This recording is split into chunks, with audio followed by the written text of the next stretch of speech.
watching a B.A.S.S. presentation. Good Monday morning to you from the state of Tennessee, Timms Ford Lake. Final day action here of the striking Bassmaster College Series Classic bracket presented by Luz. It has been a fun few days. I have missed out on those fun few days. If you're listening for Tommy Sanders' voice, I'm sorry.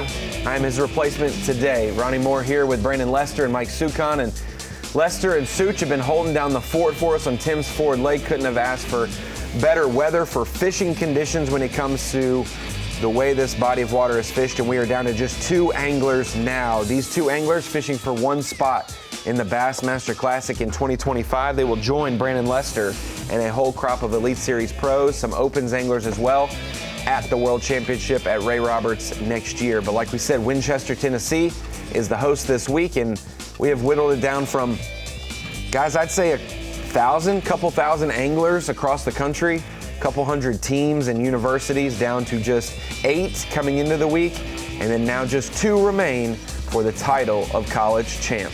Yeah, so we made it the final day. Yesterday was really close. I honestly didn't think I had it when I saw those 2 big old fish, but we slid through to brave another day. I think it's going to be a little bit tougher today just because the weather is moving out. There's not much wind and things, so the sun might pop out and it might change things up a lot, but we're going to go get after it and grind all day and just see what we can come up with. How you feeling? Looking forward to it. Feeling good. I'm excited, a little nervous, but I think it's good to be nervous. Looking forward to getting out there, just going fishing today, man. Just acting like it's another day of fishing, going out there practicing. Just gonna cover some water today and see what we run into. Given the weather systems that this went through and the bite yesterday, how do you think the bite's going to be today? I honestly don't know. It got a little tougher for me yesterday. Most of my fish pretty much gone, so like I said, I'm just going to go practice and go have some fun today, see what I can run into. Fun right now. Well, I'm nervous, but I know that he's going to do it. He is a grinder, and he's been fishing since he could hold the pole, and he doesn't give up at all. Last second, he'll be fishing.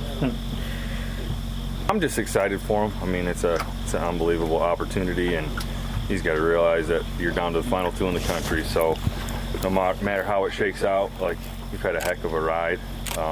Just proud of him, just excited for him.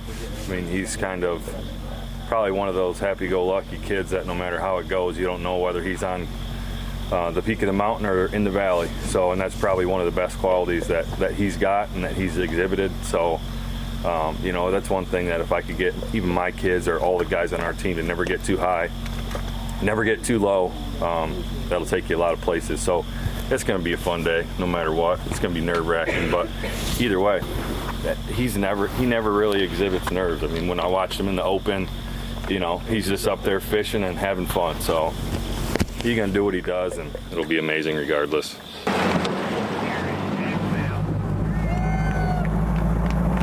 Let's get done there, man. Let's get it done, buddy. Yes, sir. Good, a little nervous, you know, excited nerves. It's gonna be fun today, you know. Just gonna go out here and go bass fishing, man. Like, probably ain't gonna really fish anything that I fished yesterday. Just gonna go cover as much water as I can and hopefully run into some new fish today. These fish are on the move. Lake has been constantly changing since that front moved through, and today we might get a little sun, gonna be slick, calm conditions, so it's gonna be completely different than what we've had over the last 3. It's going to be about whoever can adjust and fish the conditions today is going to be the one that's going to be able to get it done. So I'm going to mix things up today, mix in some shallow fish. Haven't really done that since practice. And like I said, just going to go have fun and fish with confidence all day and let the cards fall where they may. Well, guys, you have been in the seat all 2 previous days of this bracket. Brandon, it's your home lake. Has it been better or right at what you expected this week? Timms Ford has really shown out this week. You hear Jagdfeld say there, I think he knows. He had a tough day yesterday. He was able to grind it out and make it happen and get to where he needed to be, but I think he knows he's got to go fish some new water today to have a chance, because I think Akins, man, he really made it happen good yesterday morning. He was catching a lot of fish. We saw him catch some good keeper smallmouth. He caught a lot of short fish, so it's going to be interesting to see. You hear Jagdfeld say that the lake is changing. The water temperature is coming down with these little bit cooler nights and stuff. So be interesting to see how the day goes today. Such, it's the 14th year of the college bracket, and these two schools will be the first time one of them has made it to the Classic, and representing on the Opens, Emmanuel University and Adrian College. 10th different school will be in the Bassmaster Classic.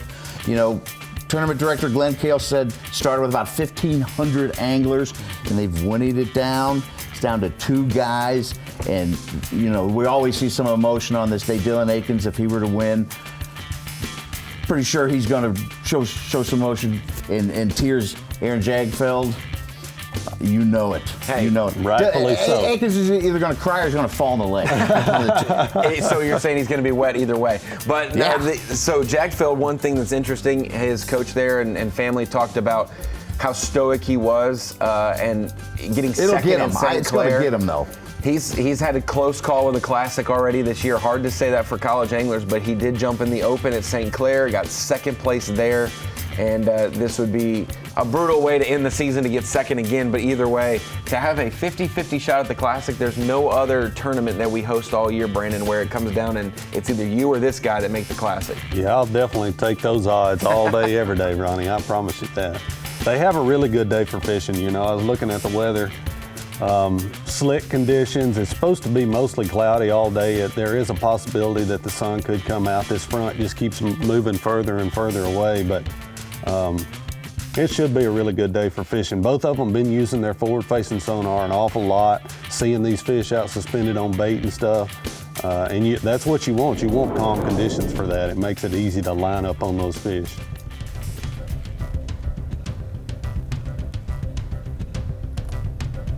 We mentioned it, Dylan Akins of Emmanuel University, Aaron Jagdfeld of Adrian College. We talked about those two schools. They've been pretty prominent the last 5-6 years of college fishing for sure, and this is their breakthrough moment, their breakthrough opportunity, and I know both programs are excited to see representation at this level and now possibly to the next level at the Bassmaster Classic or on the Bassmaster Opens all next year. So we go out to Aaron Jagdfeld.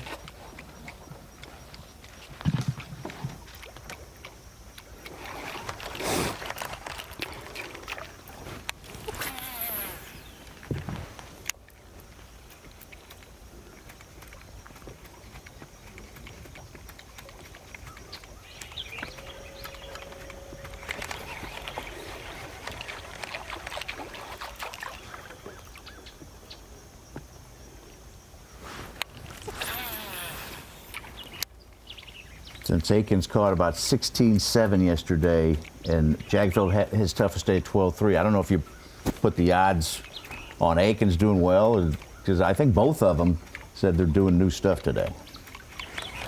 Yeah, both of them may have to adjust. We'll just kind of have to see. That early morning bite has really been key this week. They've been getting a lot. We've seen a lot of really good topwater action in that first half of the day. I'll be curious to see if that happens again today. Thought about it. Brandon, you talked about these anglers using their electronics to be able to see the bait balls and catch fish relating to those, but it's not the jig head minnow necessarily like people would expect when you talk about targeting bait balls. Have you been impressed to see these young anglers use that technology but do it in a different way with topwater and drawing these fish up? It's been very intriguing to me, Ronnie. It really has. We saw Caleb Hudson catching some earlier in the week on a spoon, actually using his forward-facing sonar. And then both Jagdfeld and Akins are using a topwater bait. Yeah, and actually drawing those fish was one that I caught some large thin in practice, and then this is just a flat rock point that had a group of fish on. I mean, there's still some here, they're just not active. So we go over to Dylan Akins. A lot of bites close to the trolling motor as well, even on topwater. They've been following all the way. Definitely, we've seen that a lot. I think some of that is those fish are following it to the boat, and then when they kind of get to the boat, it's either eat it or get away from it. But I think also a lot of that is when they get out off the bank like that, a lot of times those nomadic fish, when they see an object coming toward them, when they see the boat or something, they come to it because they're curious. We see that a lot with smallmouth. And I think that's a lot of those fish that they're catching close to the boat. Those fish are just curious. They're coming to see what the boat is.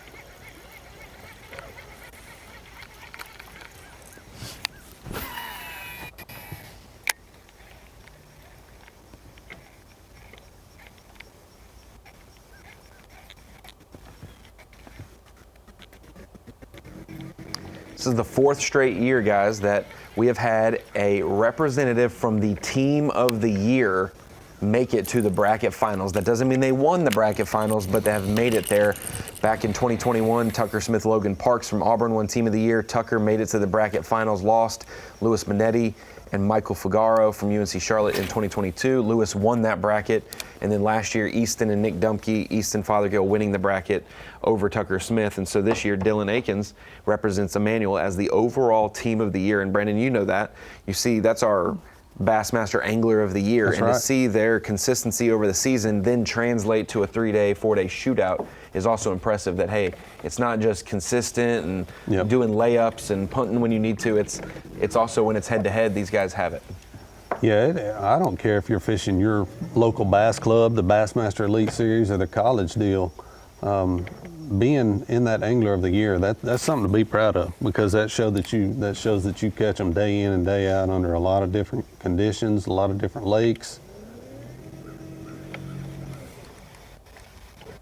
We see Akins here. He's picked up the jighead minnow. I was reading the article that Bassmaster posted last night. He said he made the comment that he's seeing some of these fish all the way down to 50 feet deep. So you see him switching back and forth between the topwater and the jighead minnow. Obviously, those fish that are down there 40 or 50 feet, it's dark at 40 or 50 feet, even in clear water. So those fish can't see his topwater bait. So that's when he goes to that jighead minnow and sends it down there too.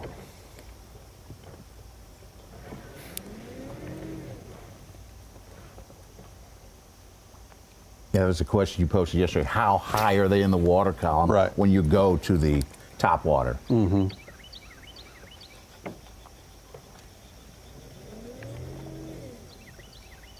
You guys have been holding down the fort the last few days, but we've been looking at the weights of Dylan Akins. Day 1 of competition that we weren't live for, he had the 2nd biggest bag, and then day 2 he had the biggest bag, which was the first day of live. Yeah. And then yesterday had the biggest bag of his tournament yesterday. So he seems to be getting better every day, but we all know how that can change. And so, Brandon, walk me through what you've been impressed with in watching him, because that is a little bit of a different approach topwater-wise. Yeah, he has been doing some work with a chug bug. A chug bug is a bait that is synonymous with Timms Ford Lake. All the old timers there, if you asked them what topwater to throw, they'd tell you throw a chug bug. And he tapped into that. He's been using his forward-facing sonar, chasing these nomadic smallmouth out in the middle of the lake.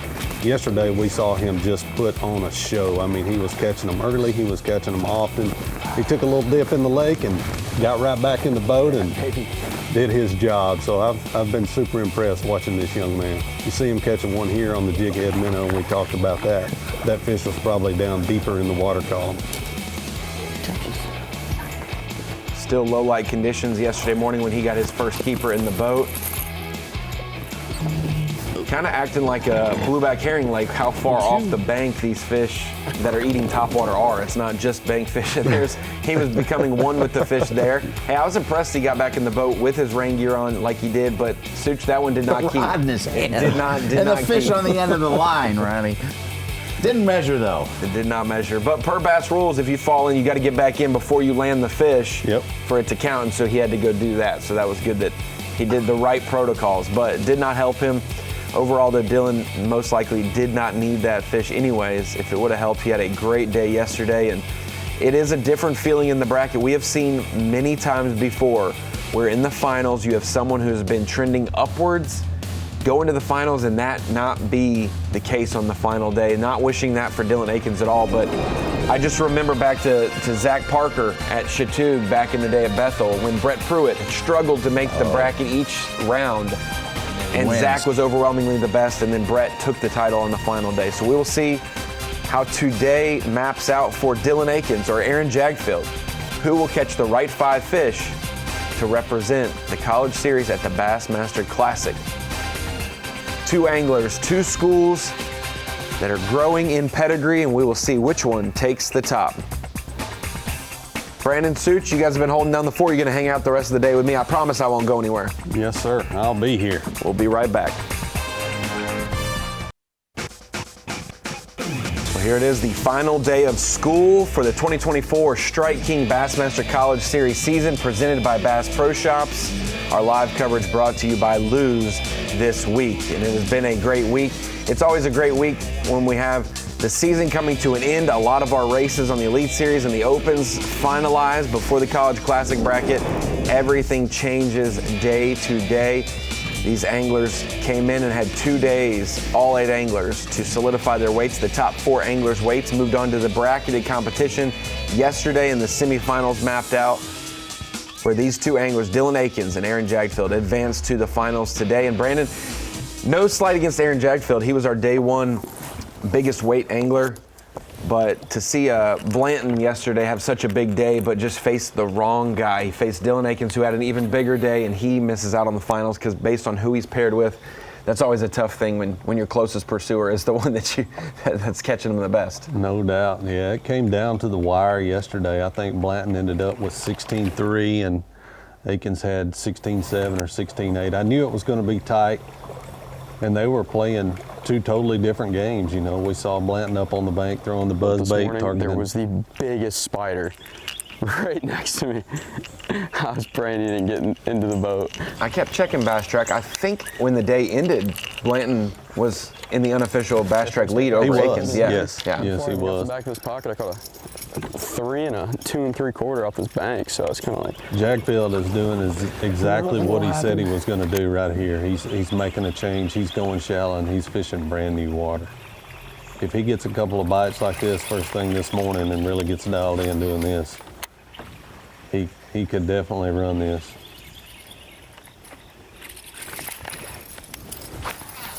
Oh my gosh, I told you it was going to be a little rough at first. It is hard to go from the middle of the lake casting into the abyss to trying to make super accurate casts up on the bank. We talked about Aaron Jagdfeld's great couple days of competition. Day 1, we didn't have cameras out on the water. That was just their initial starting day, had the biggest bag. Day 2 had the 4th biggest bag, another 14-pound bag. And so he had consistency early, but like you said, yesterday it seemed to die off a little bit for him. 12 pounds is still not too shabby, but definitely off the pace that the other anglers were putting into play. Yeah, 12 pounds, nothing to sneeze at on Tim's Ford, I can promise you, especially in the month of September. He's changed areas of the lake today, though. The last few days he's fished in that big Hurricane Creek area. I noticed on the map there a minute ago he's down by Lost Creek, so he's changed areas of the lake. I like where he's at. He's in a really good area. He's fishing some new water, and he's a well-rounded enough fisherman. I've watched him fish for 3 days now. If he gets a couple of clues, he knows what to do. Yeah, he had really good bags, 14-13, 14-5 the first 2 days, and yesterday was his smallest at 12-3. So he kind of saying, I need maybe out of fish, need to change things up. Yep, and that's what you have to do.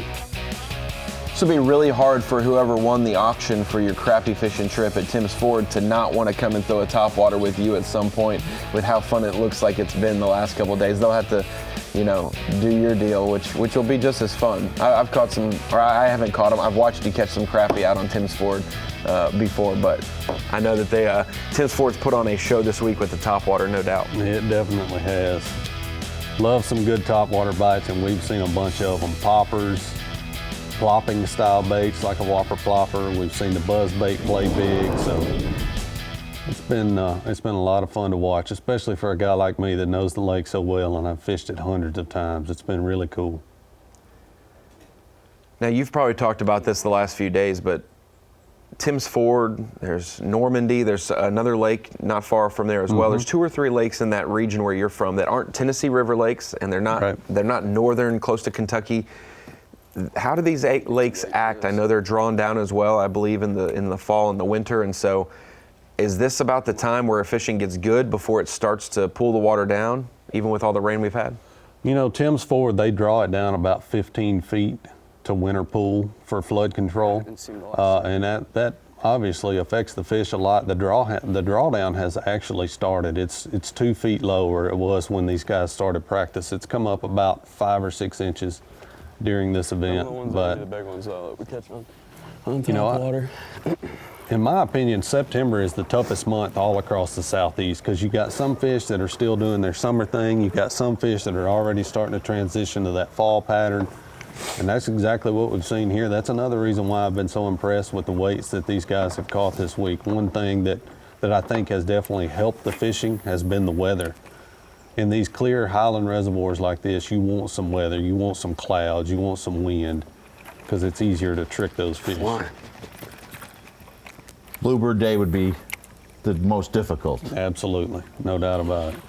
So I don't get that. They don't see it, and then I start burning it back to the boat, and they start chasing it.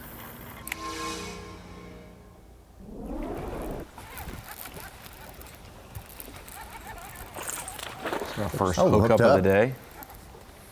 A lot of issues with the fish measuring 18 inches smallmouth, 15 inches largemouth. Those are a little bit better. Can't tell if this is a smallmouth or a largemouth. It's a largemouth, but he may be. Ready to get you. Yeah, he's trying to.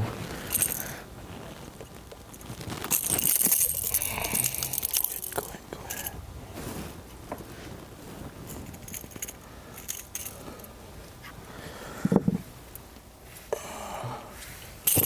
Dang, you're slippery, dude.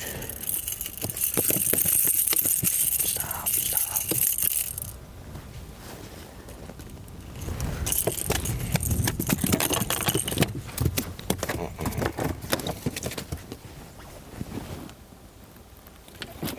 It's gonna be 15. I don't think you're gonna make it, buddy.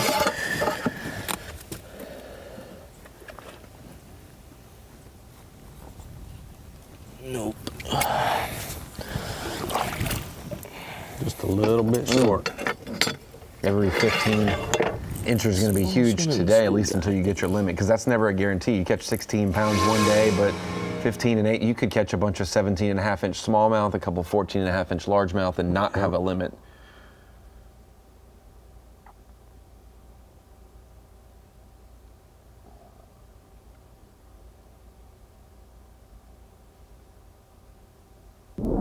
Have we seen, normally on lakes like this, Brandon, we see all 3 species. Any spotted bass at Tim's Ford, and have we seen any this week? They are in there. They're just the normal Kentucky spotted bass. They're not the Coosa or the Alabama spot or anything like that. I have not seen a spotted bass caught all week. There's not a ton of them in there, but there are a few. Normally that's the species you lean on when it's tough. Up again. Yeah. That was a nice blow up. I don't know how big a fish it is.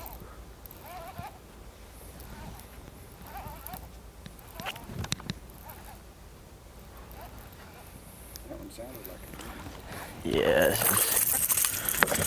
might be close.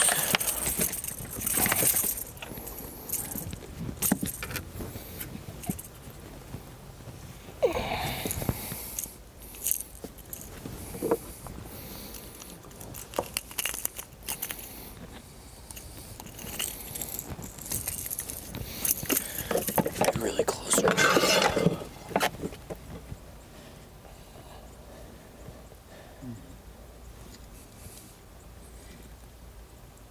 Touches. There.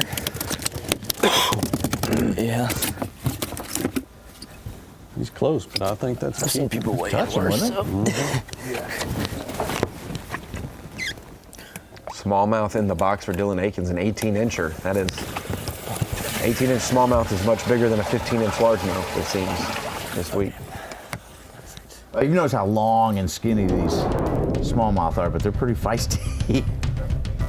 Got a couple fat smallmouth. Yeah, we saw a couple of fatter ones yesterday. For the most part, they are skinny, and they're certainly built a whole lot different than the northern smallmouth we see.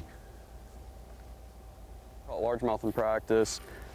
Skipped a buzzbait around a little bit this morning, no bites, and I just pulled up to this point and caught a short. Been seeing a handful of fish, you know. Like I said this morning, I'm just going to cover as much new water as I can today, and hopefully run into 5 of the right ones. Seeing this bank's got a lot of fish on it, but it's hard to connect. I just had a Small, it didn't look like it was a keeper come up and nip at my top water. So we're just gonna kind of keep rolling and keep our heads down and fish all day. Name of the game's 5 bites. Need 5 3+ pounders today. Give ourselves a chance. Yeah, I'm not gonna go fish any of the stuff that I fished the last couple days. I just think, besides the bridge, I mean, that stuff's pretty burned out and them fish are gone. So if I go and fish that stuff all day, I mean, I'll probably end up with what I had yesterday, 12 pounds, and that just ain't gonna be enough to get it done. So just need to cover as much water as I can today and run into 5 fish.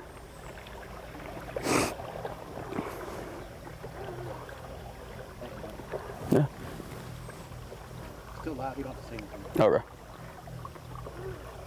Yeah, we're gonna roll up to this little secondary point right here and kind of fish it around and then buzz over there and then probably hop out to some main link stuff back there.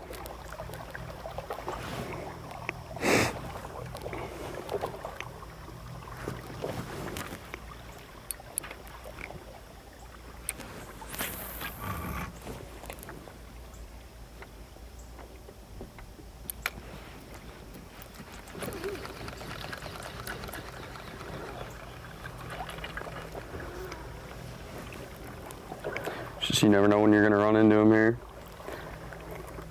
You could pan your trolling motor one direction. There could be a school of 30 of them under a ball of bait and things could go down quick, so.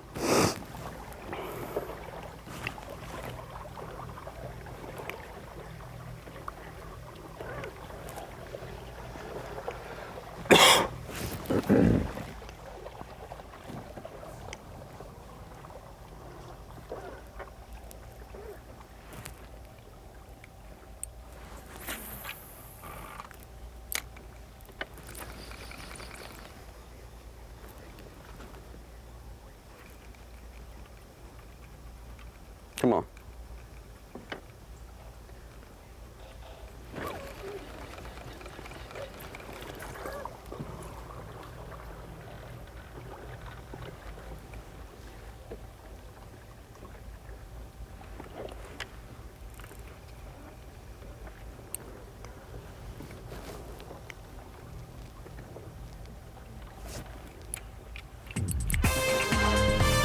No use in holding anything back today. Techniques that helped you yesterday may not help you today, so you have to try everything to make the Bassmaster Classic. Aaron Jagdfeld now trails Dylan Akins unofficially after Akins put one on the board just a few minutes ago. 2-pounder for Dylan Akins has him in the lead over Aaron Jagdfeld. Obviously, we are doing unofficial bass track, and we will take it to the weigh-in later today to make it official, but Dylan Akins currently on top.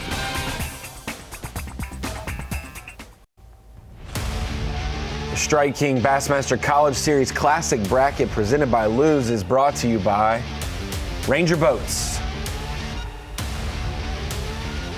Rapala, Yamaha,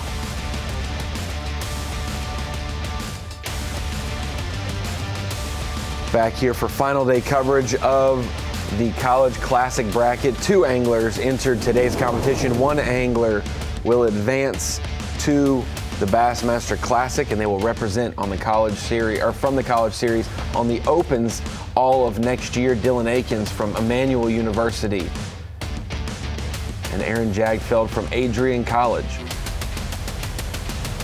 Brandon, Akins is in the lead right now, 2 pounds to nothing. How stressful? Ooh, that's bite. What a bite. The smallmouth came completely out of the water.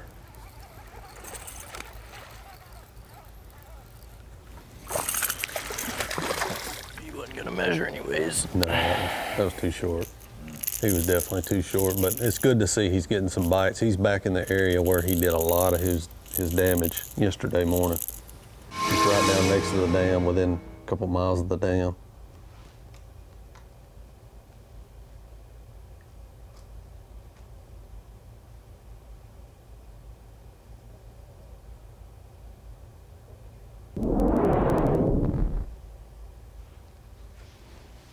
Real close to the dam. He's within a few hundred yards of it. You can see it right there in the background.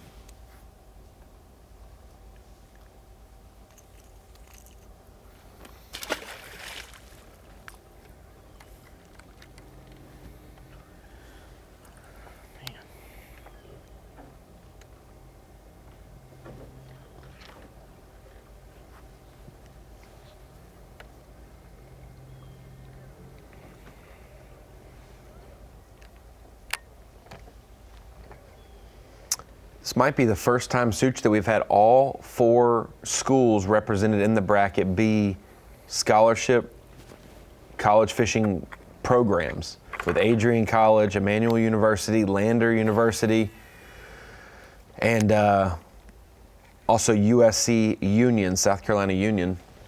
All of them with coaches. I believe Seth Borton is the Adrian College coach, and then you have Pam Martin Wells. Everybody knows Pam Martin Wells. I believe was she the first lady to fish in the Bassmaster Classic, or the second? I think Kim Bain Moore was the first, but Pam Martin Wells is the one most definitely expected to to advance on to that, and so it's very cool to see her transition late in life to coach up these youngsters, be able to make this program what it is. And we've seen Emmanuel University set the records for the biggest day bags and things like that at the Harris Chain a few years ago.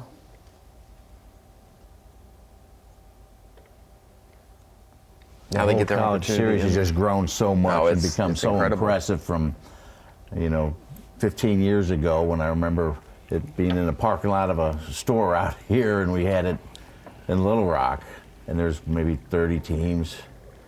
You used to put up flyers around campus, fishing club interest meeting. People would show up for that. Now, many of these kids are selecting a school specifically for if they have a college fishing team. I know that I was early in the stages. 2011, when I graduated high school, East Carolina had journalism as a major, and that's what I wanted, and they also had a fishing team, and so those were the 2 things that I was there pursuing. You go. Yes. It was them or the University of Alabama or UCF, so those were the schools that I thought about going to for those different reasons, and it worked out perfectly. And a lot of these anglers, like you said, Brandon, these youngsters are getting so good, not only with their forward-facing and their technology, but they have the ability to go switch it up and do other things as well, and they come in with the goal. They're not just they're not walking into college fishing like, oh, I'll just try this. It's like, this has been my goal for a while, and this is just one step. Yep. They know the whole game. They know the fishing side. It seems like they know the business side. They're ahead of the game on the business side as well, which college fishing teaches you a little bit about that. But I wonder what happened there. He looked like he casted his bait off or something.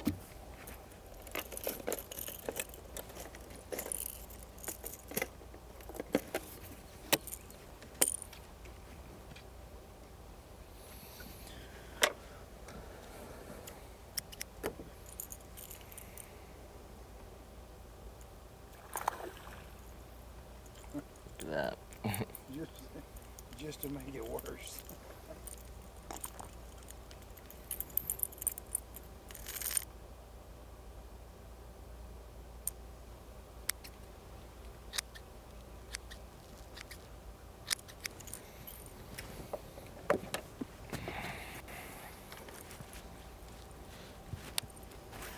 Yeah, right. They weren't offering scholarships yet, were they?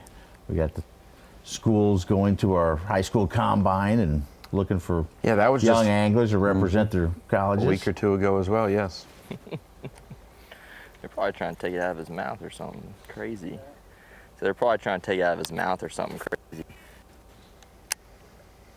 No, now, Such, you get cut. You can't be on the team if you're not good enough. You got to get a scholarship. Back then, it was like, if you're willing and able to breathe and love fishing, go do it. And so there were smaller fields. Your family has a boat, you're in. Highly dedicated anglers at every single stage of college fishing, whether it was just the introductory level of the series years ago, or it's in the middle of the 20 teens, or it's now in the 2024 edition. Well, some of these schools have numerous teams. I think Montevallo last year, I was looking at them, and they had 30, 40 teams? Yeah. Two-man teams? 60 anglers on some of these school programs, and it's always the interesting aspect of, do you go to a school where there's a pecking order? It's a scholarship program. You may not be able to go to every single event, but maybe those schools have funding to send 10 to 15 teams to an event. Seen that. It was, I'll say, find a school. If you're in high school right now and you're thinking about college, find a school that has a program of studies that you want, whether it's journalism, whether it's Right. nursing, whatever it is. Find a school that has a great major that you can make and have a career in other than fishing, and then give fishing its due diligence. Give it a run, give it a shot, because it is a dog-eat-dog world, and it's very difficult. But scholarship program or not, I went to a school that didn't have scholarships, but we fundraised with the team, and I would never. It shows you how much you need to want it, Such, to go to a college tournament when you're not getting funding elsewhere. Like you're the one funding it, you got to want it bad. So there's lessons to be learned both ways of it. I wonder how many guys have been coming into a program like that have been so anglers are okay. They like fishing, but they've got really good from learning in the college system and going to these events, watching other people, Yeah. talking to other people. When you get in the boat with somebody that's good and you can kind of feed off one another, you can learn really, really quick. It used to be where you would watch an angler or watch a team do well, and you have to kind of figure out who's going to take the trolling motor, which one of the guys the hammer, because it was just one dude. Right. Now it's you blindfold both of them, and they're both going to be highly successful. And so it's hard to find a team where it's just one good angler in the boat now. Both anglers are highly driven. They could both run the boat. They're both going to game plan, things like that. That's what I thought in the early ones was a disadvantage to the non-boater, the guy who wasn't the captain of the boat, getting out there, going individual and having to learn or not being real comfortable operating. He's right under it. Came up flying at that thing. The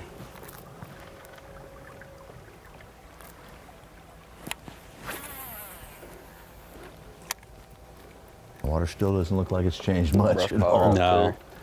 No, it's got that clear green color. That's especially the lower end of the lake where both of these guys are, both of them Still down close to the same thing that they dam. were on the other side of the lake where I was catching them. It almost never gets dirty down there. But I came down here in practice and did the same thing, and I just didn't come down here yesterday or first 2 days.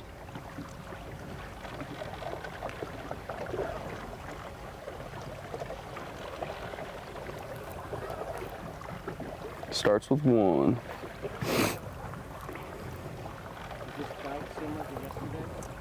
Yeah, it's about the same. It's like, you know, have some hit, get your top water, miss your top water, won't eat it. Like, kind of went in flurries yesterday. I would hit like the right stretch of bank at the right time, and I'd catch, 4 or 5 pretty quick, and then go through a dead zone for an hour or two, and then, catch another couple. But it's really just figuring it out day by day where these fish are and what they want. You see Aaron there, he's got that trolling motor on high. He's leaving a wake behind him. He's covering water, man. That is fall fishing 101, especially when you're chasing fish that are relating to bait like these guys are. Got to cover water day by day. It only takes 5 minutes of fun today. 8 hours of fishing, Brandon, 5 minutes of fun, and you can go to the Bassmaster Classic. And so we will see who catches the biggest 5 bass limit between Dylan Akins and Aaron Jagdfeld for the coveted spot in the World Championship of Bass Fishing. We'll be back.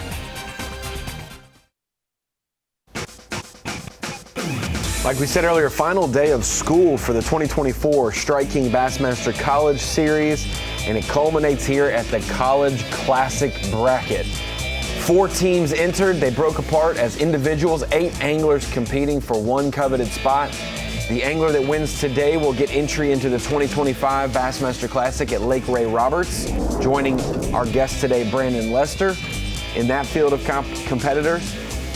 And they will also be able to fish the Bassmaster Opens for 2025 with the shot at making the Bassmaster Elite Series. Brandon, I'm glad that when we talked at Tulsa in March in the Expo, I said, I don't want to see you in the Expo again. I'm glad that you righted the ship quickly and you were back in the Classic the next year. It's good to see you back at Ray Roberts for the Classic in 2025. Yeah, I don't like missing those Classics at all, Ronnie.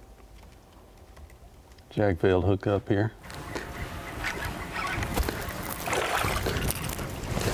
Swiped at it. These ones are scary with the treble hooks.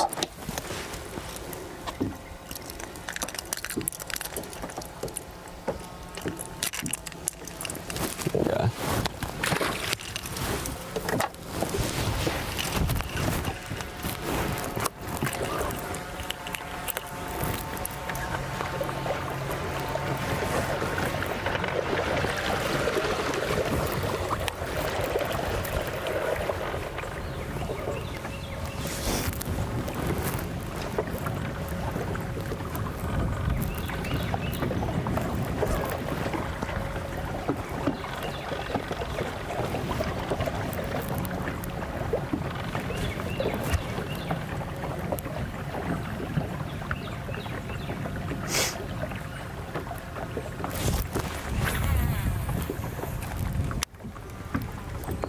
Good to see that Aaron Jagdfeld now has the fish smell on him today. Not a keeper, but he kind of breaks the ice there a little bit. Welcome into the Bassmaster Studios, sponsored by Marathon.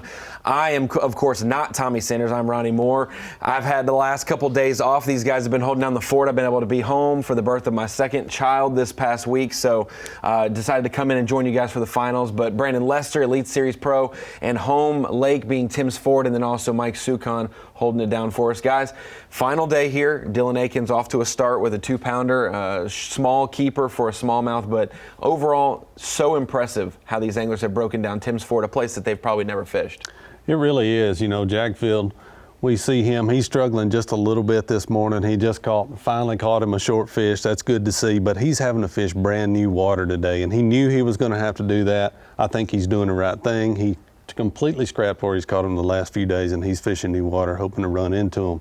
Akins, he's got one fish in the boat. He's in a real good area. He's been doing most of his damage on that top water. We've seen him catch a few on the jig head minnow, so they've got plenty of time. They'll make it happen. We got some old school, new school suits with a jig head minnow. That's the new hot bait that everyone's throwing, and the chug bug. What an old school bait. Yeah, we like that. We like seeing these top water fish coming in. The problem is finding some that measure. These guys have been catching the 17 3/4. They need 18-inch for smallmouth, 15 for largemouth, and hopefully they'll get it done. I was kind of worried reading the story that Jagdfeld said he may be out of fish, have to go to a new place, but I think he'll figure it out.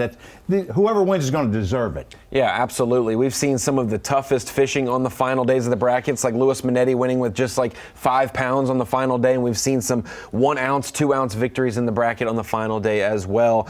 This will be, no doubt, Dylan Akins or Aaron Jagdfeld's most important victory of their career. It will catapult them into the Bassmaster Classic, and you've had plenty of victories at all stages of your career, but I would say not far from where Tim's Ford is, you got your biggest victory of your career, and that was in 2022 at Pickwick Lake. Probably your second, maybe, or third home lake other than Tim's Ford. No doubt about it. I've spent a lot of time. That's the fish catch of my career that I remember the most was that one right there. That was the one when I knew I had finally won me a blue trophy, Ronnie, and that was a long time coming.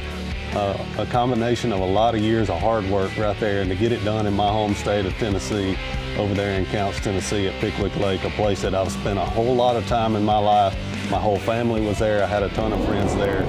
That was a week to remember. I'm ready to do that again, Ronnie. It was a great 2022. You started the year off with getting your first ever Bassmaster win at the Kissimmee Chain of Lakes in the Opens, and then you followed it up later with the Elite Series. And at that point on live, Brandon, you had that thing locked up. We knew you were going to win. That was you slamming the door and deadbolting it shut. No one had a shot. Do you remember the weight of that fish? I do not remember. I know it was right around a 6-pounder. I can remember guessing in my mind, but I don't remember the weight. Day 3, you had the big fish, though, a 613, I believe, and that was another 6-pounder. Okay. I do remember that you caught a ton of fish on a variety of baits that week, but I believe that was the only one that we saw on the Scrounger. And that was the kicker at the end of the week. So that was very cool to see you even mixing it up and trying things, still fishing like you didn't have it sealed up. And so a lot of our young faces, Cody Huff, Jacob Fouts, they were right in the mix of that one as well. How did you win at Pickwick, though? What did you do? I read something in the article. Yeah, what's the spot? Show me the GPS. No, not the spot, but preparing for that event or preparing for ledge fishing. Pickwick Lake is there, and Gunnersville are the two lakes that taught me how to ledge fish. I knew early in my career, I'll be 100% honest with you, when I qualified for the Elite Series, I was not a good ledge fisherman. I would have told you that was my biggest weakness, and I knew I had to get better at that. Pickwick and Guntersville are where I went to learn that, and I spent a lot of time on Pickwick really learning. I've got a real good friend that lives over there, buddy of mine named Kyle Worsham. He's actually a game warden in Alabama now, but he showed me a lot of stuff on that lake over the years. I'm talking years before that tournament ever even took place. He showed me a lot of stuff, and it finally clicked in my mind what makes those fish get on certain places on the Tennessee River. And that week at Pickwick, I kind of had a little bit of a home field advantage, I guess, because I knew where a lot of those community schools were going to be. I'm going to go behind you. You can just stay right there. So I was able to look for off-the-wall stuff, and that's exactly what I did. I found me a little school that nobody else found. Dylan Akins hooked up here.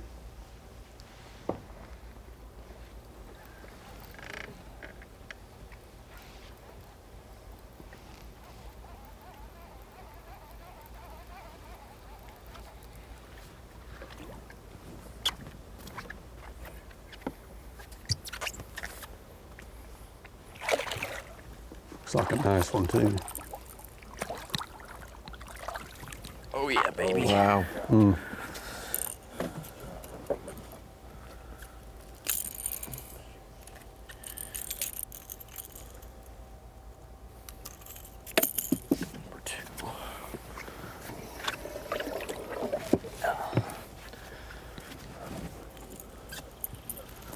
Straight in the box. Yep. All business.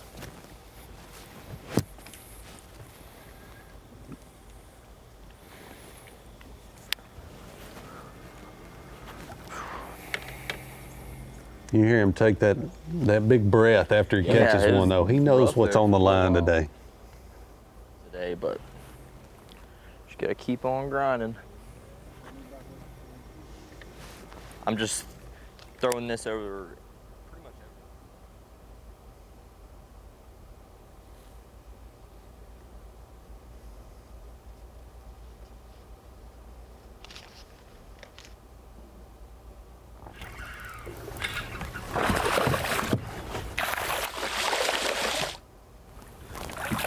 I don't know. It's a fat one. Come here. Aaron trying to answer back. Close, dude. It's gonna be real close. I'll say this, you can tell Jagdfeld is from smallmouth country. He is good at getting them in the boat. We've seen some guys struggle with that this week, but he's good at it. Oh, that one's gonna go. All day, baby. It's number one right there. Both guys on the board. Good deal. Let's go. Very good. Jagdfeld answers back. His first keeper of the day. 4 more then. That was sick.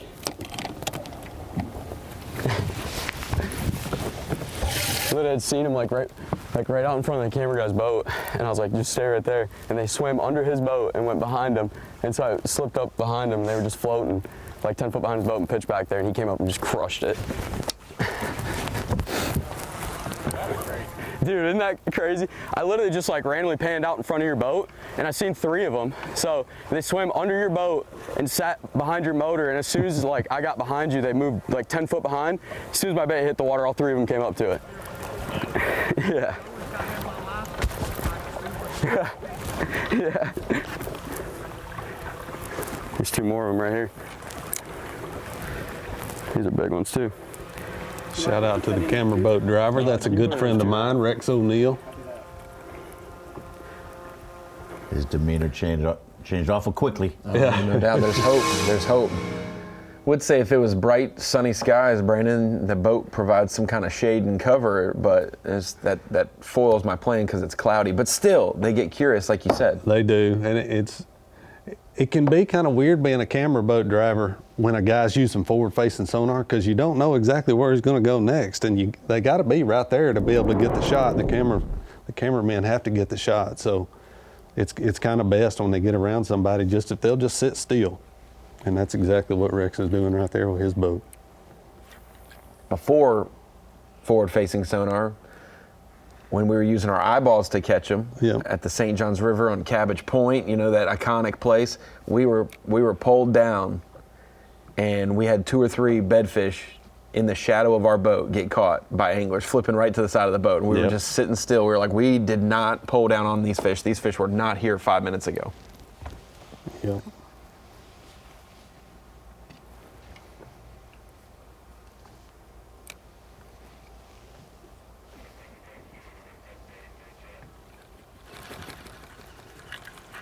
Both those fish went in as 2.5 pounders.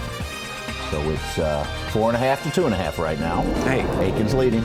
Off to the races. They needed to just wake up. It was too early just a little bit ago. They were sleeping in. This is Monday morning. Which ones? Dylan Akins, like you said, Such, 4.5 pounds on his 2 fish unofficially. Aaron Jagdfeld, 2.5 on his 1 fish. But both anglers on the board and working their way towards a limit. 5 fish between them and a Bassmaster Classic bird.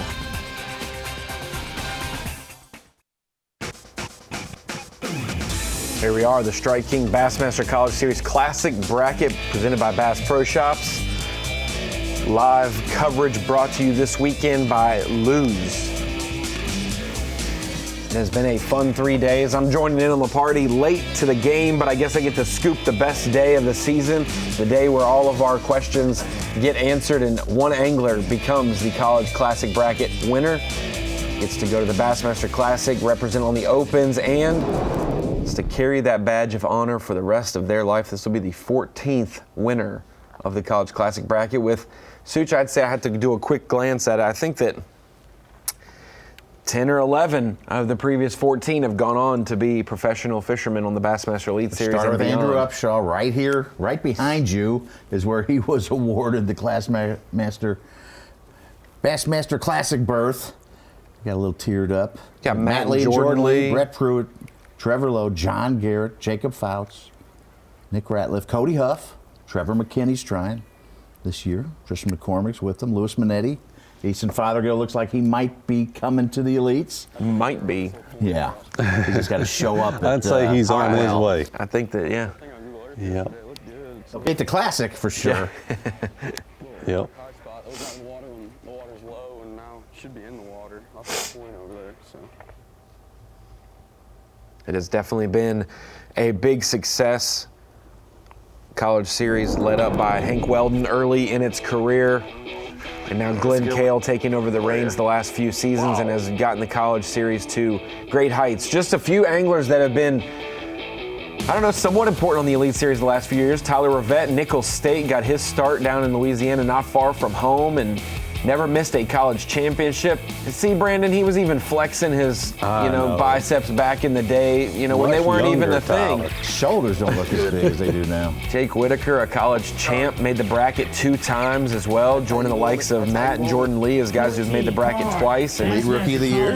Big thoughts and prayers for Jake, though, in Western North Carolina with all the storms and the hurricane going through there. Same thing goes for East Tennessee, guys like Jacob Fouts.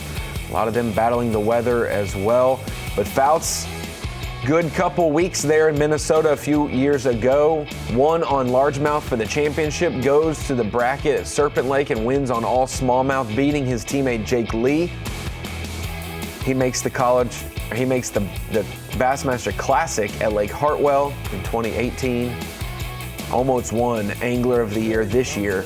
Cody Huff, he was also in the running for Angler of the Year this year until we made our northern swing. And Huff from famed Bethel University, just one of many Bethel anglers on the Bassmaster Elite Series now with John Garrett, KJ Queen himself.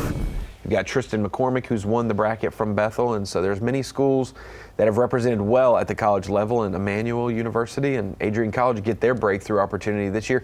Adrian's been in the bracket before. Look at that bite right by the boat. Close. Wow. That's crazy. Yeah, this is the second time Adrian College has been in the bracket, I believe. A few years ago, Hayden Scott and Griffin Fernandez from Adrian College made the 2021 bracket down in Wetumpka. But McCormick broke the tie, gave Bethel its 3rd Classic qualifier, to top Auburn's 2. Have our 10th different college represented in the Classic next year. Got one sitting on top of it. A couple of them.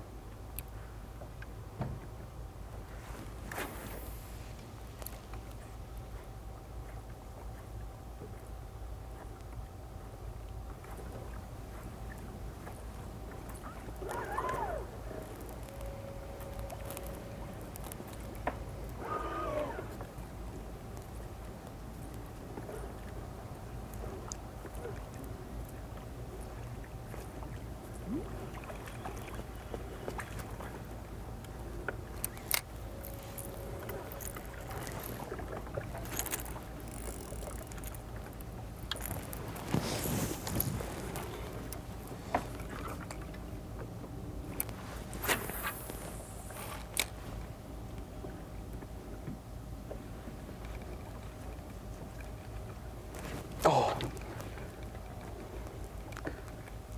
Oh my gosh, there's a mega school of them. Bring this thing in.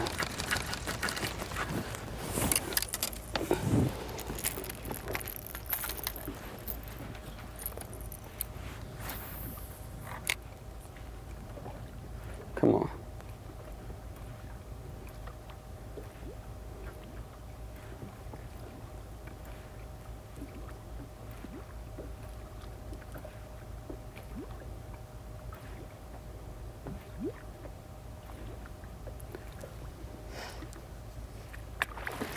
Oh.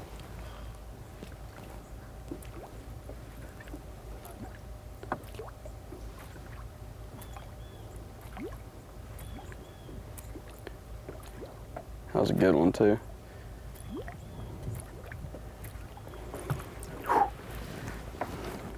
That's 2 close calls close to the boat for both anglers. Yeah. Might have to come back here.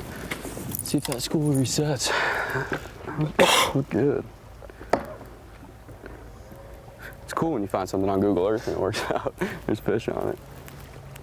I'm gonna go this way.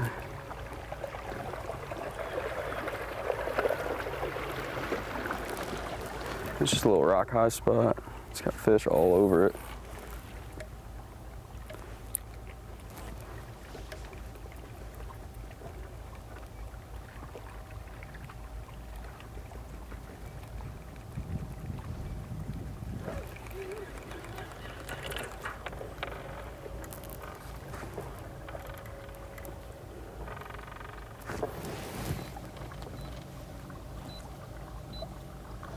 Smallmouth are especially notorious for missing a topwater bait like that. They just come up and try to kill it, and sometimes they don't always get hooked up. Really good point he's fishing right there, one of the better points on the lower end of Thames Ford Lake. The locals call that Jack Daniels Point. I don't really know why, but that's what it's always been called. Of course, Lynchburg is not far away, the home of Jack Daniels, so I'm sure that's got something to do with it. I didn't know if it was like the bank on the James River where the Jimmy Dean logo is. I didn't know if Jack lived on Thames Ford, maybe. Maybe a big worker there who used to could be offer samples. Could be. Lived right there in that house. Yeah, there's a huge house right up there on the hill. Jack Daniels Point. I always stop there. Yeah. This is sick. Sunk some barrels, maybe, with some brush piles on them, you know? Who knows? There is a couple of really good rock piles on that point. Those barrels are too valuable to do that. Is it calling for stripers? Yeah, they go high. I've got a couple of them in my shop. They're pretty expensive. Really? Yeah. I mean, Yeah, I can 100 imagine. bucks, Original- 150 bucks, yeah. They're cool, huh? Watch them build those. I'm glad you illuminated that you thought you were weak in ledge fishing and went out and worked on that. That's a good That's thing to what say you- to these yeah. college kids to if there's something that you find lacking in your fishing game, Yeah.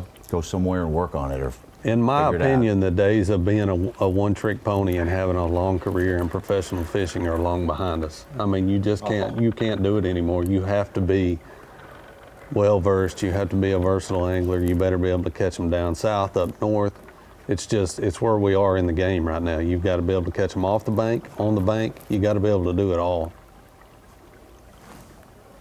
This point looks Some like of our Canadians have come down and did pretty well in the Florida type stuff, but some of the, like a Patrick Walters, he may have won Angler of the Year if he would have done well up north. Now he's learned it though, so he's even he's scarier. definitely learned it. Yep. How do you feel about next year's schedule? Got 4 different rivers on it? I like it. It's a good schedule. Honestly, I hadn't even looked at it enough to really. I mean, I don't worry up so much about where we're going. Obviously, when the schedule comes out, I look at it and I circle certain tournaments. I'm like, hey, we're going to do this at this one, this at this one.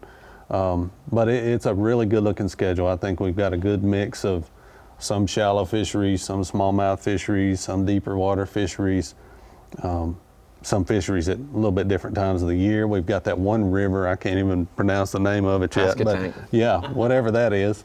Ronnie grew up near there, right? Never even been there. I don't know if we've ever even had a bass tournament there before. So we had 1981 was the last time Basil Bacon won it. Okay. And Rick Clunn and Larry Nixon got 2nd and 3rd. So it shows you back in the day. I like that because this will be my 12th year on the elites, and I feel like I've seen so many of the venues that we go to, and they're all good.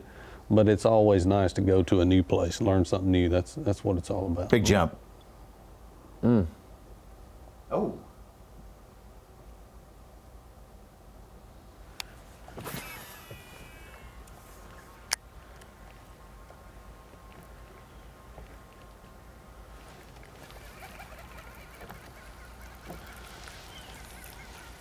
Always love the drone footage. Ashley Wages is doing a job out there bringing that to us. Get a good look in that shot up on the bank. You can tell the water's starting to fall for the drawdown. As I said earlier, they draw Timms Ford Lake down about 15 feet, 13 to 15 feet in the wintertime, and it's down about 10 feet from Summer Pool, and you can kind of see up there on the bank where it's starting to come down. So where does, another bite. Looks like a better fish there.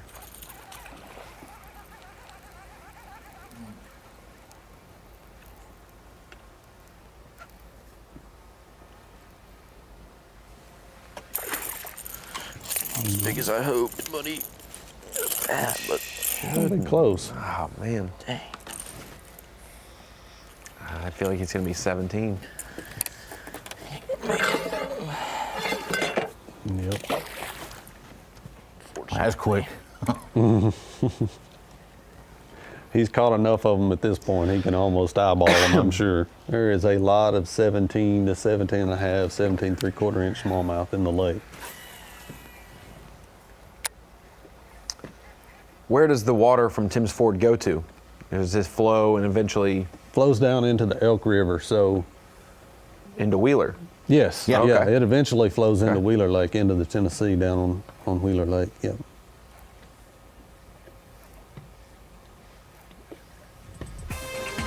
Very interesting.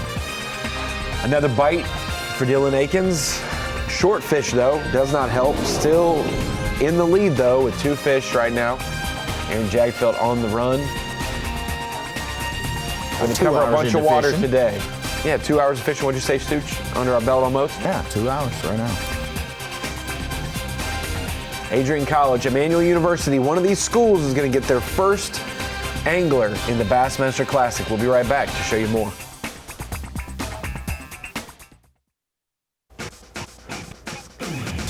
Final day of the season for the college ranks. The striking Bassmaster College Series Classic bracket ends today. We've had over 1,500 anglers for the 2024 college season. We whittled it down to the national championship participants. Now we've whittled it down to just 8 anglers. 4 fished yesterday, 2 advanced to today, and one of these 2 anglers will win this afternoon. Dylan Akins in the lead, 2 fish for 4.5 pounds right now. Aaron Jagdfeld, 2.5 pounds on his 1 keeper so far. Each of them have a smallmouth, and Dylan has also added a largemouth to his live well. We've seen a good mixture of smallmouth and largemouth for both these anglers this week, right? They have been on the smallmouth train more. Other guys like Blanton had mostly largemouth, if not all largemouth, previous days, but these guys have had a little bit of a mix, it seems, throughout the week. Yeah, down on that lower end of the lake where these guys are, I would say is where the biggest population of smallmouth lives, but there's definitely a good population of largemouth down there as well. You said they kind of roam together. We were here talking about the guys saying they're Yep. schooling, roaming up and down the bank, and Not a lot of lakes in the country where you can catch largemouth and smallmouth right there in the same exact spot, but some of these Tennessee lakes are definitely that way. You see it at a place like Dale Hollow, Timms Ford. Ronnie missed it. Caleb Hudson was throwing a spoon, caught a largemouth and a smallmouth on the same cast. You On saw the same that. cast? Yep. Yes, so you had a double spoonful. Nice. So he called up about a pound He with did, that fish. yep. I think one of them helped him.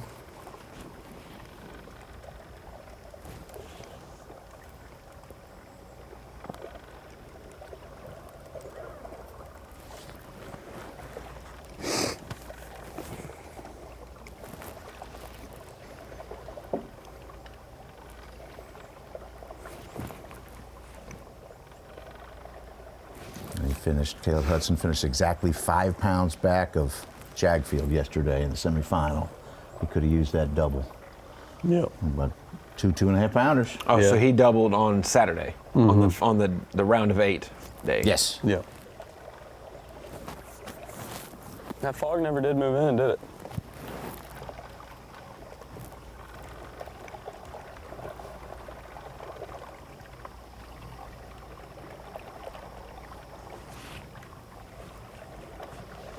You know, the Lander guys, Andrew Blanton, Advanced Garrett Smith, gave us a pretty good show too. Man, he was. I didn't get to listen and tune in a whole bunch, but I did make some posts on YouTube and pay attention to some clips, and Garrett Smith did have himself a morning, but those guys had to really come back from a tough day one. That day one, and I don't know what the conditions, I feel like the conditions would have been ideal for what they were doing on day 2, just like they did on They day got 1. delayed 2 hours from the hurricane that came through, and we got to be have our thoughts with all the people devastated by that. Sure. I mean, it looked like a monster storm that hit some communities, but it passed through here and allowed them to fish on that day 1. Yeah, I just think on that day 1, for what Garrett Smith and Andrew Blanton were doing, they were running the bank, fishing shallow with a buzz bait and a whopper plopper style bait. That can be a finicky deal because those fish are up in sometimes less than 2 feet of water. I mean, they get right up on the bank. And I think that first day, all that weather just kind of knocked that in the head. And that second and third day, they were able to get back on that bite. They ended up both having good tournaments out of it. Fun to watch both of them fish. Yes, it was. Yeah. Blanton had our big fish, 4.5 pounder yesterday, but just came up 4 ounces short. Yep.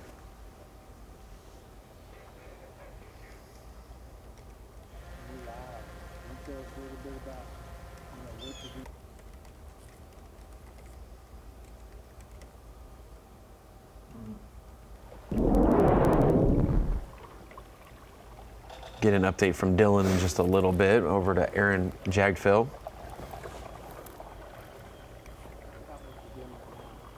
Yeah, so right now I'm just kind of covering water and just fishing stuff I ain't fished yet. A few minutes ago I was back on that point, and I found that spot on Google Earth last night. It was just a little rock high spot that was out of the water when the water was low, and water's up now, so I went back and it was underwater, and there was a school of like 10 of them on it, and got them to come up, and just had one miss my top water. But yeah, I'm just covering water, going down the bank, looking for little wolf packs of smallmouth or largemouth cruising. But there's a lot of dead water doing this. Here's one right here. Trying a real little Demiki on them, see what they do.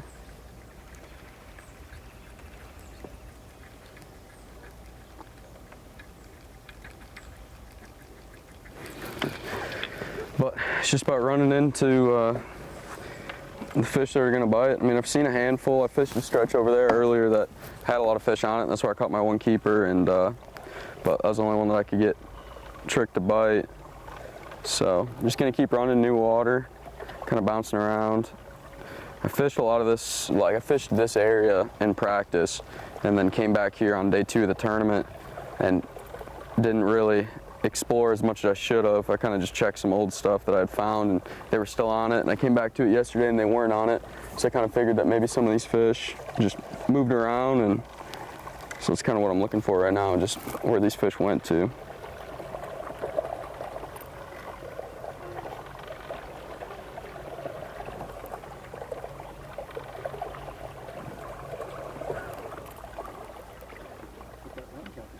Dude, yeah, no kidding.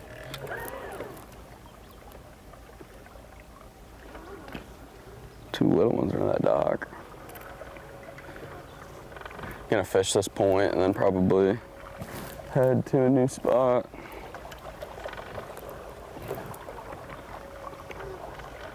And put my rain jacket on.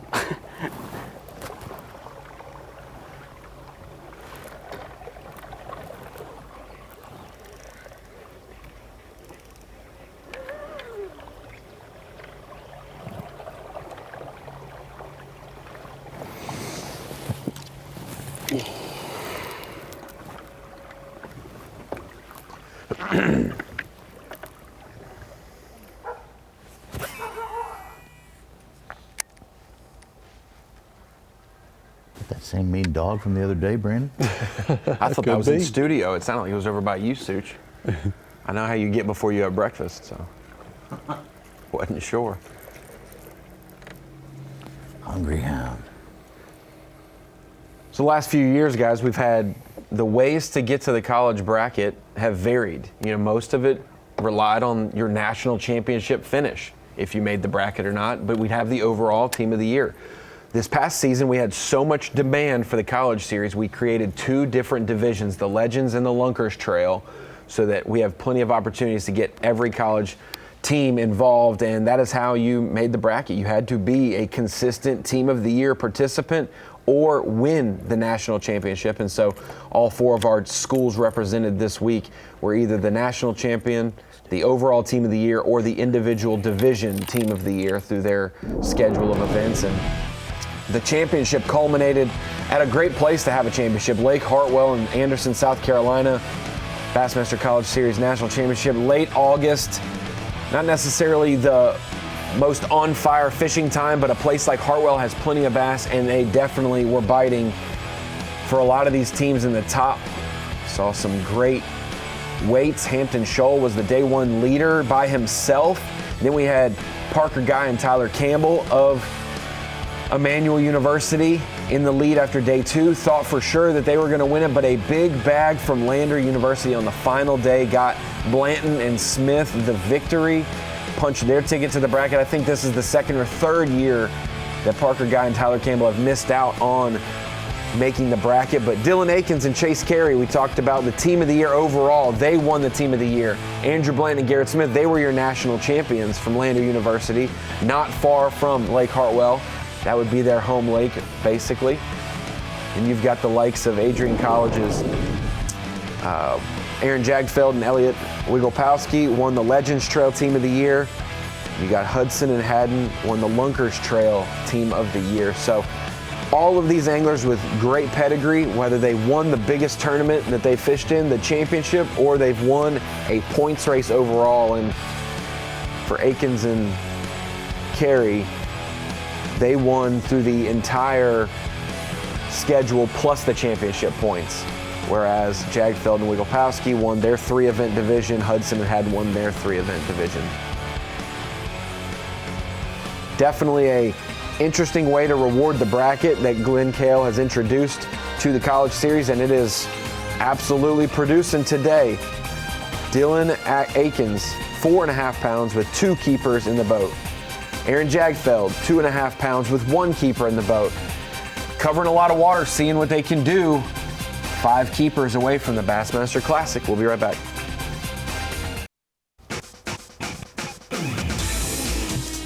Couple hundred schools represented throughout the college season, but only 2 anglers remain for the Strike King Bassmaster College Series Classic bracket here at Timms Ford Lake in Winchester, Tennessee. Live brought to you by Lose this week. 3 days of live coverage in Such. Now it's got our days numbered. We only have 6 Bassmaster Live days left this season. 3 for the Open at Hartwell and 3 for the Redfish Cup later in October. Going down to Redfish maybe. If we have it, Ronnie, the hurricane went through there, so we have not assessed the damage and the fish. Out to Aaron Jagdfeld. That's a good point, Such.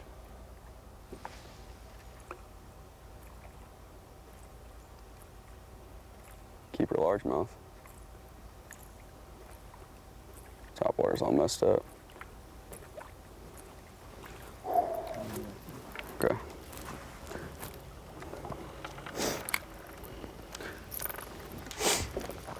They just don't even want to eat this thing anymore. That was weird. He didn't even try to eat it. He just came up to it and like swirled and went back down.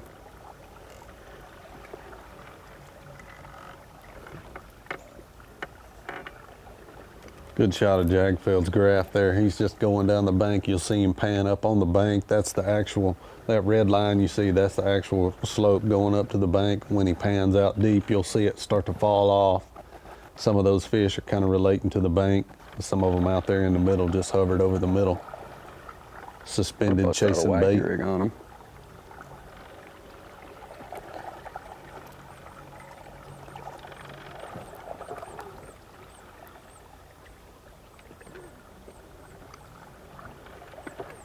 So there's two way down there. These are probably smallmouth. They don't look big though. A couple of them creeping around on this point here.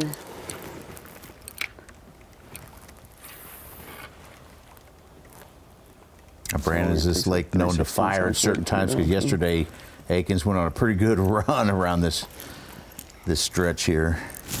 Yeah. 8:30, he caught about, I think it was his biggest fish, maybe 3.5 pounder. Mm-hmm. All week long, we've seen that early morning, the first couple hours, I'd say the first 3 hours of the morning have been very key, especially, and that's synonymous with a topwater bite. Anytime you've got a topwater bite going on, there's going to be. Well, it was working pretty good, but today I'm getting a whole bunch of short strikes. So it normally makes them react, but it's starting out rough today. I don't know if it's just because there's not a lot of wind or what, but they're definitely not biting it like they were. So we're just gonna keep on running some of our stuff and seeing if maybe they'll start acting right eventually.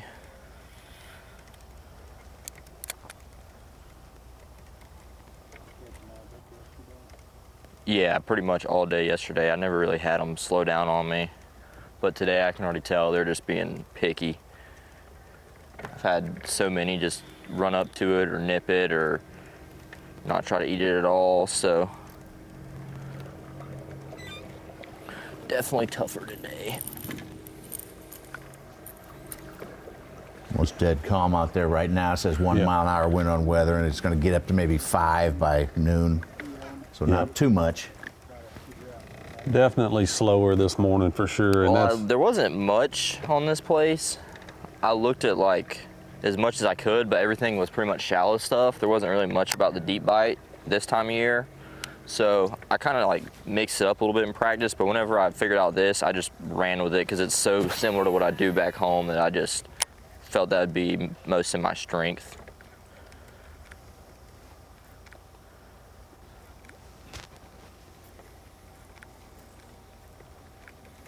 anytime you're dealing with post-front conditions, you're going to have a day where that front eventually pushes out and the fishing is pretty darn tough. And today could be that day. Even though the conditions are still pretty good, still got some clouds, they could use a little bit more wind. Wind is definitely your friend anytime you're on a clear Highland reservoir. It helps a whole lot with the bite. Well, 5 mile an hour isn't going to be too much. No, it's not. But that would be better than dead slick.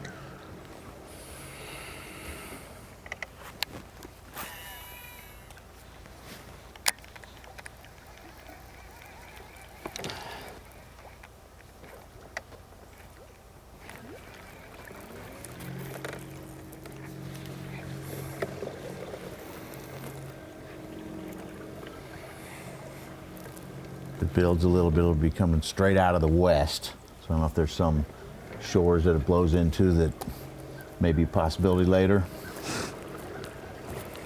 Probably so, yeah. I mean, Thames is one of those kind of lakes that kind of splits off into a lot of different directions. Right. So you can definitely, if you get on a windy side of the lake that is blowing into, you can run that pattern a lot of times.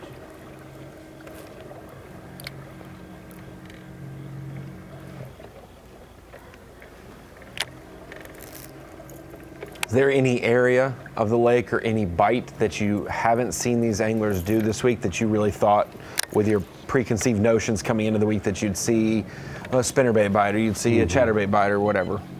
Maybe a cranking bite. As far as baits, it's exactly what I thought it would be, but there are some areas that I thought would play that have not played.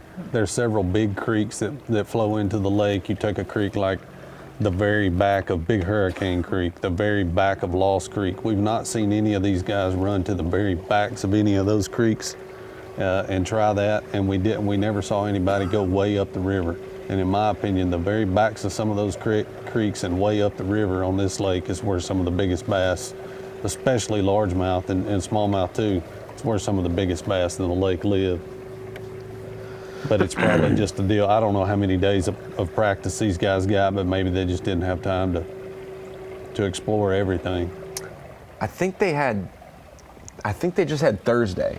Okay, so and then they had practice. Friday to start, competition. Yeah, Right. That's normally the way. Yeah. They have kind of a day to practice and run around the lake, and then assemble some kind of pattern. We did find that 3 years ago, Brandon Lester, there's a photo gallery on Bassmaster, his lures to fish Tim's Ford in the fall. Yep. And we saw a couple guys using the buzz bait and the plopper. They even got the jig head with the crappie bait on there probably too to drop down on these fish. That's the trend of these days. This is where I learned how to do that. We were doing that on Tim's Ford long before it was a trend. I can promise you that.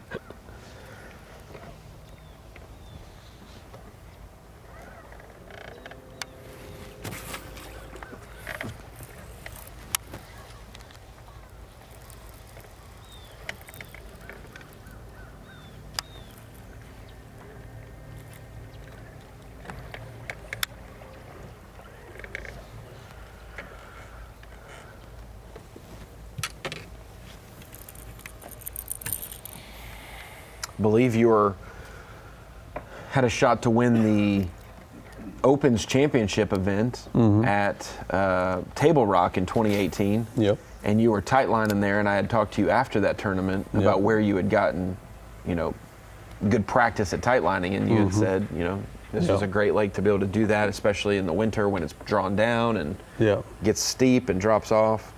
Yeah, that's where the whole jig head minnow thing, everybody thinks that forward-facing sonar has really brought that to light. And where it really came from, where it originated from, was a technique called tight lining, and it came from Cherokee Lake over in East Tennessee. And there's a couple of guys over there that put some videos on YouTube, and some friends of mine and we kind of picked up on it. We started using it on Tim's Ford Lake and other lakes in the surrounding area, and that was before forward-facing sonar, right before forward-facing really took off. Back then, I didn't even have active target. We just put a little small minnow on a small jig head, 1/8 jig head, and just go down the bank when it got real cold in the wintertime. And that was my first experience with the jig head minnow. And now you hear it called the Demiki and all this different kind of stuff, but basically, we got onto it years before, and I always knew, we got a hook up here. I always knew it would be a big deal when it really took off. Oh no. Broke off braid. Braid? Crazy. I don't think it wasn't a keeper. It's like 16-incher. Well, finally got one to bite it. Weird.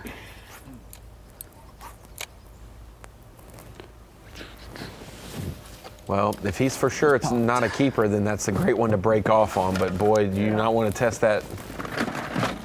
Said it broke his braid, which is, braid does some weird things from time to time. Gets in the split ring. That could be what happened. It's just all tied up.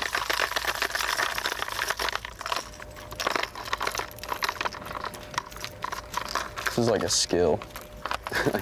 Untangling treble hooks. I shouldn't have them all in the same. Last one had a chrome belly, so let's try something a little white belly. Did that one bite right at the boat too? I think It so. wasn't so far many from the boat, no. close to the Just a boat. little original Rebel popper in the small size they make. Simple Palomar knot.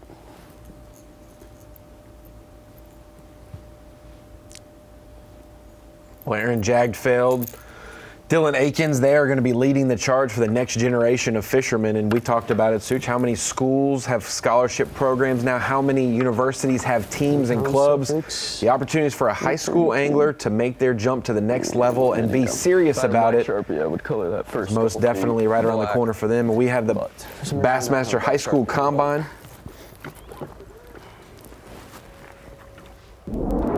Yeah, it was just a week or two ago. School Combine in Decatur, Alabama, where 100 high school anglers have the opportunity to meet with 26 of the best colleges in the country in hopes of earning a scholarship to fish at the collegiate level. Over the next 2 days, anglers will have a chance to meet one-on-one with the coaches of their choice.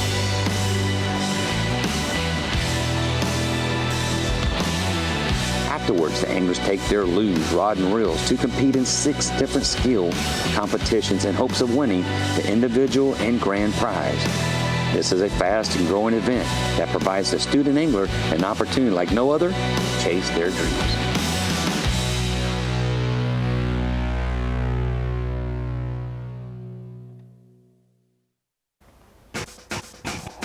So many iconic final day matchups for Bassmaster College Classic brackets in the past. We were just reminiscing about that, whether it's the close calls from McCormick and Smith down in Wetumpka in 2021, or it's Ratliff and Minor from Milford Lake in 2018.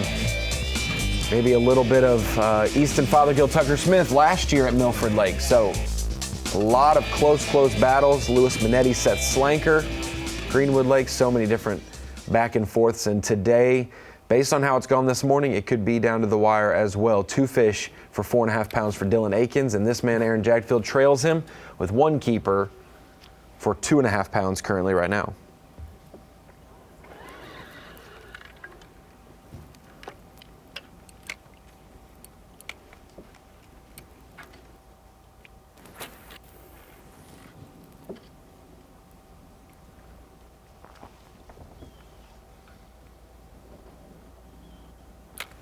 Almost been an hour since both of them caught keepers within a minute of each other. Yes, it was kind of like a punch-counter punch that we've seen. They don't know that they're both catching them, but as soon as one caught one, the other one caught one. We've seen some non-keepers mixed in there today as well, some losses as well. Aaron just had one break his braid and a topwater off, so he just retied and is back at it.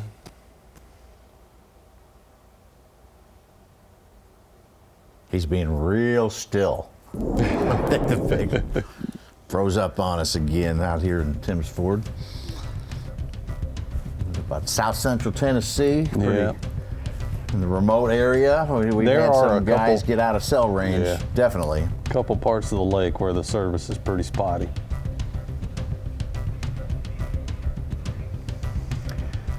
Such, you asked for it. You said, I hope that we lose both cameras due to moving and services so we can see our faces in studio. Welcome into the Bassmaster Studio, sponsored by Marathon.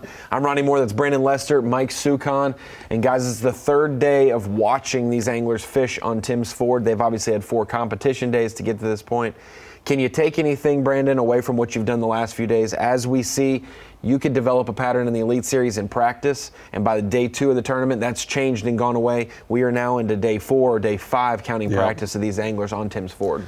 Yeah, I think we've talked about it a little bit this morning. The further they get away from this big front, this was not just any front. I mean, we're talking this was a hurricane kind of front. This was a big front. So every day outside of that, you know there's got to be a tough day coming. And I feel like it's certainly tougher on them this morning. Neither one of them are getting quite as many bites as we've seen them getting. But we may hit a period throughout the day today where they just light it up. We'll have to wait and see. Brandon Lester knew about the gym that we would call Tim's Ford. It's not a big tournament lake in terms of national exposure, but Such, we've seen some comments online of people that fishing has been very fun. Late September, you thought, ooh, it's going to be a little grimy, but the topwater game has been awesome. We've seen some old school lures, and then you've seen all these 4 college programs that are represented have really thrown their own twist onto this tournament. Yeah, we saw some guys get up shallow and throw their buzzbaits and ploppers and do really well. And Brandon was kind of surprised. Akins came in with a 16-pound bag, and then 2 other guys had 16 pounds yesterday. So you were kind of impressed with the weight. I definitely have been impressed with the weights. I knew coming into this event, I did the radio show with Tom Abraham, Bassmaster Radio, and I told him anything north of 12 pounds on Tim's Ford in September is a dang good bag. And we saw several of those, you know, and especially when you get above 14 pounds. Almost 47 pounds right now. If this was an Elite Series event through 3 days, 47 pounds, 46 and change for Dylan Akins, who would be leading right now, and that's a pretty good average per day in the fall, no doubt about it. Yes, it is. And Aaron Jagdfeld's been very consistent the first 2 days. He had the biggest bag on day one, 14-13, followed it up with a 14-5 bag. That had him at 29 pounds and change after 2 days. And then he added 12 and change yesterday. To be over, you know, about 42 pounds for 3 days of competition, not too shabby either. It's all messed up. That look little.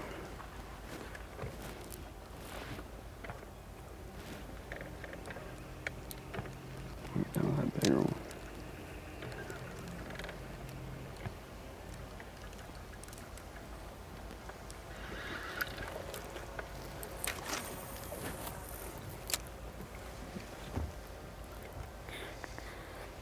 We saw some flurries yesterday. Dylan Akins had so far. 7.5 pounds, a 120-minute stretch, and then about 9 pounds, another 30 minutes time period. 3 more keeper bites. It's just same thing every day. They're just not getting it, and it's hard to make them react to anything else. Like other thing I can get bet on and catch decent ones is this. I threw some other stuff at them in practice and just did not want to react to anything. So just gonna keep rotating through this stuff and cast at ones that look like they want to bite. Hopefully run into 4 big ones, 4 more. Got one decent one. We saw both these guys fishing that bridge yesterday, Such, at different times throughout the day. I'm surprised we hadn't seen either one of them go to it yet. Well, we heard Aaron Jagdfeld say he thinks he's fished it out. Yeah. Maybe they saw each other there yesterday afternoon and said, no, that he's been on it too. May have petered all the way out. You would think some fish would come back. Oh, there's definitely still some fish there. Yeah. Jagdfeld made the comment yesterday while he was fishing that bridge that there were hundreds of fish there. They were just hard. It was so hard to get them to bite because they're well-educated fish. They're on that bridge basically all summer long, and they get fished for a lot. Jeez. You never know. Maybe today's the day they want to eat something. Oh yeah, if you pull up at the right time, you definitely catch some.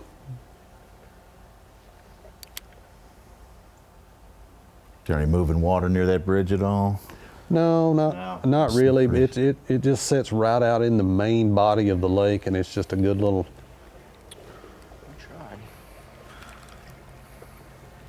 Yeah, you were telling us the drawdown of the when they ever pull any water really doesn't make a big difference on the fishing. Yeah, you have to get an awful lot of rain, and you can only tell there's current when there's an awful lot of rain in certain parts of this lake because it's so deep and stuff like that. It's not like and the Elk River's not near as big a river as, say, like a Tennessee River. And the dam is only 1 or 2 turbines as opposed to a Tennessee River dam will have 15 turbines. Right.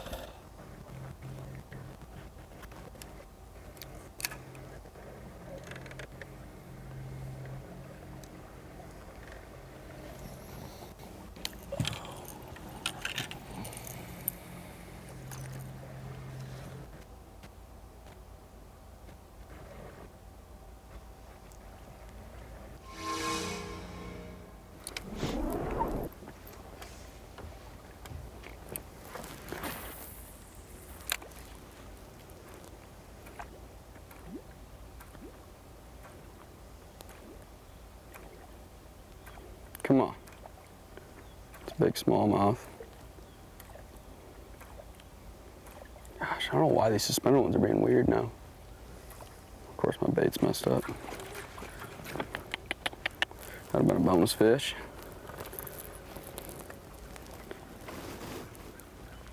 How does that go through the split ring? That's what happened on that last one. You just heard him say that braid got caught in that split ring. Everybody has their own way. I'm certainly not saying he's doing it wrong, but I like to put about a 6 or 8 inch piece of monofilament, 15 or 20 pound monofilament between my braid and my topwater bait just for that reason. And you can go so that doesn't happen. And you can go. What are you, 20 for mono? For the shock of the hook you set. You can use something big. Number 2.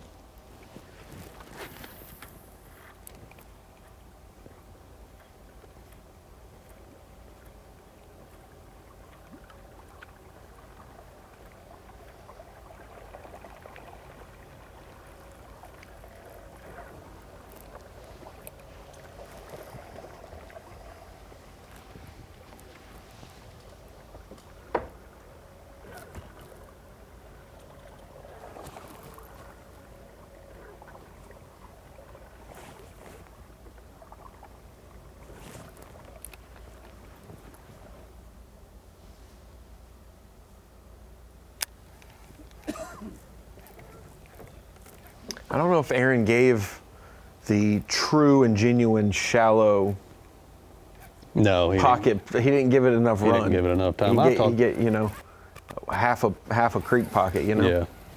No, I talked about that a little bit yesterday. Dylan hooked up here. I applaud these guys because both of them have went all in on what they're doing, and I feel like that's what you have to do. Okay. Oh. Hook in the back. Yeah. No. Hooked in the back.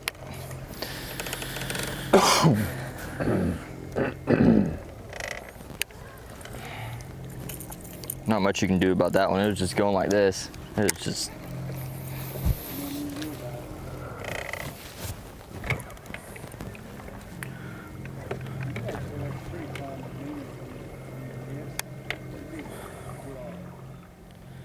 Yeah, I know it's gonna happen, but it's happening a lot worse today than other days. It's just like, how does he get hooked in the back? It's crazy, but it happens.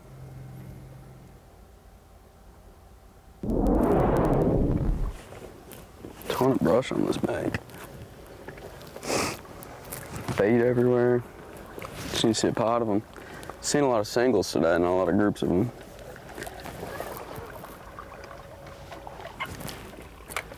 That one right there. Please act right and bite.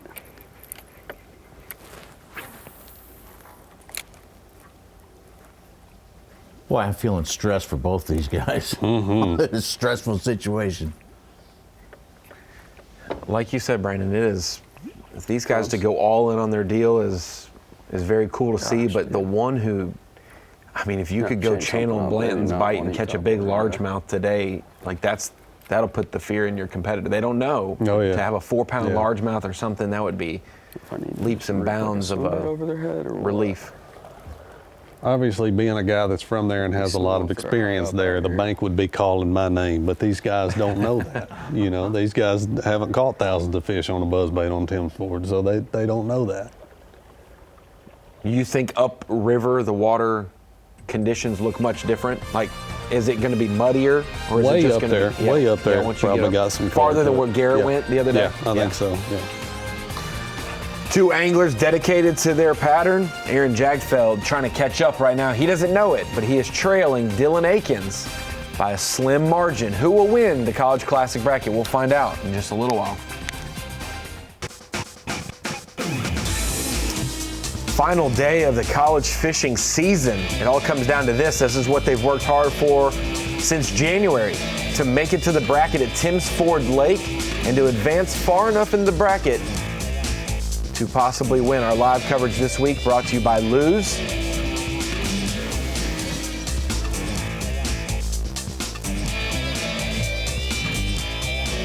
We talked about all of the Elite Series pros that used to be college anglers and got their start there.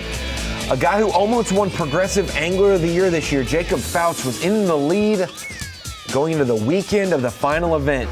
He got his start a few years back at Bryan College when he won the championship with Jake Lee and then went on to win the bracket as well. Covered this tournament on the water, Such. This was up Bemidji, Minnesota. They were the first. I remember going up there. I think they were both freshmen. Jake was a heralded high school angler. I remember covering him in high school years ago. They won the bracket. Jacob was just as quiet then as he is now. Jacob turned the smallmouth game on, though. They went to Serpent Lake, not far from where they were in Bemidji, for the bracket lake. Rainy conditions all week, but he rode smallmouth to a victory over his partner Jake Lee. They both made the final round of the bracket. So Bryan College was guaranteed the winner would advance to the Bassmaster Classic, and he got on the stage in 2018 at Lake Hartwell and was dubbed the Paper Boy. I by recall Dave that Mercer. well. And Doesn't boy, seem like 7 years ago, or does it seem longer? Boy, he's been toting the mail lately if we want to stick with the Paper Boy. He, after a very tough season, what was it, 8 missed checks in a row, Such, and then he made like 12 or 13 in a row. I think he's 12 or 13 in a row now. And almost won the Angler of the Year this past season. He was in the race for sure. He had a lot of pressure on himself after coming out on social media with frustration at the end of last year, but was able to stay on the Elite Series and then able to take great advantage of it this past season and make a couple top 10s and definitely finish high up in our Angler of the Year race. Yeah, he ended up 4th behind Chris Johnston, Trey McKinney, and Corey Johnston. It's changing. Something's changing with these fish.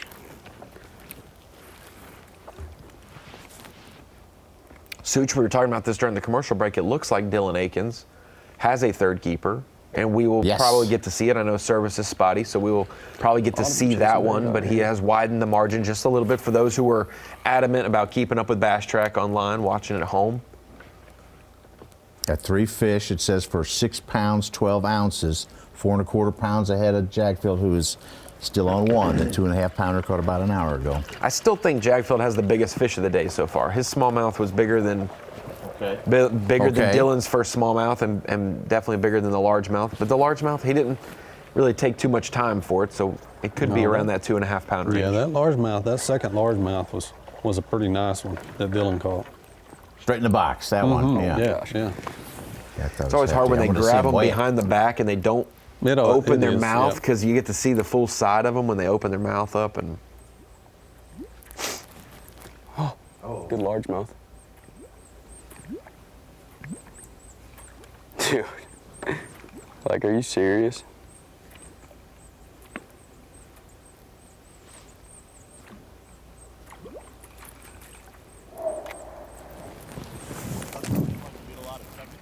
No, dude. Once they hit it, it's over. Another pot of 3 of them out here.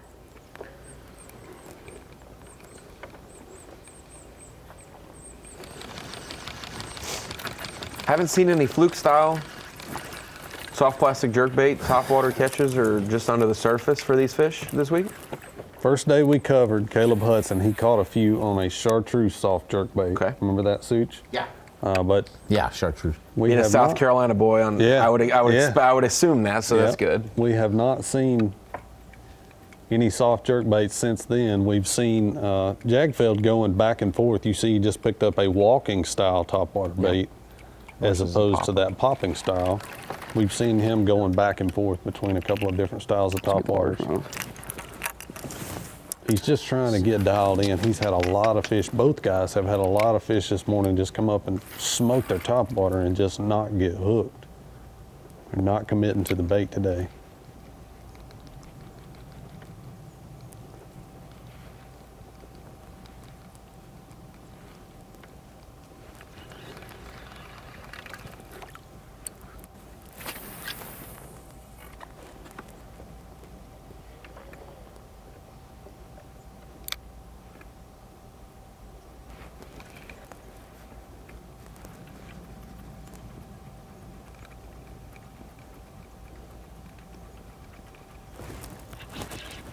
Hooked up.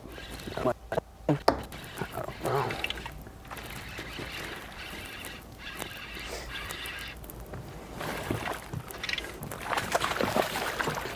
He's long.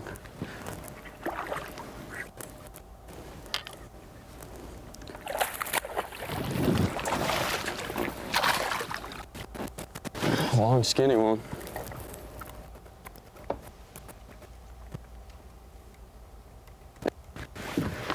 I can almost guarantee it. Yep.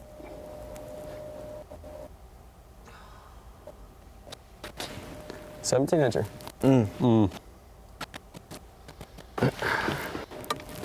Part of it.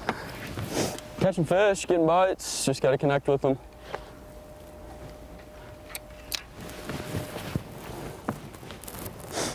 Dude, this area right here has got a ton of them.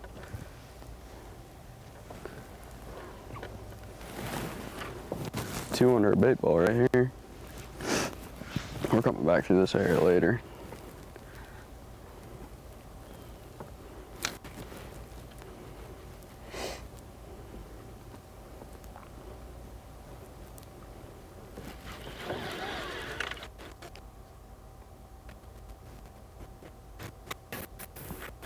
Not been short on issues today. Short striking and short fish. Mm-hmm.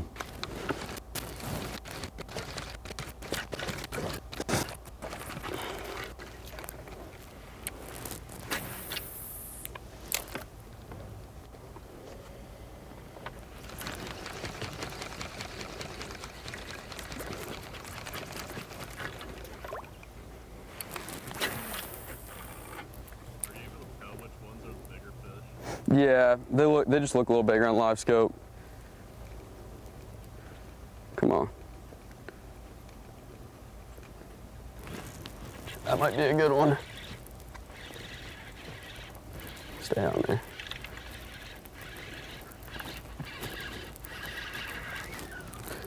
It's fighting like a good one. Oh, wow. Oh, it no. almost jumped in the boat. Oh, no. Golly. Are you kidding me?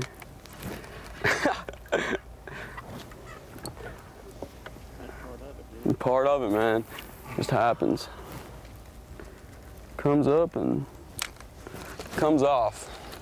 He's probably a keeper, close to it. Yeah, that was a keeper. Another wide one right here. Dude, there is a ton of bass right here. Catch a bigger one right here.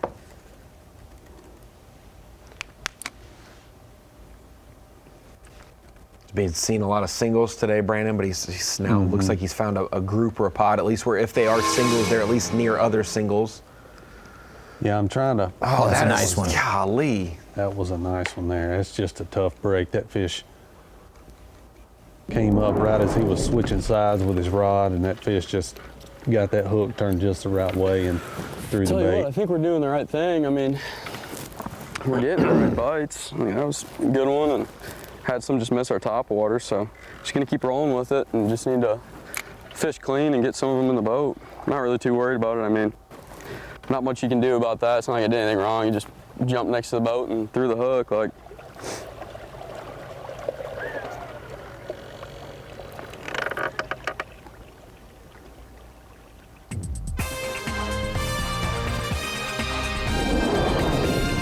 I'm not even fishing for him, Brandon. It makes my stomach churn. I know, me too. I've been there. Throw up this chocolate milk I had earlier. Dylan Akins in the lead. 3 fish on the board. We're still going to show you that third one when we get to see it in a few moments. Aaron Jagdfeld says that might have been a keeper. We definitely believe it would have been. Would have been a good one as well and added to his total. He trails Dylan Akins. We'll be right back. Welcome back to Tim's Ford Lake, the striking Bassmaster College Series College Classic Bracket, presented by Bass Pro Shops. Our live coverage this week is brought to you by Luz.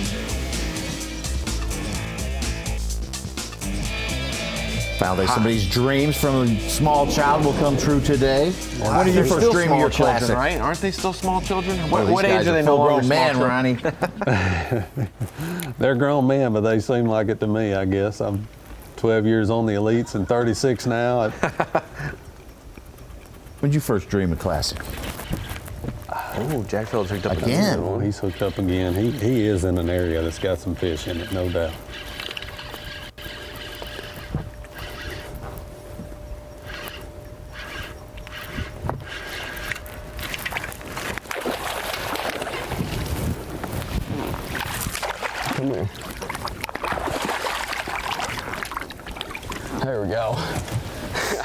About time. I'm like 99% sure that's number 2. Dude, my heart sank. He about jumped in the boat right here. Oh my gosh. It's a nice one.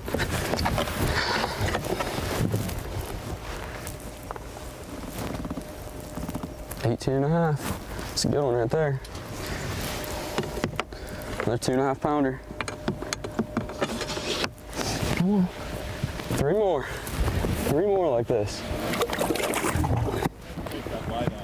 Oh yeah, sorry.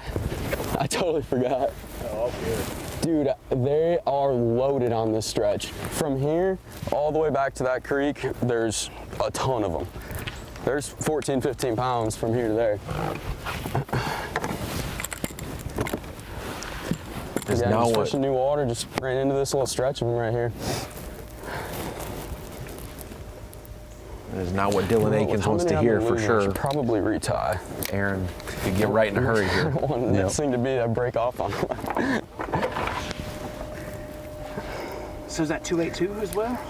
Yep, 2.8, yeah, 2.5 pounder. Got all day to catch 3 more. I'm shaking right now.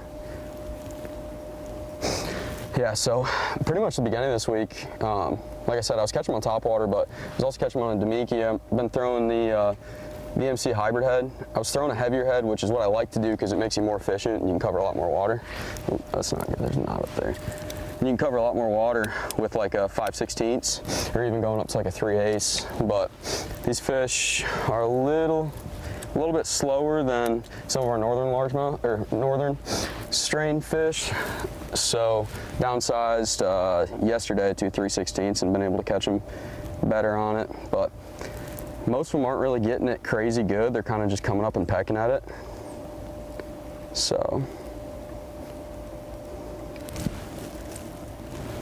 And then that's just the Crush City freeloader on the back of that right there. I'm sure everybody knows what that is by now. It's caught a few bass in its lifetime. First time I threw it was last fall. A Griffin. We went out to Lake Erie and he had it and I was like, what the heck is this thing? And he caught 1 bass on it. I said, give me that thing. And just the rest of the day we were just smashing them on it. It was so fun.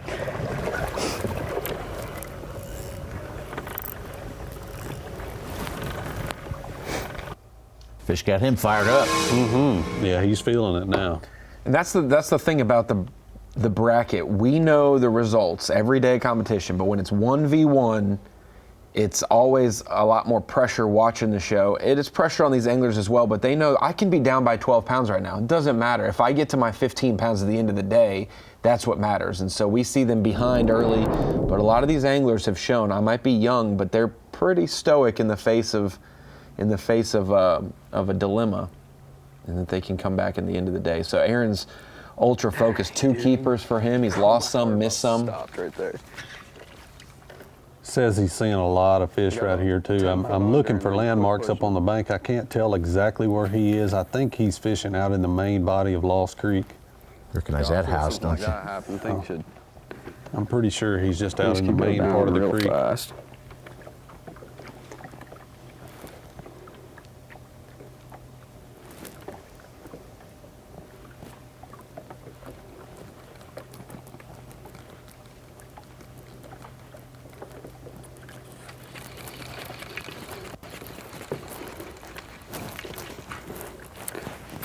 One just blew up right there. Oh, he's back there now.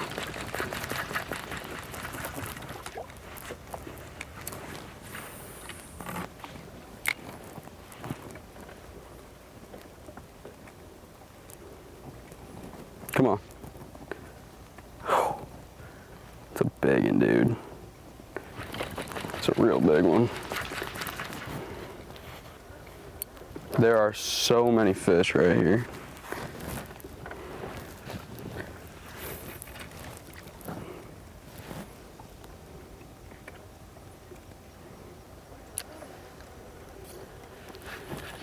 There's another school of them out here.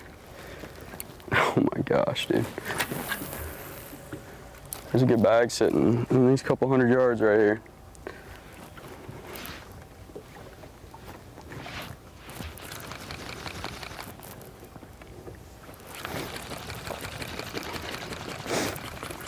see him reel his bait in real quick like that. I'm sure if, do a spoon. If you're not familiar with forward-facing sonar, you may think, why is he reeling it back in so fast? What he's trying to do, he's trying to make sure that his bait is in the same, in relation to the fish. He's wanting to make sure that that fish sees that bait. Yeah, I was just like, I wonder what they would do to a spoon. I mean, they're going through bait. They'd either smash it or get scared of it. Sometimes it seems like they get scared of this little Damiki. These fish are not sitting still. They're swimming wide open. I mean, not as fast as they can, but they're moving some ground, so you kind of have to lead them. You sucker. To get the bait in front of them. I thought he was about to choke that thing.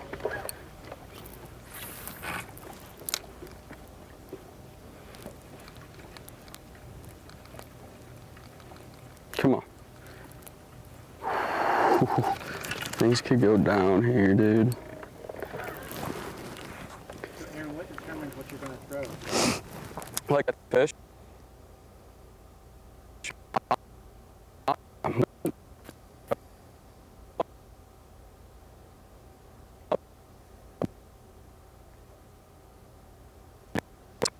If I'm mixing that topwater in, what really determines it is where those fish are set up in the water column. So you'll see a lot of times when they're actively feeding, they'll be up within 8 foot of the surface, and then you can see them down on the bottom just cruising, like maybe not all the way on the bottom, but down in like 30 foot. They'll be in big wolf packs of them and doing that out here. And then the ones up on the bank are just sitting in like 4 to 8 foot of water, just kind of cruising down that break.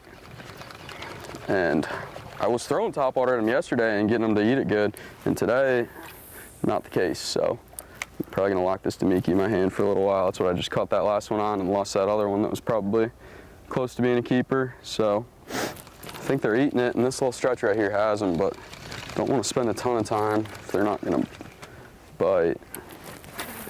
But I think the right ones live here, from what I've seen so far.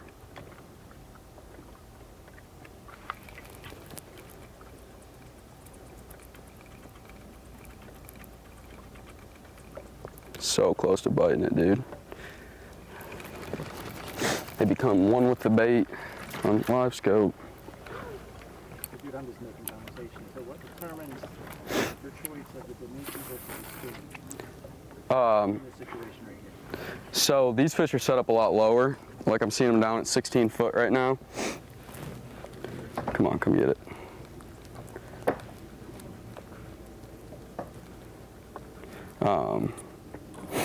Yeah, if they were set up higher and just cruising right on the surface, I would probably throw a topwater at them. I just think this Damiki falls even. Come on. Right there.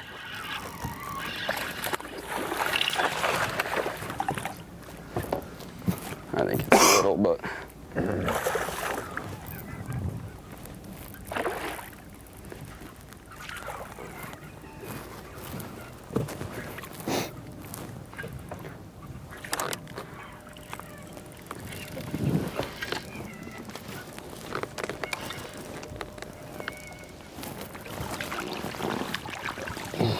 Give me a 17-incher. He's kind of long.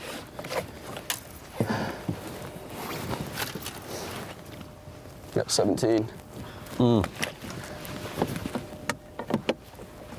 They're here. They for sure are right here. There's 14, 15 pounds here. Gosh, it's fun when they eat it like that. Literally just right under the surface. These two are good ones. I need 3 more friends. We got all day, man. It's 9:30. All day.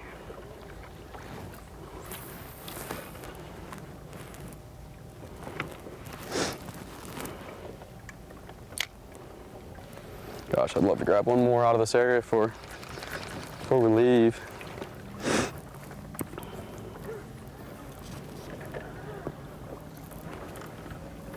Three hours of fishing down, 5 hours left. Mm-hmm.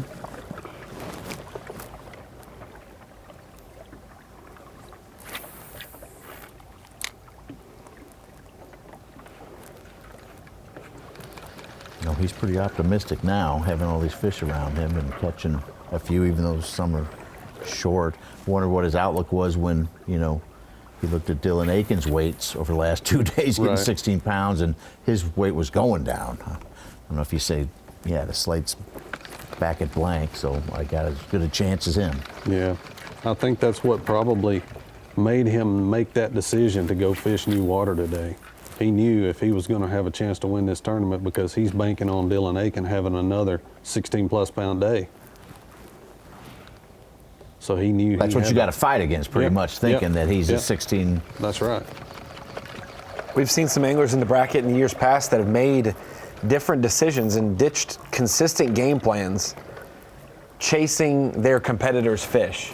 Or, you know, like, I've got to do this, I've got to up my game. The weight of the, what their competitors had been catching.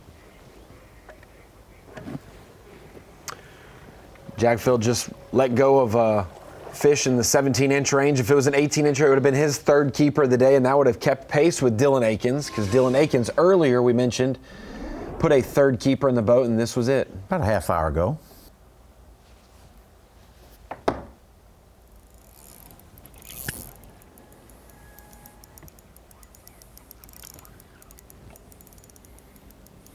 Started the day with a 2-pounder, a 2.5-pounder, and this is went in as 2 1/4 on Bass Track.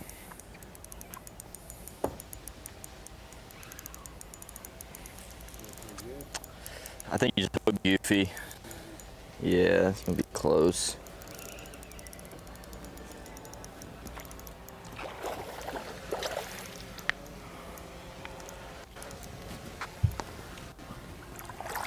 I think should make it though.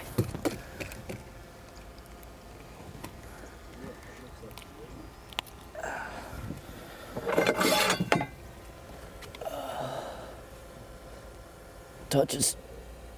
I'll take it. Not giant, but. Now he officially has 3 fish in the live well. Now that we've seen it. It's official till we see it, huh? Now that we've seen it. 3 fish for Dylan Akins has him in the lead, 6-12. Aaron Jagdfeld added a second keeper not long ago, 5 pounds even for him, 2 2.5-pounders. Losing fish, short fish, that's the name of the game so far in Tim's Ford.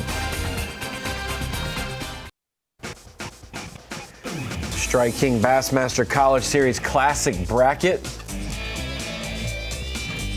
Winchester, Tennessee is the host this week. There's been a great couple days of fishing for the best of the best from the College Series. We had the round of 8 that went Friday and Saturday. We had semifinals Sunday yesterday and have narrowed it down to championship Monday. The finals, Aaron Jagdfeld, Dylan Akins out there representing Emmanuel University and Adrian College. Both doing so well this week. Very consistent overall, and the weights have been great to boot. Tim's Ford has definitely shown out despite conditions or because of the conditions. You pretty proud of your lake, Brandon Lester? Your home waters? I am. It could have been a lot worse, I'm here to tell you. This lake can be a bear. Anybody that's ever spent much time there, it can be a tough, tough place. We hit it good with the weather. Certainly not Chamber of Commerce weather, but as far as fishing weather, it's been really, really good. Good catches.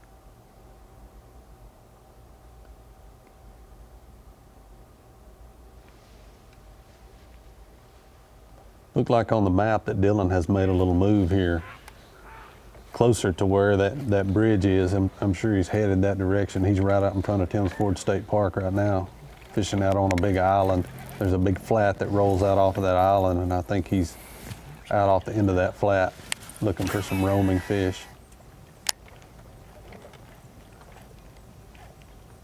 He was pretty productive yesterday down near the dam on those. He was, yep. And that's where he's been most of the morning.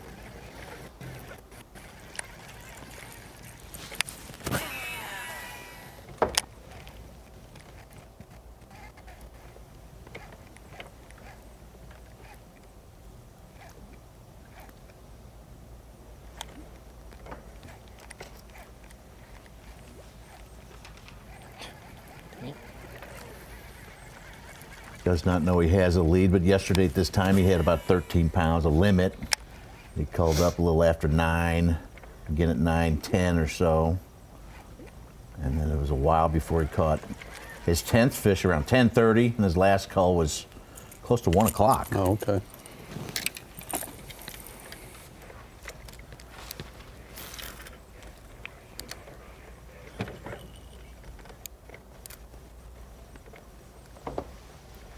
We showed you guys his third keeper from earlier today while he was down in black, not able to be seen by us. Caught some other fish as well. They just didn't keep. That's been the name of the game, is short fish. When you're targeting smallmouth that have to be 18, that's gonna happen more times than not. Largemouth having to be 15, that's still even a little bit of an uptick. Normally it's 12 or 14 in most lakes, and so just under those lines, some non-keepers for Dylan Akins. But getting bit is a good sign at least. You can turn bites into keepers in a hurry. Absolutely. Let you know you're in a good area. Another one on the top water right there. Statewide, it's 18 inches, and it's just to preserve the species, let them grow a little bit? Or? It is, yeah. That's something that Tennessee adopted, I'm going to say, about 10 years ago in an effort to grow the smallmouth to a bigger size statewide. You know, A lot bigger when he blew up. The world record smallmouth came from Tennessee. We talked about it the other day on Del Hollow Lake. So that was kind of why the state adopted that 18-inch size limit across the board. Whether it helped or not depends on who you talk to, but there are certainly a lot of 17 and a half, 17 and 3/4 inch smallmouth. Same size. Well, that one looks like it's got a little bit of weight on it. It's just not long enough.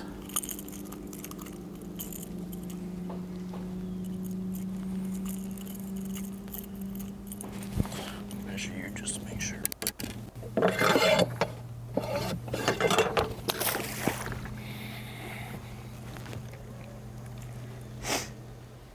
Manual University is wedged there in Georgia. Basically, if you drew a straight line from the University of Georgia to Clemson University, they are right on the path there. So they're between Hartwell and Lanier. Maybe they obviously don't have smallmouth in those lakes, but this style of fishing off the bank with topwaters, definitely this is right up their alley of being comfortable. Yeah.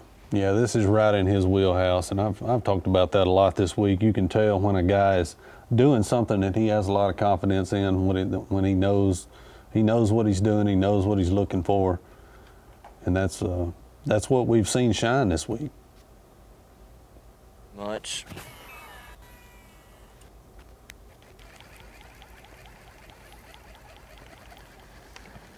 Come on, fish. Get moving here.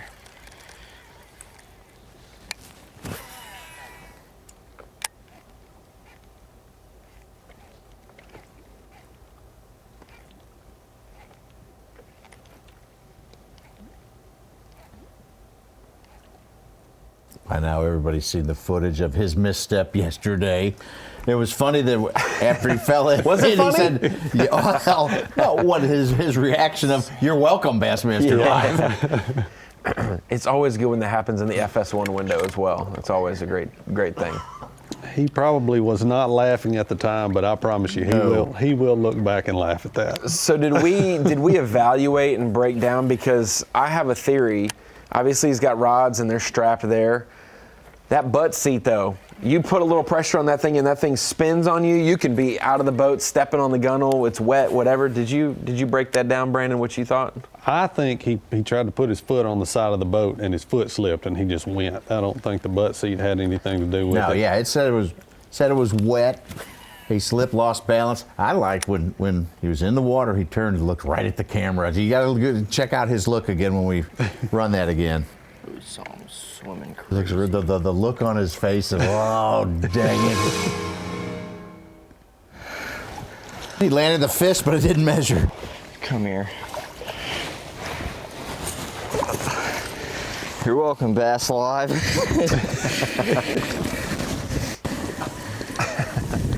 This guy was not worth it.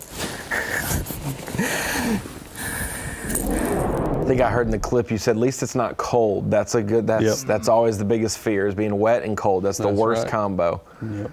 But the weigh-in, I think tournament director Glenn Cale and somebody else brought him some wet or some dry clothes to get out of the wet stuff. Or he said he may have gotten pretty cold because. Oh no, you can still get cold even on the most normal weather days, just being soaked. But I would have been impressed if he fully enclosed in his rain gear, if he came out of there and was completely dry underneath. That would have been the best ever advertisement for his rain gear. There's a suit that claims it does that. Encapsulates you. Yep. And as a life vest at the same time. Mm-hmm. 2 anglers, 1 spot in the Bassmaster Classic. They're inching their way to a 5-fish limit. Dylan Akins with 3 for 612. Aaron Jagdfeld with 2 with 5-0. That's how they sit right now, 3 hours into the fishing day. We'll be back.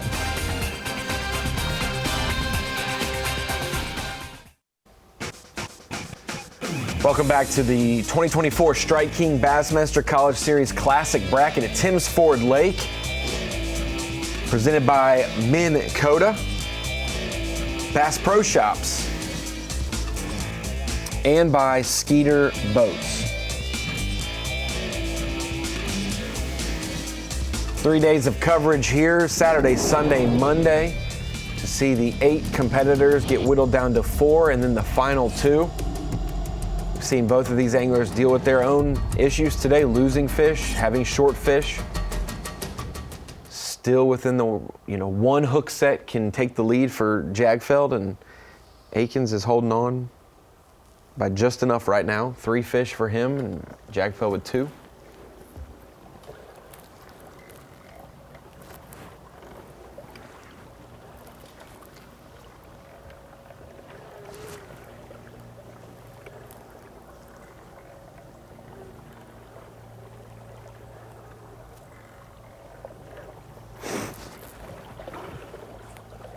Brandon, what did you think of where they were located on the map? Jagdfeld he's in a creek that kind of splits off the main Lost Creek arm down on the lower end. He's in a little creek called Anderton Branch. Really good creek. The particular bank he's fishing, I'm familiar with it. There's a lot of laydown trees and brush that come down off of that bank, and some of those fish could be relating to some of those laydown trees, but I think most of the fish he's seeing are out off the bank, chasing threadfin shad, stuff like that. I'm pretty sure Akins is still out there in that state park area, around the island out in that area, chasing some fish around.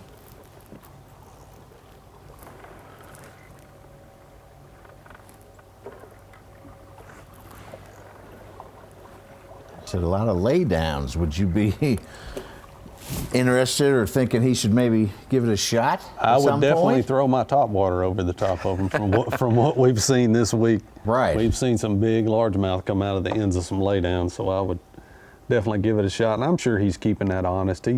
You see him out in the middle a pretty good bit, but he's getting close enough to the bank that if he sees something worth casting to, he'll cast it up there. All right, in the left corner of the screen looks good to me. Right? Mm-hmm. It's a good looking spot. Such, I didn't take you for a laydown guy. I thought you were a jighead minnow dude. If I can ever lay down, close my eyes, I'm good.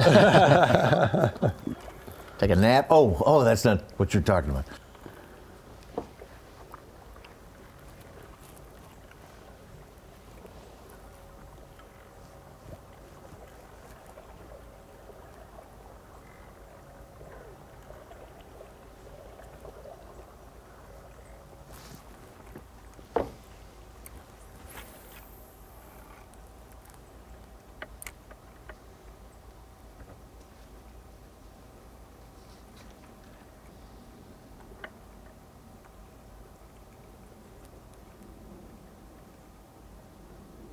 Yeah, yesterday Jagdfeld had his limit already, and he culled one more time in the 10 o'clock hour.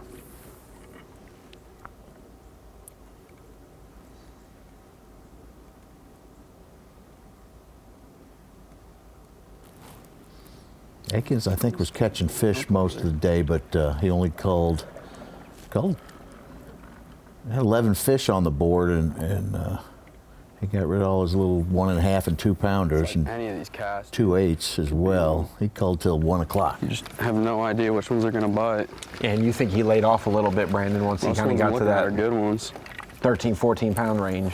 I think so, yeah. He had himself in at 14.5 pounds, but he was weighing his fish yesterday morning, and his smallest fish, I can remember him weighing one, and his smallest one was like a 214, so he knew he was up to a good bag. He knew he was right up there where he needed to be. So I imagine he kind of got out of that area a little bit and went and tried some other stuff.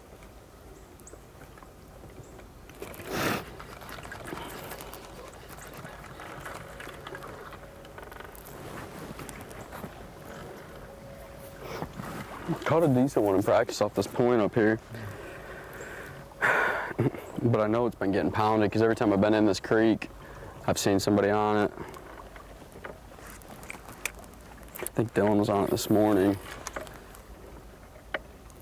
And I know when I was in here day 2, I seen like 2 or 3 different boats fishing it too. So I don't even know if it's worth fishing it.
We saw him get in that area earlier. He said he was seeing a lot of fish. Now it looks like he's back to just burning down the bank, trying to find another productive area. He's probably going to let that area rest a little bit. I think that's what he was saying, that he may leave and come back to it a little while. Yeah, he's looking left and right. Mm-hmm. Wall of bait. See, and he's probably in that 18 to 24 foot range where his boat is, but when he pans to the right, he could be panning over 50, 60 feet and panning up to 5 to 10 feet. That's right. And being able to do that without having to go all the way up to the bank to fish, going all the way back out. Yeah.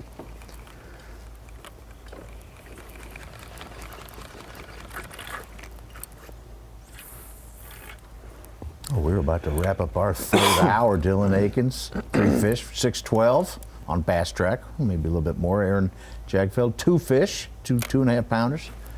About 1 pound, 12 ounces back.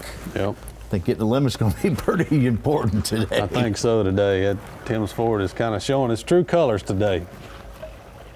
It's a good little lake, but it can definitely be a tough one, and it has been a good test for these guys this week. It's been a fun tournament to watch so far. And just knowing how the bracket is every single year. Easton Fothergill catches them so good in the mornings last year, every single day, and then the final day of the bracket has a terrible morning. Tucker Smith doesn't catch them in the morning every single day. He does on the final day. You know, it's just flip-flops. And so this afternoon, they may have been off the gas pedal yesterday afternoon, not needing to lean on them. We're going to see some things change this afternoon for sure, especially, like you said, it's supposed to be cloudy all day, but if that sun does pop out, that might be a little bit of a difference that actually helps somebody. The wind's supposed to pick up, but not very high. 5 miles an hour is not much. No.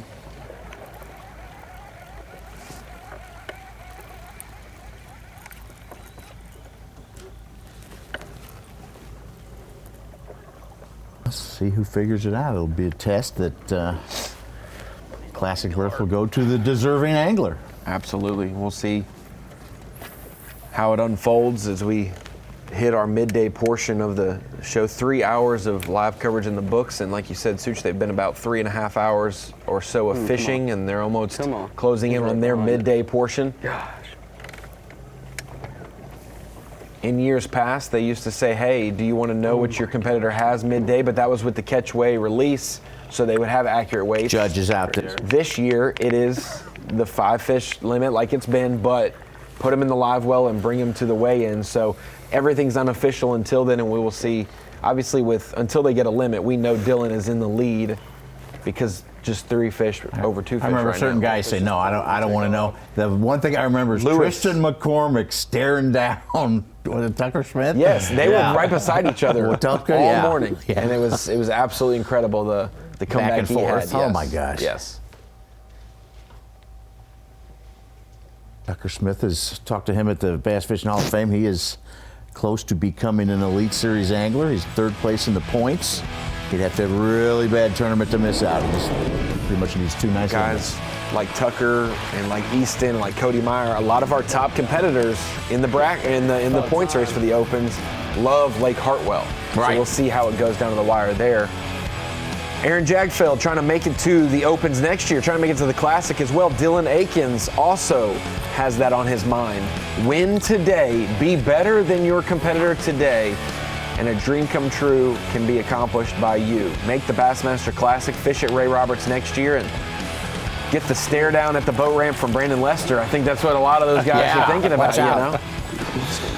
I don't know about that, but it should be a fun event over there on Ray Roberts. You'll be able to next say, month. hey, I covered you in the That's College right. Classic. Yep. I already got you Practice Classic. scoped out, for lack of a better term. We That's right. know exactly all about you. Following you here. We'll get to break down. Maybe we'll talk a little Ray Roberts when we come back. We're going to take a little bit of a break in the middle of our day, let these anglers continue to break down the water, cover some water, figure it out even more. But will one of these anglers go down into the legendary list of college bracket winners from years past? We'll see in about an hour. Bassmaster Live will continue at Timms Ford Lake. It's been a great week here at an uncovered gem in Tennessee. We've been so many places in Tennessee. Timms Ford welcomes us this week, and it has put on a show. We will see you in an hour on Bassmaster Live.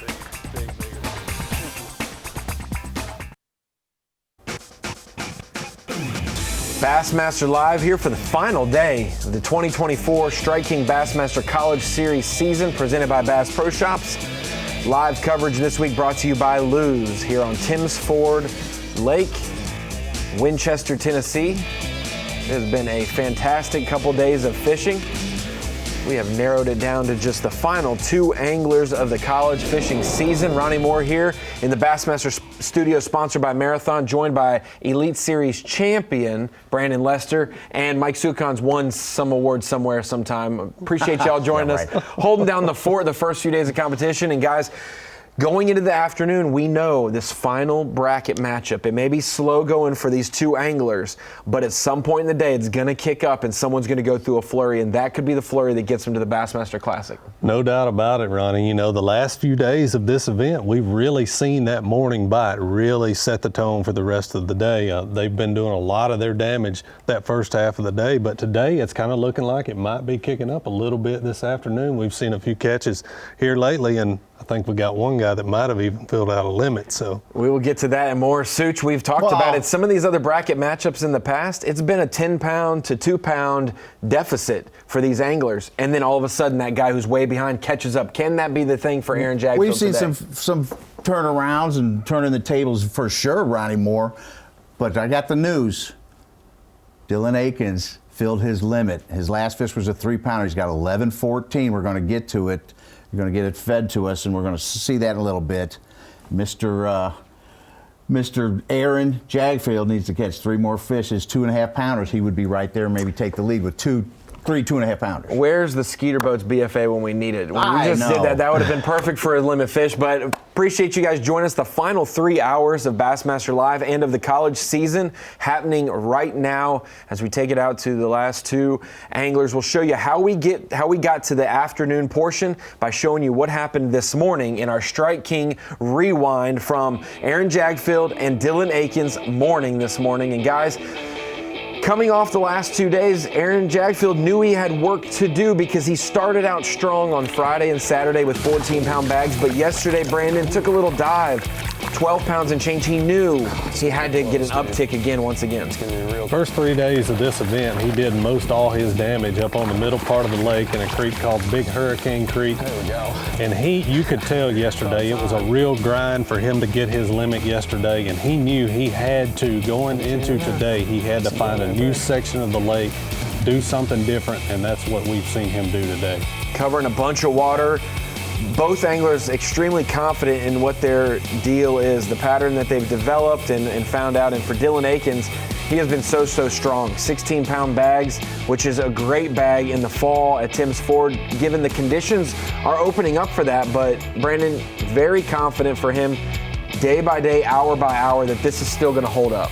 Yeah, I think so. He's dialed in. He's on that very lower part of the lake. We've seen him spend a lot of time right down next to the Tim's Ford Dam, and he's in a real good area, catching a mixture of largemouth and smallmouth, mixing it up between a jig head minnow, chug bug, topwater bait.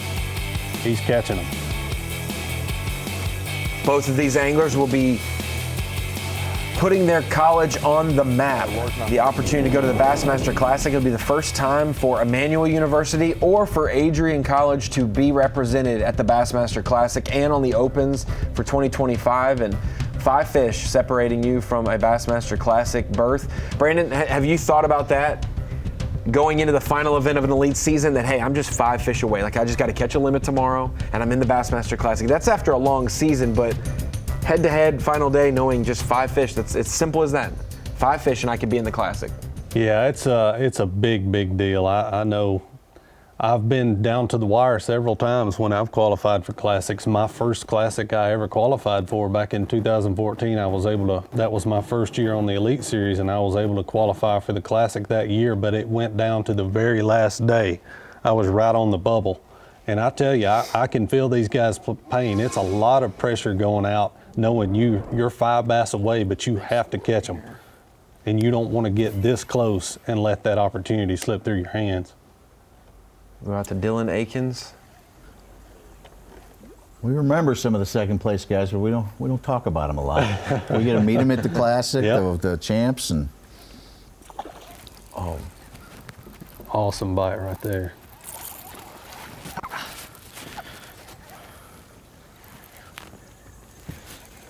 Unfortunately. This might be a non-keeper. It'd be a large mouth, so it'd have to be 15. I don't know, he's kind of long, but probably should check. I know, he's not.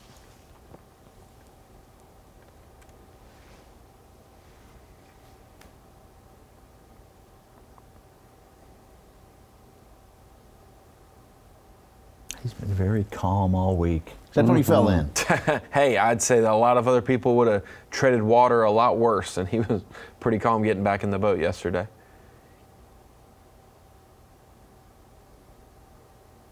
Not a keeper. For those joining us maybe for the first time, maybe you're just breaking the rules at work and watching some Bassmaster Live. Fish have to be 15 inches if they're largemouth here at Tim's Ford and 18 inches if they're smallmouth, making that a little bit more difficult for every bite to be a keeper. But when you do get a keeper bite, Brandon, it's been a pretty good average size fish. I think the 2.5 to 3 pound has been the average for most of these guys for the keepers. Yeah, 18-inch smallmouth is a really good fish. I mean, you can pretty much bank on an 18-inch smallmouth being at least a 2.25 pounder, depending on how they're built.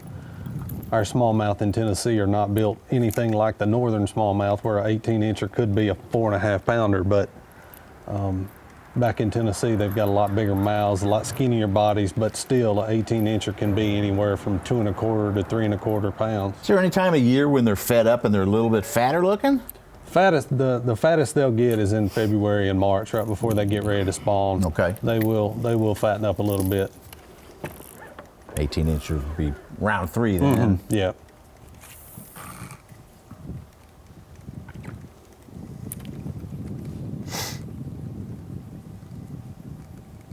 Gosh, dude. I don't know why they don't bite. On Bass Track, he is 6 pounds, 14 ounces back. Yeah, when we left Midday, they had finished up about 3.5 hours of their fishing day, and Dylan Akins had 3 for 612. Aaron Jagdfeld had 2 for 5-0. But during our break, keepers 4 and 5 have come through for Dylan Akins. The 2-2, and we believe a 3-0 is what entered in Bass Yes. Track. And based on service, we obviously weren't live when that happened, but we have them, and we will get them from the cameraman to showcase to you guys of Dylan's important fish to fill his limit. Is there one fish you have caught, Brandon Lesser? You said that's my classic. That I got in the classic because of that fish. I have. Where was that? I certainly have. One that comes to mind was at Lake St. Clair. One year when we were up there, I was fishing in the St. Clair River, and it was one of those years where we had the end of the year AOY championship at St. Clair. Right. I think it was 2019, yeah. Yep. I remember catching a big fish in the St. Clair River, and I knew it put me where I needed to be, and the way I had it figured, So today's been pretty tough for me, honestly. Aaron talk here. Kind of one little stretch of them. Had a couple little mishaps where they just came off. I mean, there's not much you can do about it, but I caught 2 decent ones. I mean, probably bigger than anything I had yesterday, but just have not been able to get those keeper bites that I'm missing. Just need 3 more. 3 more. This bridge has them. They're constantly swimming, and there's a mega school of them right there. They were just going. I figure with 2 fish after almost 5 hours, he would revisit the bridge. Yeah. Yeah, I was waiting to see him go back to this bridge for sure. Spent a lot of time here yesterday. There's a lot of fish around that area. Anyway, going back to my story about that fish at St. Clair, I knew when I caught that fish, the way I had it figured, it was a $12,000 bonus for making a certain place in Angler of the Year that year, and a $10,000 because you automatically make 10 grand when you make the Bassmaster Classic. So I remember when I hooked that fish and I saw the size of it, I told my marshal, I said, that's at least a $22,000 fish. I need to get his butt in this boat, and I did. Pretty good feeling. I like the way you think. I announce that a lot. I tell guys, that could be his $25,000 fish he's going to for sure move up from 4th to 2nd. Or I think that year, I think I remember that fish, and I think we had you on camera because we had like the top 10 in AOY.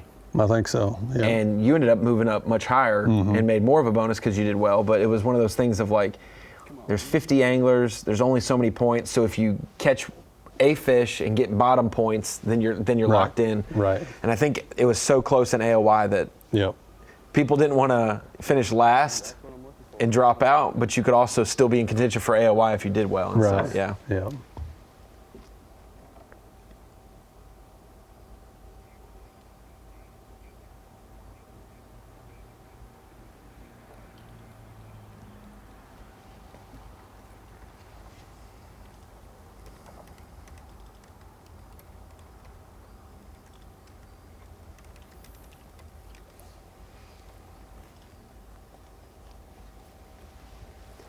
We mentioned at both these schools, Emmanuel University, which is in Georgia, not far in between Hartwell and Lanier. If you know where those lakes are on the map, a lot of fishermen know, they don't know cities, they know where the lake is, and if you're far from it, they know where you're at. Yeah, where's Franklin Springs? So, Emmanuel University, first time in the bracket, and Adrian College, this is the first time in the finals, but the second time the school's been in the bracket, because back in 2021, Hayden Scott and Griffin Fernandez won the national championship, made their way to the College Classic bracket, and that was down in Wetumpka, Alabama. And that was looking back at it, a star-studded bracket with the likes of Tristan McCormick, Tucker Smith. You had Fernandez and Scott, but they won on the St. Lawrence River in dramatic fashion. What a great couple days it was for them there. Yeah, their college is like southwest of Detroit. Yep. Right close to St. Clair. I think they were one of the first schools from the north to have scholarships. They came, I remember covering Nick Marsh back in the day. They won at Pickwick. 20 pounds and 6 few years back, ounces. there's Tristan McCormick right there. And for the Stevie first Mills. time in collegiate history, Adrian College out of Remember Stevie Michigan Mills' hat. Yes. is going to stamp their name as national champions. Hayden Scott out of Ann Arbor, Michigan, and Griffin Fernandez out of McCordsville, Indiana, representing Adrian College. And they are your national champions with a 3-day total of 63 pounds and 10 ounces. Get loud for them, Waddington. 21 a day got it done for them for the national championship for Adrian College. And from there, I mean, they had a great reputation of winning regional events, being great up north. Winning the national championship was huge for their school, put them on the map, put them in the College Classic bracket, and here they are again. Little bit of room for Aaron Jagdfeld, but now we know everything he catches goes to his bottom line. Dylan Akins is now in the mindset of culling. And we'll see what happens over the next few hours between Akins and Jagdfeld out on Timms Ford Lake. The 2024 Strike King Bassmaster College Series Classic Bracket is sponsored by Mercury, by PowerPole, and by Progressive Insurance. Got about 5 hours into the fishing day, Such, with just a few hours left to go. 2 anglers matched up. One still has a couple fish to fill his limit. The other one is looking to upgrade to the weight that he's been at the last few days, which he still has some work to do to get there. Kind of knew it'd be a slower day, didn't we, Brandon, coming in? Even the anglers speaking yesterday were saying they're worried about catching a similar bag or even a limit today.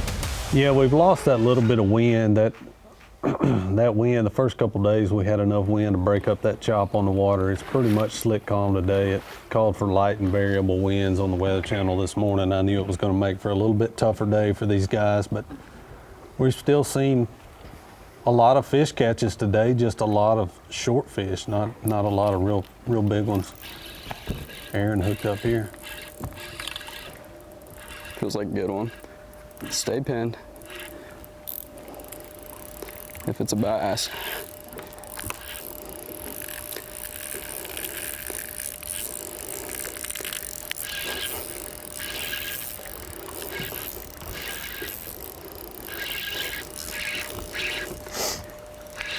I think it's a hybrid.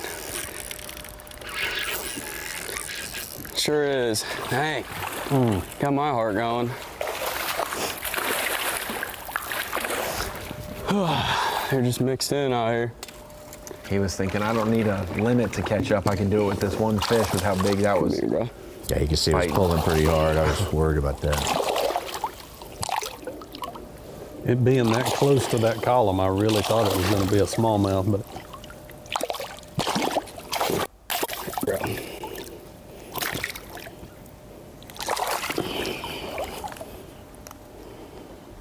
heard him say they're all mixed in. The hybrids, the largemouth, the smallmouth, all those pelagic fish out in the middle. They're out there feeding on the same thing. Threadfin shad for the most part is what they're feeding on out there. Maybe a few gizzard shad here and there.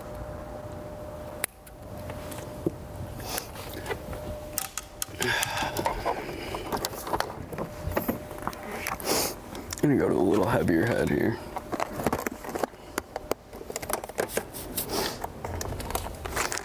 So the hardest thing when it comes to tournament fishing is leaning on what got you here, but also keeping an open mind as conditions change. We saw Aaron really consistent earlier in the week, Friday and Saturday, with 14+ pound bags, kind of pacing the field at that point.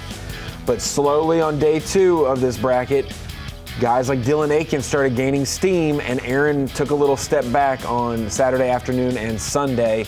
He's trying to regain that magic that he had on day 2 and day 1 of this tournament, where he was really made it look easy. There's a number 2 seed with 14-13 the first day, 14-5 29.2. He's just, a pound less than Dylan Akins over 2 days, first 2 days. But only 12.3 yesterday when Akins went, it was 16.7, the biggest bag all week. Jagdfeld's been doing something very similar as Akins, which is utilizing topwater. He's got a couple topwaters he's mixed in, but Brandon, he's also keeping the jig head minnow honest because some of these fish aren't just relating to the surface, they're a lot deeper as well.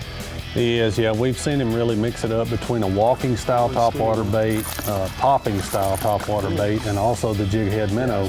We saw him this morning, he was saying he was seeing some fish all the way down in 30 to 40 feet of water, so that's when he'll kind of send that jig head minnow down to those fish, and then if those fish are in that top, say 10 feet of the water column, that's when he'll throw that topwater at them and try to get those fish to come up for the bait. I read that some of the guys were saying that fish are schooling pretty deep and they're coming up pretty far ways. Yeah, in clear water, a lot of those fish are looking up and they'll come up quite a ways. When we left you after the first 3 hours of Bassmaster Live, Aaron had just caught his second keeper, had lost another one, and really said that they were schooled up. I think he caught a non-keeper as well, and so we thought, optimistically for his game plan, that he could get right in a hurry, maybe catch a couple keepers. That did not happen, but this is a place, Brandon, that you're saying there's plenty of species and plenty of opportunity to maybe fire up a pot of fish to go get keeper 3, 4, and 5. Yeah, this bridge right here, talked about it a little bit yesterday. This is known as the Mansford Bridge. A lot of locals will know. It's right outside of where they're taking off from at Timms Ford Marina. And they get on that bridge shortly after they get done spawning. They usually show up on that bridge in May, and they'll be there all the way through the summer. It's just a good bridge. The lake does narrow down right there just a little bit, so you've kind of got that main river working for it, but it's got some good bridge pillars out there, and that gives those fish something to relate to. There's always bait in that area. And Jagdfeld said yesterday he could see hundreds of fish on his forward-facing sonar out here. They're just hard to get to bite because that's a well-known spot. Gets fished quite a bit by the locals, and those fish get pretty educated pretty quick. And he's one fish an hour. We got about 3 hours left. Yeah, it starts to get where we're proud of his patience and his stoic mindset. You know, when he's, I got all day to do this. I got all day to do this. Well, then, Brandon, when you start to get, you're like, I'm losing some of my day. Oh, yeah. I gotta now get on a quicker routine. Yeah. You can see him get a little enthusiastic after he caught that second fish. He was like feeling it. Yeah, and it was interesting to me when he caught that second fish, he got in an area where he said he was really seeing a lot of fish. He caught a couple of short fish right there and lost a good fish. So I'll be curious to see if he goes back and revisits that spot again this afternoon. I would have to think he probably will.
They all chased it off. It's crazy.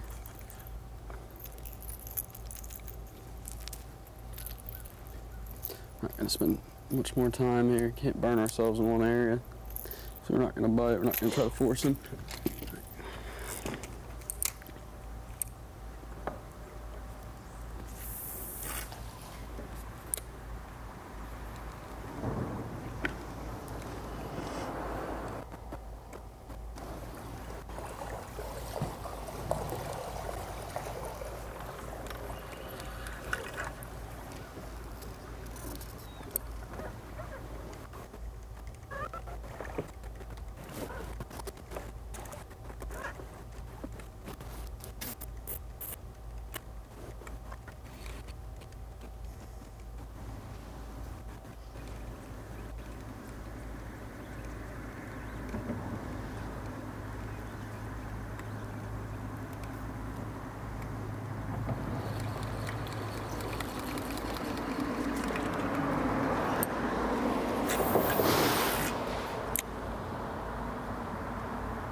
I love the bloop, but I want to hear it just. I know. I want to hear the cinder block landing on it. You know? Whenever you're ready, take off. It's like he's going to make a move here. We've seen a couple of those this week, Yes, right? we have.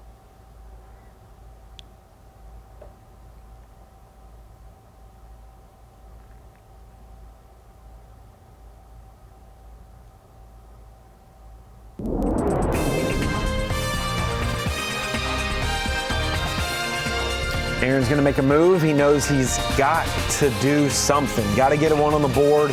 He knows that no matter what Dylan's doing, 2 fish isn't enough. We'll see what move he makes when we come back. The final day of the 2024 Strike King Bassmaster College Series Classic Bracket.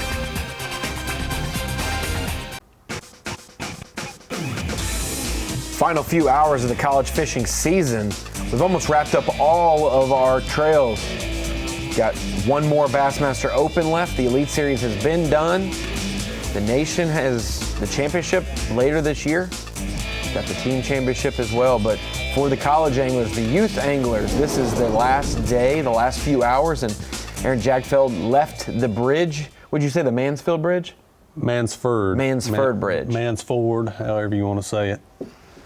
He has left that area and now trying to make something happen. 1 fish an hour is what he needs to get his limit, but obviously a limit's just the minimum he wants to do. He needs to be 14, 15 pounds to be, not even be comfortable, but just to feel like you have a shot. Yeah. And I remember a few years ago at Lake Greenwood where Seth Slanker and Louis Minetti both had subpar days, to call it that. It was the best day of Lewis's life, winning it, but the weight was not nearly what it had been. So surprising. No one thought, won. There's no way I can show up to the weigh-in and win with this weight. And both of them were shocked how close it was, and the fact that Lewis won made his dream come true, and he got to go fish the Bassmaster Classic. How often does that happen on the Elites? You come in thinking you're going to be short and you make the cut or make the top 10. It's rare in the Elites, I'm sure. Yeah, it's a little bit rarer on the Elites. Once you've done it for a while, you go to different fisheries, you kind of know what it's going to take, and you can typically pretty much after day one, you can look and tell what it's going to take to make the top 10 or make the top 50, barring any crazy weather conditions or anything like that. But it's a whole different deal when it's 1 versus 1 like this. We talked about it a little bit earlier. You're just fishing against one other guy. 50-50 shot at the Bassmaster Classic. I'll take those odds all day, every day. You win with one 2-pound, 1.5 pounder. Yep. And we have seen, I think we've had that in a team championship where a guy caught like 1 small fish to make the Classic. I didn't hear what you said. I'm sorry, Such. Thanks for your time. The team championship, I think somebody out in west, real cold, not west, like Kansas, or had 1 fish to win the team championship and get to the Classic. Oh, yeah. A few years back. Well, we won't Could be wrong. We won't mince any words about these. The guys who finish second, obviously, in this bracket don't accomplish the goal that they set out for, which was to make the Classic and to represent on the Opens.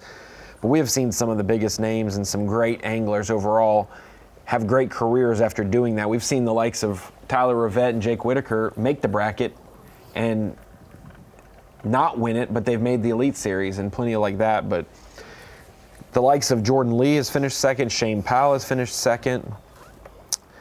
If you remember Josh Bensema from Texas A&M, he finished second. Nolan Minor, Tucker Smith twice. So this isn't an indictment on your ability to fish at all, but more so, hey, this could be still a stepping stone. You could end up making it later from a different route. We've seen anglers from the College Series make the Classic through the Nation and things like that. And you're like, hey, I can fish all these trails. I can do all this. Glenn Carroll said there's like 1,500 college anglers, and to be the final 8 guys. That's pretty impressive. Yes, yeah. Right there. You've done something. Yep. To get to this day, I mean, it's probably got to just break your heart to say I was so close to a Classic as a college guy. I used to take solace and be like, hey, I got 40th out of 140. So that's like, I would have made like an Elite Series check. I was in the top half of the field, you know, like that's where we're from, is where people were like, I just want to have a good showing to, like, if I don't make the top 8 anglers to make the bracket, then what am I doing? If you sit here and go, I was 12 ounces away from a classic, it probably inspires you to keep going. Oh, yeah. Go after it more, Yeah. learn more. Yep. Do better. Buy higher. Jagdfeld has made a move back up to the mouth of Big Hurricane Creek, close to where he did a lot of his damage yesterday. Probably see him mix in some of the high points, some of the high percentage areas that he's been fishing earlier in the week, and I don't blame him for doing that. It's definitely worth checking. So if we're seeing, Brandon, there's obviously different. Turned sideways and he was like, If you throw KVD out here, or throw yourself out here, you're going to do it differently. But we've seen topwater, walking baits, and we've seen jig head minnow. Why have we not seen jerk baits nearly as much? I know it's calmer today, probably not ideal, but with windier conditions, you get it down in that depth zone where the bait fish are, or where those fish are located. I mean, I feel like that's something we've seen a lot, and we just haven't seen it this week, but we've seen it a lot this year. Yeah, it's not been a huge player here, and I really thought it would. We've seen a few fish caught on a jerk bait, but it's not been a real big player. You're right, the topwater and the jig head minnow, and I'll be honest with you, the topwater has really surprised me. I'm surprised how many of these fish were willing to come out of 10, 12, 15 feet of water and blast a topwater bait. Which I'll be 100% honest with you, a lot of that forward-facing sonar out off the bank stuff, I have not played with a lot of that stuff on Timms Ford Lake. So I've learned a lot of stuff about the lake sitting here looking and watching this week. A lot of it is kind of new to me. I've played around with it a little bit, but a lot of what I've done with forward-facing on Timms and all the surrounding lakes around me is crappie fishing. I don't do a ton of bass fishing during the off season. Don't fish these lakes near as much as I used to, but I still fish them quite a bit. That is the one positive of this technology, that if anglers are looking at like fishing your home lake, oh, he's hooked up. Yep. little guy.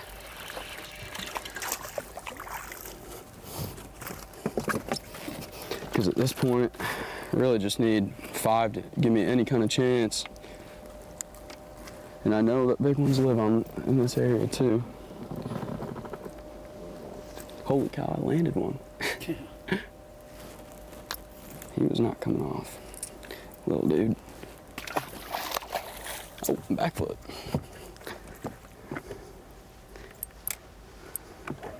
But this technology definitely teaches you something. That's something you would, as a local, you wouldn't need to lean in on other things because you know plenty about the lake and plenty of spots to go to. But now you're like, man, these fish. Yep. Yeah, we've always gives known, you the confidence to throw that, you know. Yeah, we've always known that fish got out on lakes like Timms Ford, Highland reservoirs, and got out there in the middle and suspended on bait and stuff. We've always known that, but then to go and read that article yesterday, some of these guys were saying they were seeing fish as deep as 30 and 40, and even I read one guy, I can't remember which one it was, said he was seeing fish, bass down in as deep as 50 feet of water. I've never caught a bass out of 50 feet of water. On Timms Ford Lake, the deepest bass I've ever caught there was in about 32 feet. And I hardly ever fish down past 20 feet, but that's more traditional kind of fishing. So that fish was just waiting for the drawdown, so he's going to be in about 30-something feet of water. Right, he's just sitting out there waiting for the water to come to him. Yeah. One thing I've learned traveling the country, though, if there's bait, if threadfin shad or gizzard shad, if there's bait in that depth, there's bass in that depth. If it's 80 feet, 90 feet, I don't care. If a shad can live there, a bass can live there. Well, that's why they're there, though, right? Yeah, in that depth. absolutely. Absolutely, yep. I think I read also they said as soon as they came up, went back down. Yep, yep. They will come from 40, 50 feet to nearly the surface and dive straight back down. There's a good representation of kind of what we're talking about. You can see those big clouds when he pans out to the right there, those big cloudy looking balls. Those are the big balls of threadfin shad. That's what those fish are. They're just following those shad around, and when they get ready to eat, they'll eat a few of them. When we were at Smith Lake earlier this year, which isn't in theory not that far away from Tim's it's not Ford, that far. acts similar as well at times, but anglers were having to really stare at those bait balls to see if there were any bigger returns in them, because they wouldn't just be around the bait balls, they would be in the bait with them. Yep. And you'd see 3 or 4 fish kind of wolf packing in there, but when they're not eating it, I guess they're just intimidating them. They're just hanging around there, just letting them know, hey, you better not slip up. But see a school of fish directly under his trolling motor right there. He's trying to get his bait down to them. Looks like they're probably in about 25 feet of water or so. Might be bass. And you always want a little bit of competition, it seems. Yep.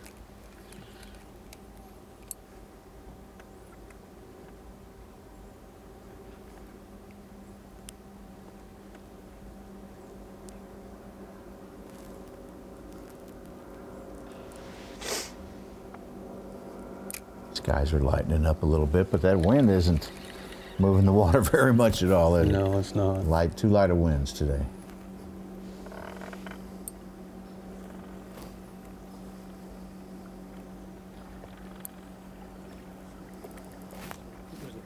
Oh, yeah.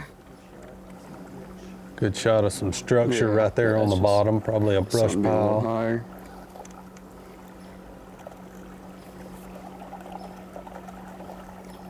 So look, there's one right there.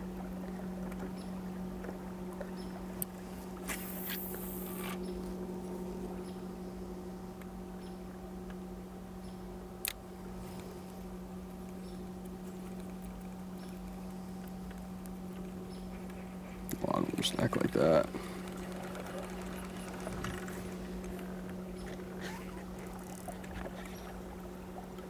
We think about it, maybe a fishing hour. It's been a slow morning for him for keepers. So we're thinking maybe a fishing hour would help Aaron get to his limit by the time the weigh-in's looming. But find a group of fish like that, maybe 3 bites can come in a 5-minute window and he can get right. So we will see if Aaron can fire up a pot of fish. I don't know where Dylan went, but we're looking for him. We'll see if Dylan makes an appearance on Bassmaster Live. Being a little shy this afternoon, but we'll see him soon at Tim's Ford Lake.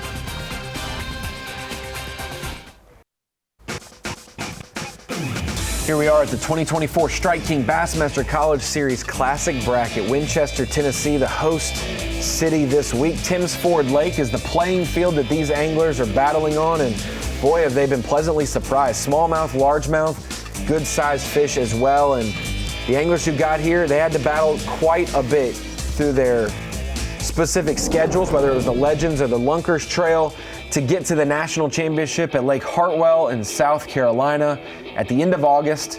That is where one of our anglers solidified their spot in the bracket. That was Lander University winning the title. And also we decided the overall team of the year. Lake Hartwell was a great place to host that championship. It's supposed to be the place that will end our open season as well, coming up in a few weeks. I think about a week and a half from now. We will see how that plays out for the Open Series, but for the College Series, it was a fantastic playing field. Had some locals really dominating it, whether it was Lander on day 1 leading, or Emmanuel University leading on day 2, or Lander winning it on the final day. Dylan Akins and Chase Carey, they won Team of the Year overall for Emmanuel University. Andrew Blanton and Garrett Smith, they won the national championship. That was the Lander team we were talking about that took the title. They were able to move on to the bracket from there. Such, is that your cousin? I just saw his jersey. Look at that right there, yeah. Those other teams that made it, this is how they made it to the bracket, and this will be the path going forward. Winning Team of the Year overall for Akins and Carey, like we mentioned, Emmanuel University. We got Wigglepowski and Jagdfeld for the Legends Team of the Year. Lunkers Team of the Year, Hudson and Haddon from USC Union. And then the champions from Lander University, Smith and Blanton. That makes up our 4-team bracket. And this year we did it a little different. All 8 anglers competed on day 1 and 2. And then they broke it up into the bracket. But looking towards next year, we announced it just before the series bracket started this week. Next year's schedule, the Legends Trail, Harris Chain, Smith Lake, Eufaula, starting late January and ending early April. At those 3 events there. Not too shabby, Brandon. What do you think about Harris Chain Smith in Eufaula, Oklahoma. Not bad at all. Harris Chain and Smith look really, really good to me. I always love going to Florida in January. I've had a lot of good success down there. Smith in February will be great, and that Eufaula event will be good as well. And then we go over to the Lunkers Trail. If this is the division you sign up to fish, you have Okeechobee the week after the Harris Chain event. You have Bugs Island, right up there, the Virginia-North Carolina border. And then Lake Chickamauga, late May. So we got a good mixture of dates and times. You got some January, some April, some Mays. Those 6 events will conclude and wrap up our regular season for the Legends and Lunkers Trail.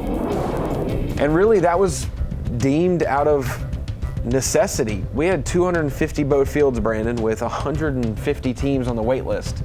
We had no place to put them. Yep. So you create 2 divisions. You sign up for one division and fish. And you had full fields in those. They went to places like Rayburn, Kentucky Lake, Saginaw Bay, Hartwell, Murray.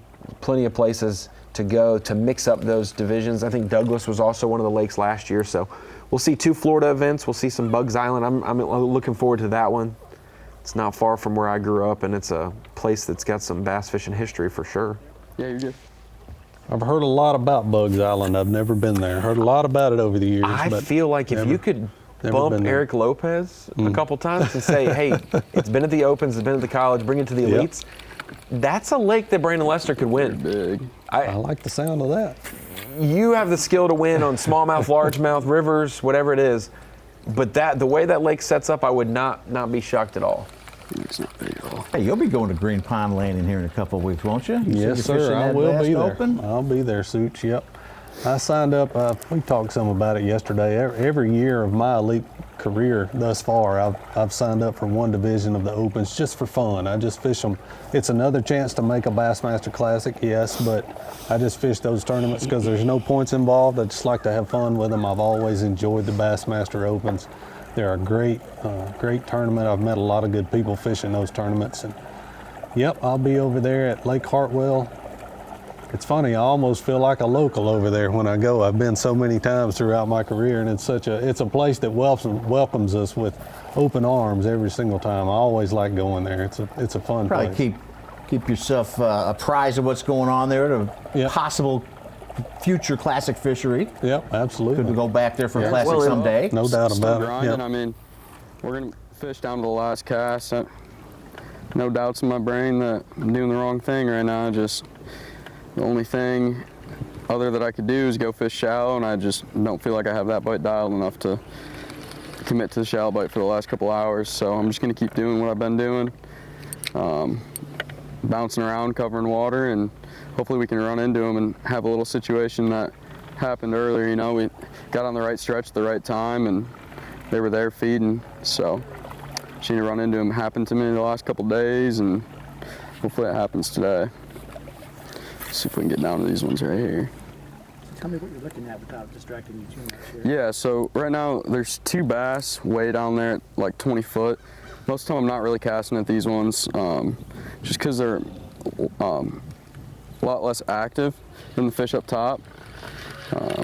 So right now we're just off this point right here, and it seems to be like the higher percentage areas are, you know, your main river points and stuff like that, and then the mouths of these ditches that run back. And that's kind of what I've been covering all day, and I've been seeing fish all day.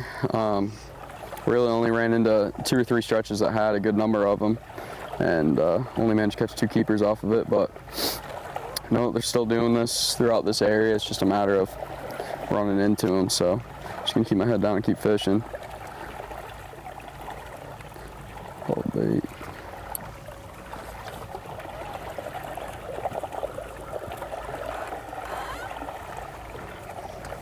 Brandon, one thing about Hartwell that we've been to Hartwell quite a bit on the Bassmaster, just all the tournament trails, high school, college, Opens, whatever the case may be, Classic. But it seems like it gives you a different look, or something happens differently based on the month you're in. You know, August it presents itself certain bites. When we have the Classic in February, March time, it does that.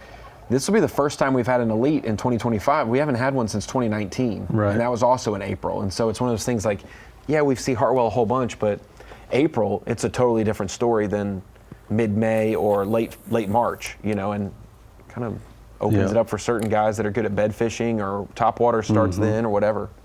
It's cool. Lake Hartwell, it's about 35,000 acres, best I can remember. Got 2 different rivers that feed into it. You can fish a 100-boat Elite Series tournament there, and you won't see 2 or 3 boats all day. It's a really good tournament lake where everybody can spread out, and it seems like as many times as I've been there, I've fished 2 classics there, an elite event there, and probably 2 or 3 different opens there. Right there up high. And every time I think the tournament has been won in a different section of the lake, which is cool to see. You never know where you need to be. It's like the bite's a little bit different every time you go. It's pretty neat lake that way. And it's one of those lakes where Aaron's having a heart issue right now with, I want to go fish shallow, but I don't have it dialed in enough, where we see a guy like Jason Christie in that classic fishing in the mouths of these ditches and creeks and stuff for deeper fish, and then going and flipping docks the rest of the day, and you could catch a limit doing both things. Oh, and yeah. You're just, when you get your timing right. Yep. There's a group from back there.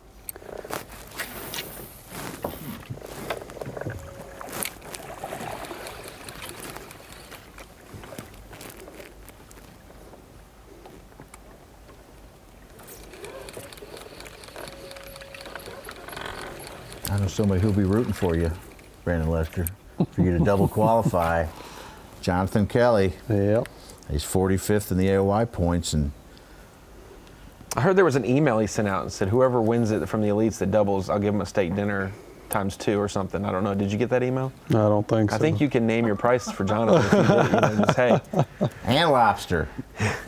Hey, who knows? Easton Fothergill said that that's his favorite lake. He's from Minnesota, went to the state of Alabama, lake, okay. And Hartwell's his favorite. He's already won 2 opens this year. Could he win a 3rd and triple qualify from opens wins? What has he got? He's gotten Brian Schmidt and Carl Jacobson in. Yeah. With his triple qualification. No, he's just gotten Carl in. Yeah. Because he needed the first win to get himself in. Okay, and his second double gets Yeah, and Carl. then he doubled. So if he tripled, he'd be Kelly. He'd be a rookie coming in with a few extra friends. That's what he'd be. He'd be a rookie with a few extra friends. Talked to Cody Meyer, and he said he went and looked to see if he have something to throw at. He's 27 points behind. I mean, he does not think Easton Fothergill could fall to 28th. He'd have to win to get the AOI and the EQs, but hey, it's still a possibility he's going to give his best. This one is not budging much. Looked like a good one when he set the hook. You just have the fears of a hybrid. Catfish. We're covering all species today. Oh.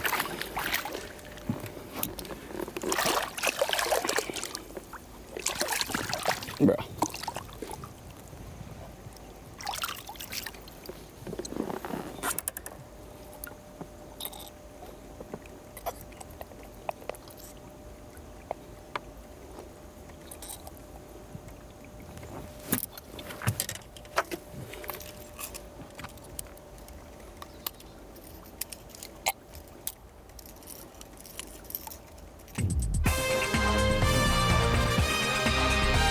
We had catfish for lunch yesterday, Ronnie. You missed out. Oh, you guys had catfish? Yep. Okay. I've had that song and dancing after Bassmaster Live. That makes for a sleepy afternoon for sure. Aaron Jagdfeld, man, 2 great hook sets and big fish. Wrong species over the last 30 minutes. We'll see what he has, and I don't know, Dylan might have locked through to Pickwick. We'll see when we come back.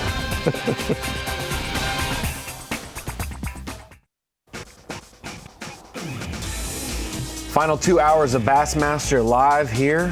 The Strike King Bassmaster College Series Classic bracket presented by Lew's and Bass Pro Shops. Tim's Ford Lake, what a pleasant surprise. Our live coverage this week has been provided by Lew's, but we have been pleasantly surprised by Tim's Ford Lake. I was stoked when Glenn Kale texted me and said, that's the lake we're going to be putting the bracket on. I was like, something new, something we haven't seen on Bassmaster Live. Such, when you do as many hours of Bassmaster Live as we have, any new lake, let's go to the local mud puddle. Let's do something to see a little different view. But for Dylan Akins, he's loving it a little bit extra this week. Same for Aaron Jagdfeld. They have made it to the finals. We see how a little bit lopsided. Akins with a limit for about 11-14. Jagdfeld with 2 fish for about 5 pounds as we enter our last 2 hours and change of fishing. And I'm going to say something's got to go for Jagdfeld. I've enjoyed the inside of Brandon Lester, who lives about 40 minutes away or so from Tim's Ford's home lake. Fishes are a lot, but mostly for crappie in the fall, right? Fall and winter, I do a lot of crappie fishing there. I do. I'll usually take, when the Elite Series is over in August or September some years, just depending on the year, I'll take me about 3 or 4 months there, deer hunt a little bit, crappie fish a little bit, kind of take a little step away from the bass fishing, and then I'll get back into the bass fishing shortly after the first of the year. Usually around the first, second week of January, it's like something clicks in me. It's like, hey, it's time to go bass fishing get again. rolling on the... But crappie fishing keeps me on my game, keeps me on the water. I'm just like anybody else, man. I'm just a dude that loves to fish. Keeps you fed too, right? Yep, love being on the water. Love eating crappie too. Yes, I do. I got more bad news for Aaron Jagdfeld. We don't know where Dylan Akins has gone, but he's out of range right now. He just landed a 2.5 pounder. His total is up to 12 pounds, 6 ounces. See, I don't believe you. I haven't seen it, Such. I haven't seen it. Seeing is believing, you're right. Just But like still, we saw some guys, I think there were some guys at the Open at the Mississippi River that were sitting at the locked out because of the barges, putting in 20 plus pounds on Bass Track, and then I just got locked out. I'm locked out. Because they were on Bass Track with 20, 21 pounds. I'm like, wow, biggest bag of the it. tournament. Oh, I didn't make it back. I had to release him. You never know. I had to let him go. Yeah, so I'm not saying there's some Did we see that? tomfoolery. You did not see I that, did. did you? I'm Really? not going to throw the angler under the bus because who Oh. knows if he did or not. But there was a 21-pound bag on Bass Track, and that guy did not walk across the stage. And so we will. we had a lot miss that. That was a surprise barge that wasn't expected to be in the lock, and it just made it up and. That's the risk you take. You were in the heat of the AOI race with Yep. Brandon Polinick. The two Brandons going back and forth at the Mississippi River. Mm-hmm. Did that ever cross your mind of, I need to stay in 8 because if I go and leave, I might not make it back and really ruin my shot? I'm going to be real honest with you, Ronnie. I've been there 2 or 3 times now. Every time I've been, it's been 1 in pool 8. So it never crosses my mind to go to 7 or 9. I'm like, why would I? I know there's some good fit, and it may have been 1 in one of those other pools this time. I'm not sure. I didn't follow that Open. I watched a little bit of the coverage. I read it. It seems like I read that it may have been 1 in one of the other pools, but every time I've ever been there, it's been 1 in pool 8. So I always just stay in pool 8. That's where most of the big tournaments come out of. I feel like that's where there's a bigger population of bigger fish that live in that pool 8. Well, that may be a difference from 100 boats and 200 and Right. Yeah, plus. for sure. You're trying to get away from people at times. Yeah, that's a good 200 point. plus, you probably got to say, especially your local guy says, I got to go down there. Well, Cody I know some Stahl, spots. speaking of college anglers, it's a great tie-in. Thanks, Brandon. Cody Stahl from the college series went to the Savannah College of Art and Design back in the day. He was high school All-American, great angler. Is now fishing in the Opens, gets his big breakthrough and wins. He started the season in like 180th at Okeechobee, fishing around some of the best guys that had great weeks. Mm-hmm. He had a terrible week. He said he was starting to doubt if he could even kick it on the Opens, even though he had some success. Steadily has gotten better. Every single event culminates with a win at the Mississippi River, and he will be at Ray Roberts for the Classic. And he did win it in Pool 8.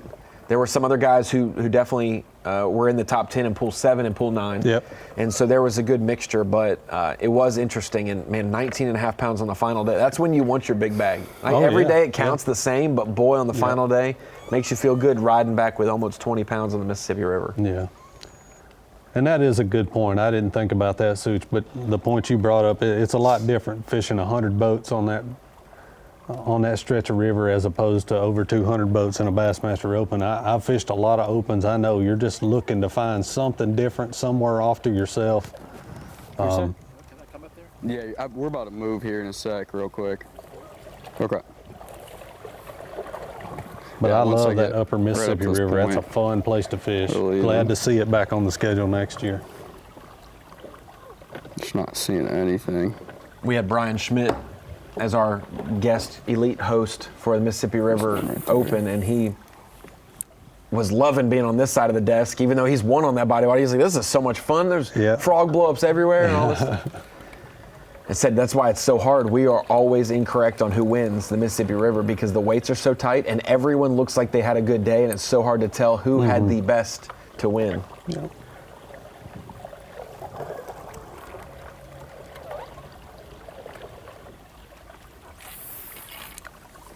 We kind of didn't know what was going up on around in this college event on day 2. Guys with a little sandbagging, they kind of learned how to give a little lower estimate, Ronnie, on their weights. I think Akins had 12.4 and he ended up with 16 pounds, a big bag on day 2. Yeah, they've definitely been watching some of the Elite Series guys. They've learned that sandbagging. They've got it down pat. I always threaten them on the phone when I do live, and I'm like, hey, if you sandbag, we won't think that you're winning and we just won't talk about you. But if you keep it accurate and you're actually doing it well, then that's just more reason for us to talk about you. All right, let's roll. As a competitor, I understand it. I don't blame them because I'll like if I weigh one and it says it's 4.5, it's going to go in as a 4 1/4. That's just the way I do it. That's not that big a difference, though. No, that's not that big a difference. We missed covering Ish Monroe winning at the Mississippi River because he was putting 3 pounds on his 4+ pounders. And we didn't go down to him. We weren't sure who was going to win the St. Clair Open. Good segue here. Aaron Jagdfeld, that smiling face. He was catching smallmouth. They look a little different, like you said, Brandon. The Southern smallmouth look a little different from St. Clair smallmouth, but the Michigan native finished second place there to Jay Shakurit. He really was fighting for his life out there, not in Anchor Bay. You know, you had the Anchor Bay crew, and then you got the out in the lake crew, and he was out in the lake making good work and finished second place, just short of winning on his home body of water, what he would classify as one of his home bodies of water. And Aaron Jagdfeld, 71-12. That used to get it done at St. Clair for 3 days. Boy, you can't win with that anymore. 75 plus. Oof. Yep. He had a 25-pound day. Yes, he did. Jagdfeld did. Won almost $20,000. Former college classic bracket winner Trevor McKinney was leading the tournament for the first 2 days. Bag. Yeah. They have 27-something. We got a map flying over to Dylan as he came back from Timbuktu to wherever service is available. I don't know. Or could we just be teasing the crew in the truck is just teasing us out here probably. But based on that music, yep, it's a recap from the last few days. What a fantastic couple days it's been though, Brandon. 16+ pounds, 2 days in a row. Not too shabby at all. Not shabby at all, especially by Timms Ford Lake standards. Been seeing him getting it done with a chug bug, jig head minnow a little bit. We've seen some awesome topwater blow-ups. Dylan has really put on a show. He's been really keying in on that, getting off to a quick start every morning down by the Timms Ford Dam. Good region of the lake, the deepest part of the lake, and there's definitely some good smallmouth down there, and he tapped into that. A little bit slower day today, but could be enough to get the job done, Ronnie. He's definitely taken all of the good things from the past few days and just leaned into it. Not nearly the weight today, but we normally see that on the final day of the bracket. The weights go down a little bit. But at the end of the day, you're competing against one angler. Oh! Watch his face, right? Oh, he looked right at the camera for a second. He went from walking the dog to doggy paddling back to the boat. Landed the fish. Gets back in the boat, lands the fish. Short. Did not slow him down. No.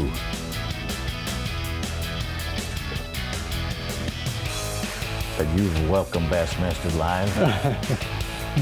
Good, healthy contingent of smallmouth here in Timms Ford, it seems, and these 18-inchers have definitely been the way to go. 15 inches for largemouth, but we've seen the likes of Andrew Blanton have such a great day on largemouth and come up just short in his matchup against Dylan Akins yesterday. Smallmouth beat largemouth when it comes to those head-to-head, and Aaron Jagdfeld got to put rubber to the road at some point soon. 2 hours left in the fishing day. 3 fish still remain to get to his limit. Only 3 2.5 pounders back, those 7 pounds 6 ounces. Yeah, I mean, it's the same average fish he he's had been. to get one of these flurries that. That's why Akins had a flurry yesterday where he caught 3 pounders in a half hour. We overreact sometimes in the bracket when we see this guy's got 12 pounds and this guy has 5 pounds and this guy doesn't have a limit yet. Once you get to a limit, Steve Bowman told me, once you get to a limit on Bass Track, then it's a new ball game and you can evaluate what these anglers need. But until people get, points aren't solidified, nothing's official yet.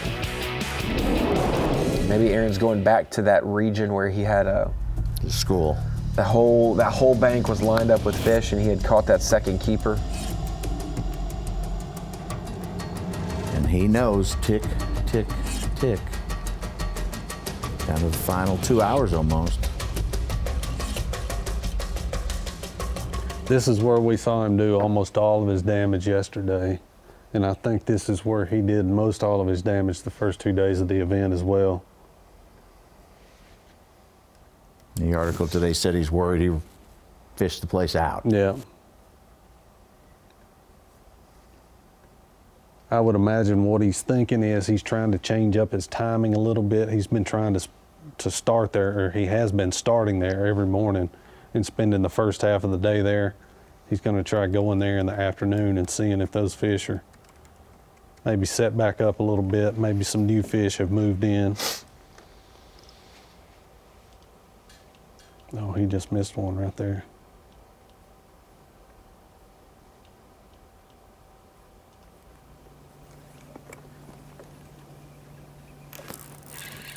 Got him that time. I don't think he's gonna keep, but it's not a catfish, it's not a hybrid. Real. Might not be a keeper.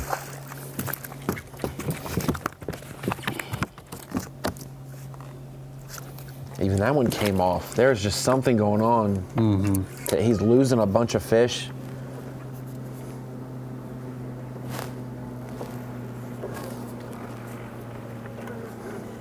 We saw that a lot for guys even like Jacob Fouts. He was talking about that at Champlain this year. I could upsize my jig head and get it to him faster, get it to him deeper, but it gives him more leverage to throw that little jig head and that minnow off. And so, fine line of dialing in your setup with your spinning rod and your jig head minnow. We'll see if Aaron can dial it in more. And we'll see if Dylan still exists when we come back.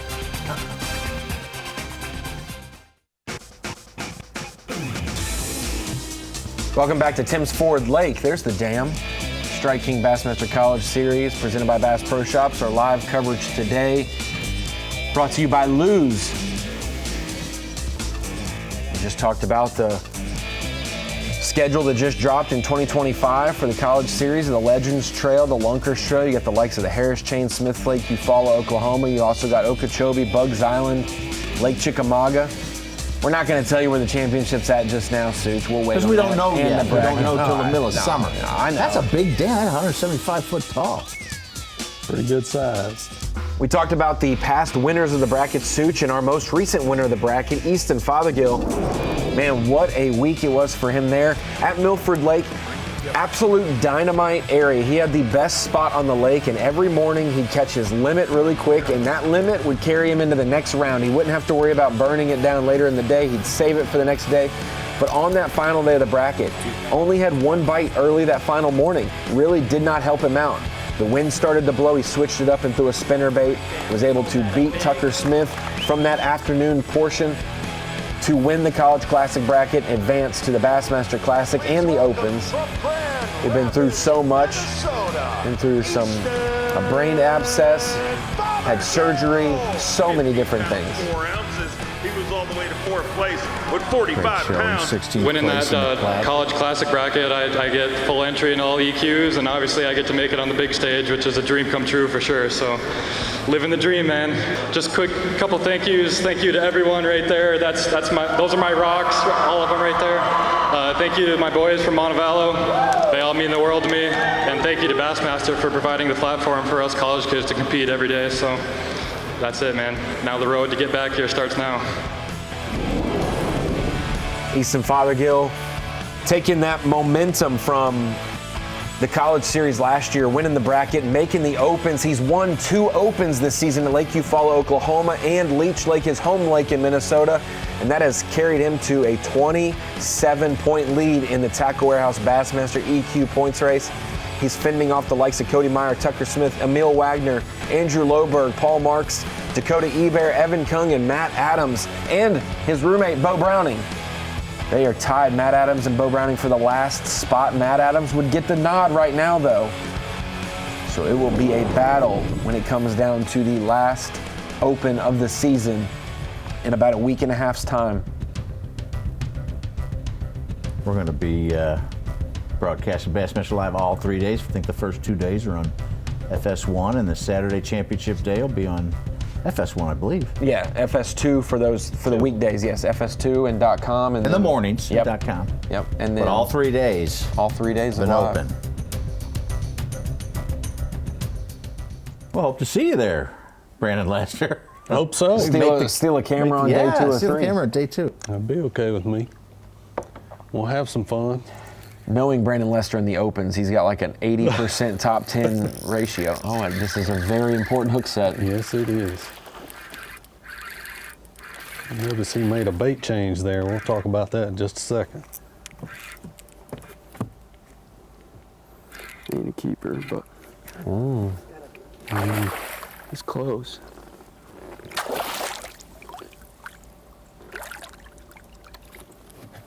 A 17-incher. Gosh dang it. I think you got that one on a little finesse jig, Ronnie. First time we've seen him. 17. Ain't gonna make the cut. Yeah, 2 or 3 17 in a smallmouth, and I would be throwing a buzzbait for largemouth. I'd be about tired of throwing back decent fish, Brandon. It's just part of the game when you're fishing a smallmouth tournament. Switched up to the jig. Yep.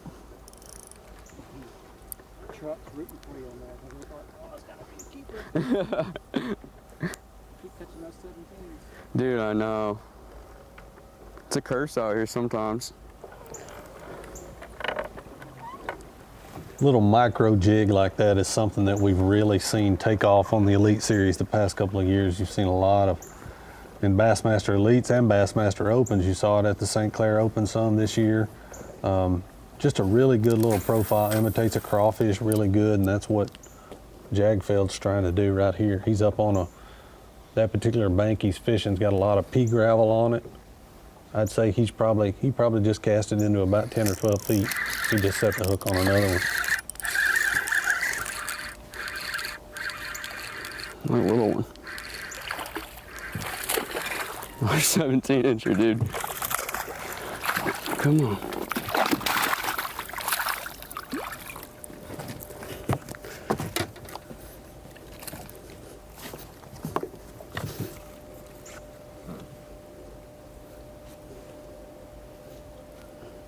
I mean, dude, this is about as close as you can get.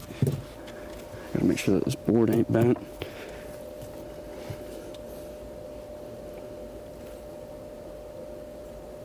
Oh, that Gosh, touches. that is like, that touches. It touches, but Here, do it one more time. yeah, Didn't it? it did for a sec.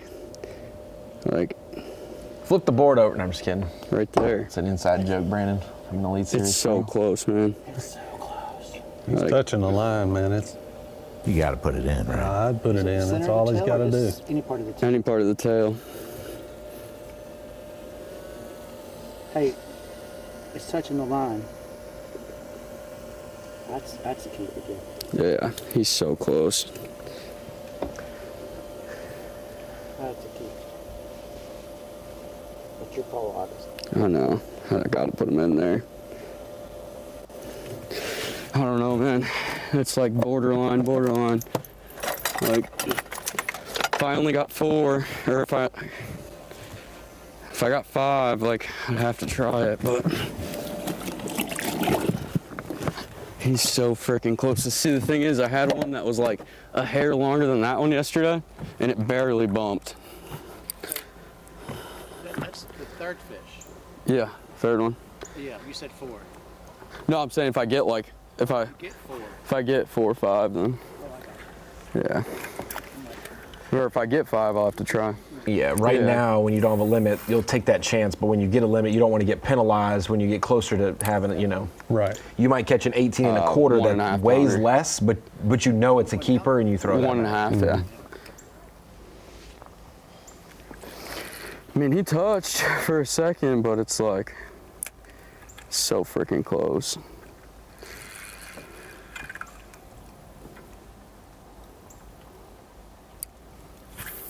We don't know. Dylan Akins could have taken his cameraman overboard, but he just called again with a 2.9. He's up to 12 pounds, 13 ounces. Wow. And that third fish there will cut Jagdfeld's deficit.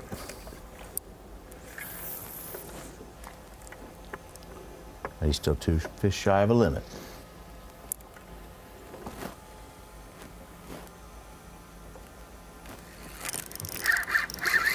Picked up again. She needed to put the jig on earlier.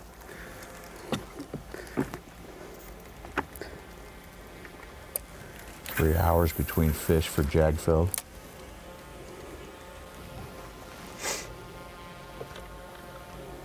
Between keepers. Wow. He has Yes, been fish catching that them, and counted. it's just been heartbreak. Fish he could score.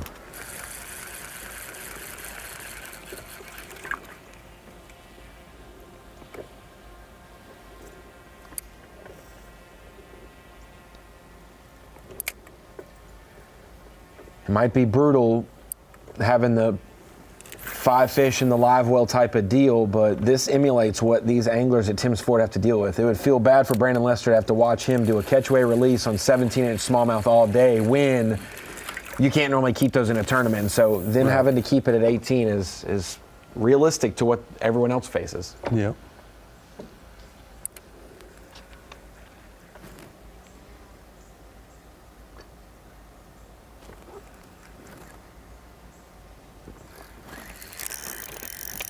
Get out of that brush. Wow. Gosh, dude, dang it.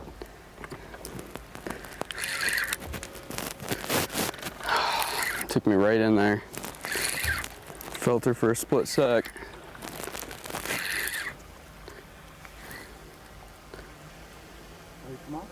Yeah. Are you hung up? Yeah, now I am.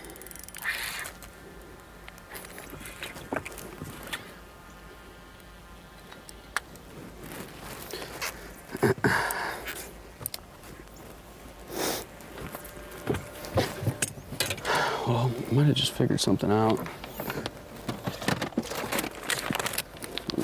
Casted that 4 fish with that little sniper jig, and every single one's bit.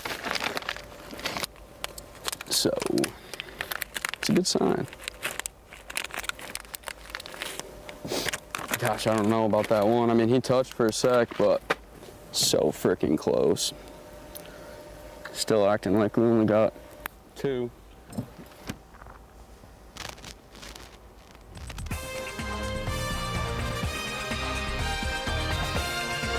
Heartbreak City.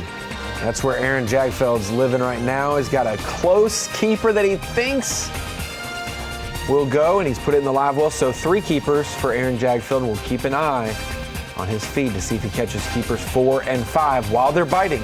We'll be right back. Hey, welcome back. 2024 Striking Bassmaster College Series Classic Bracket here in Winchester, Tennessee. Timms Ford Lake. It's been a fun way to end the season. Top water bites galore. Old Chug Bug making another resurrection. Yep. Got a little bit of a mix of new school, old school. The last few days they've had some heavy rains and some different weather come through. We've seen ploppers come into play. We've seen buzz baits come into play as well. Some interesting bites back there in the corners of Timms Ford. Aaron Jagdfeld is just steady catching. It's the jig. It's always been the jig. Wrong fish, but Brandon, he has made a bait change in the last 20 minutes that is could be good for him in the last 2 hours. It really could. He's still got time. Look how skinny he is. That one's skinny, but it might be close to being a Now look at keeper. that. I will say Look at this. the difference on that right there. There's probably been more tournaments won on a jig on Timms Ford Lake than any other bait. I mean, it has always been a jig lake. They love a jig there. Back in the day when I first started fishing tournaments there, it was throwing a crankbait, flipping a jig. That's all I really did. Yeah. Not surprised to see him pick up a jig and get some instant results. Have to go backwards on.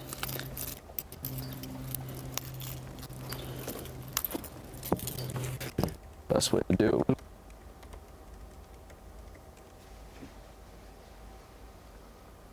Be good.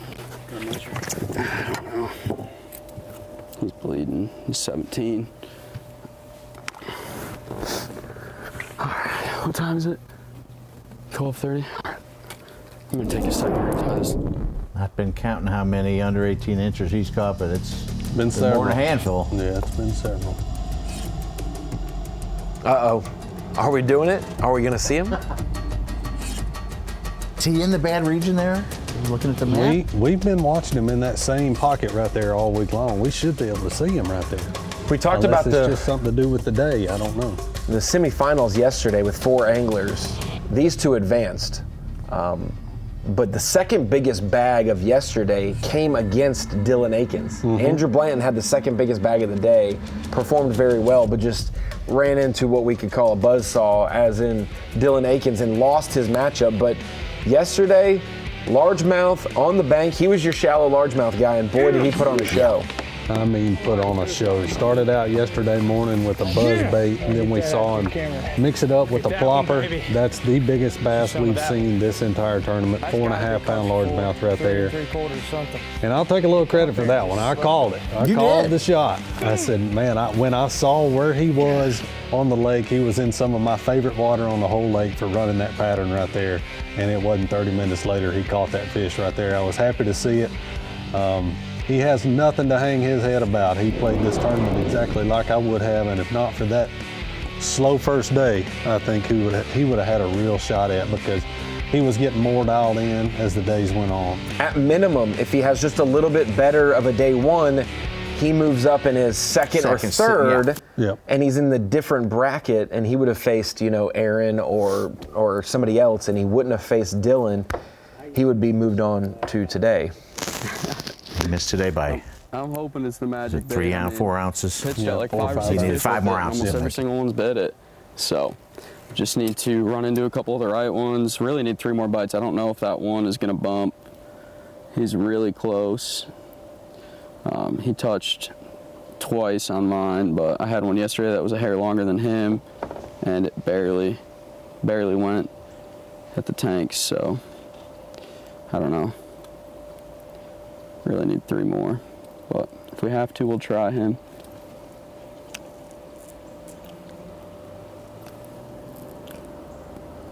But let's worry about catching 2 more first, or 1 more. Starts with 1, takes 2 casts to catch 2 bass. That's all I know.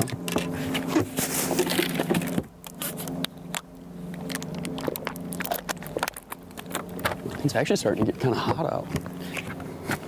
Do some shadows. He's got the Patrick Walter shorts on today.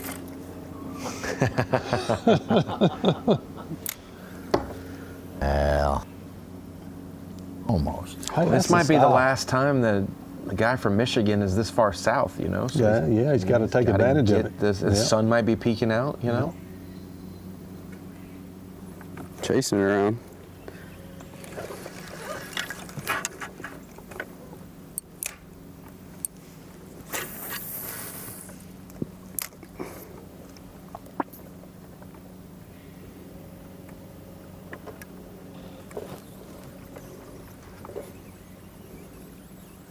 A win is a win, and they're hard to come by, right, Brandon?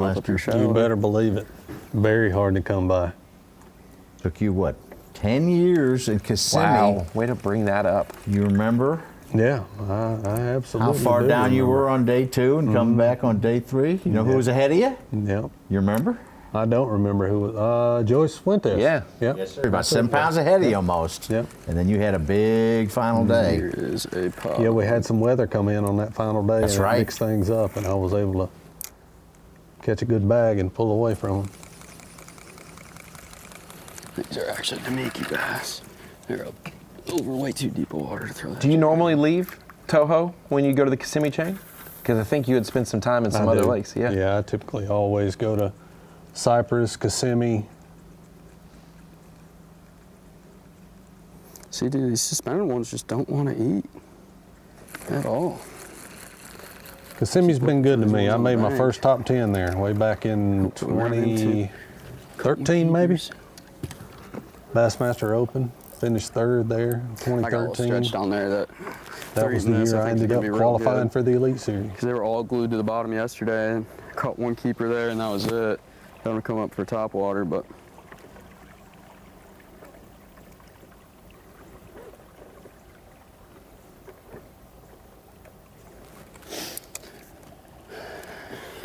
You got on that roll where you win at Kissimmee, it was like 6, 7 tournaments later, you win at Pickwick and break into the Millionaires Club and Bass earnings. That's quite a feat.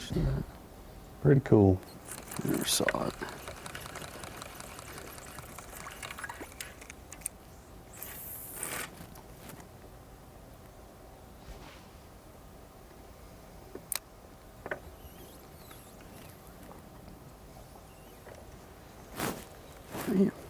We heard Chris Decker, who's taking photos out on the water. We heard him in the background of Aaron Jagdfeld earlier today, but he made a move over to Dylan Akins and has a photo gallery that just got sent into the website of Akins' limit that he's caught. Yeah. So it does exist. So if you didn't see, if you don't end up seeing it on Bass Live, you can end up seeing it on Bassmaster.com for sure.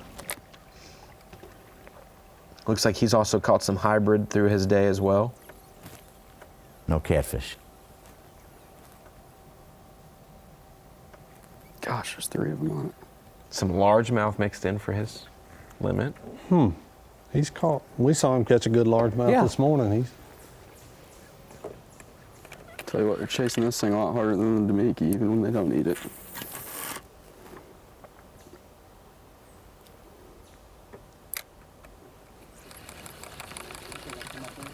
Yeah, you're good. Seeing a ton of fish right here, man.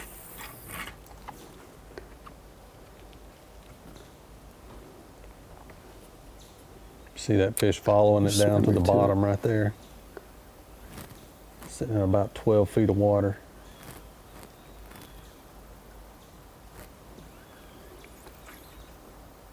Do not want to eat it. That one right there. That might not be a bass.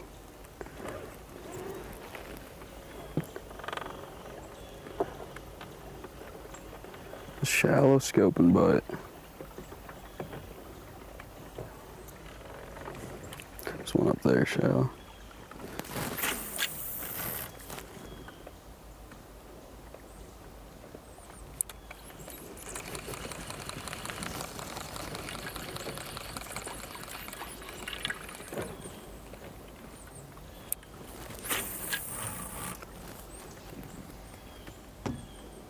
He's seen it. He went down on it.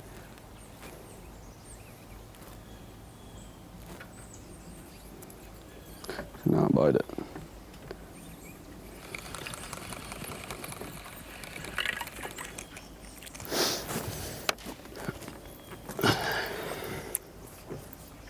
One thing about forward-facing technology, it shows you just how many fish look at your bait on a daily basis and don't actually commit to the bait.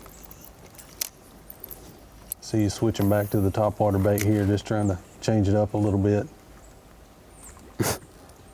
Think you liked that?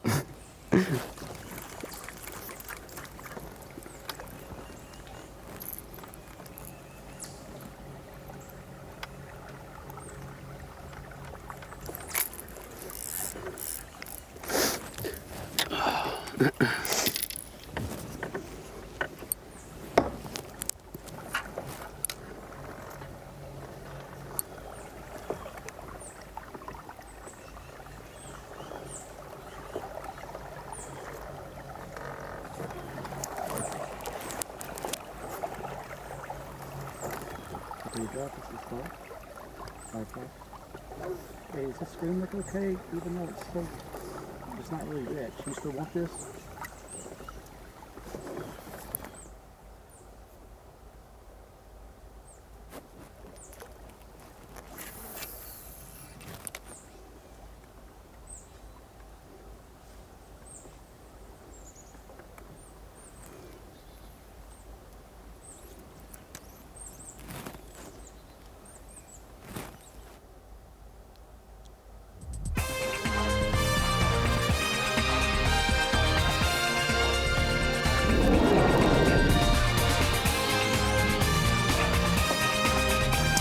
Time is winding down. About an hour and a half left, maybe less for Dylan Akins and Aaron Jagdfeld. Dylan upgrading, getting close to the weights. It's been much slower today, but by the time the weigh-in comes around, he could be right there where he's been all week long at 14 plus pounds. Aaron's got some work to do. 2 more to get to a limit. Bassmaster Live here at the Strike King Bassmaster College Series Classic Bracket presented by Toyota and by Nitro Boats. Dakota Lithium and Humminbird.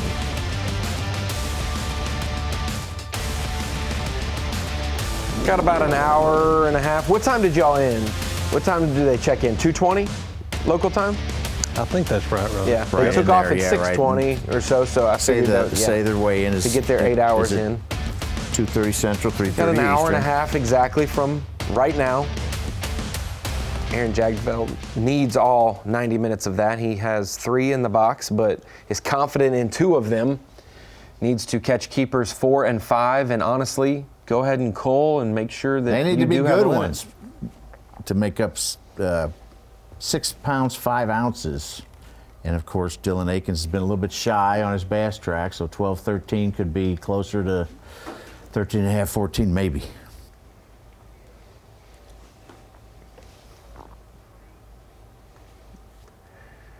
Got a little rough signal with Aaron as well. We might as well bring it into the Bassmaster Studio, sponsored by Marathon. I'm Ronnie Moore. That's Brandon Lester, Elite Series champion, close to Angler of the Year a few years back. We'll get you in the Angler of the Year circle at some point soon. And Mike Sukon. And guys, we got an hour and a half left. Aaron Jagdfeld's in a peculiar spot. Every single fish he's putting in the boat is a smallmouth, and they're normally a good one when it's a keeper, but he still has not caught a limit of smallmouth. He needs to do that in hopes of catching Dylan Akins. He doesn't know what Dylan's weight is, but he knows that that's the baseline. 12.5, 13 pounds, he's got to get that.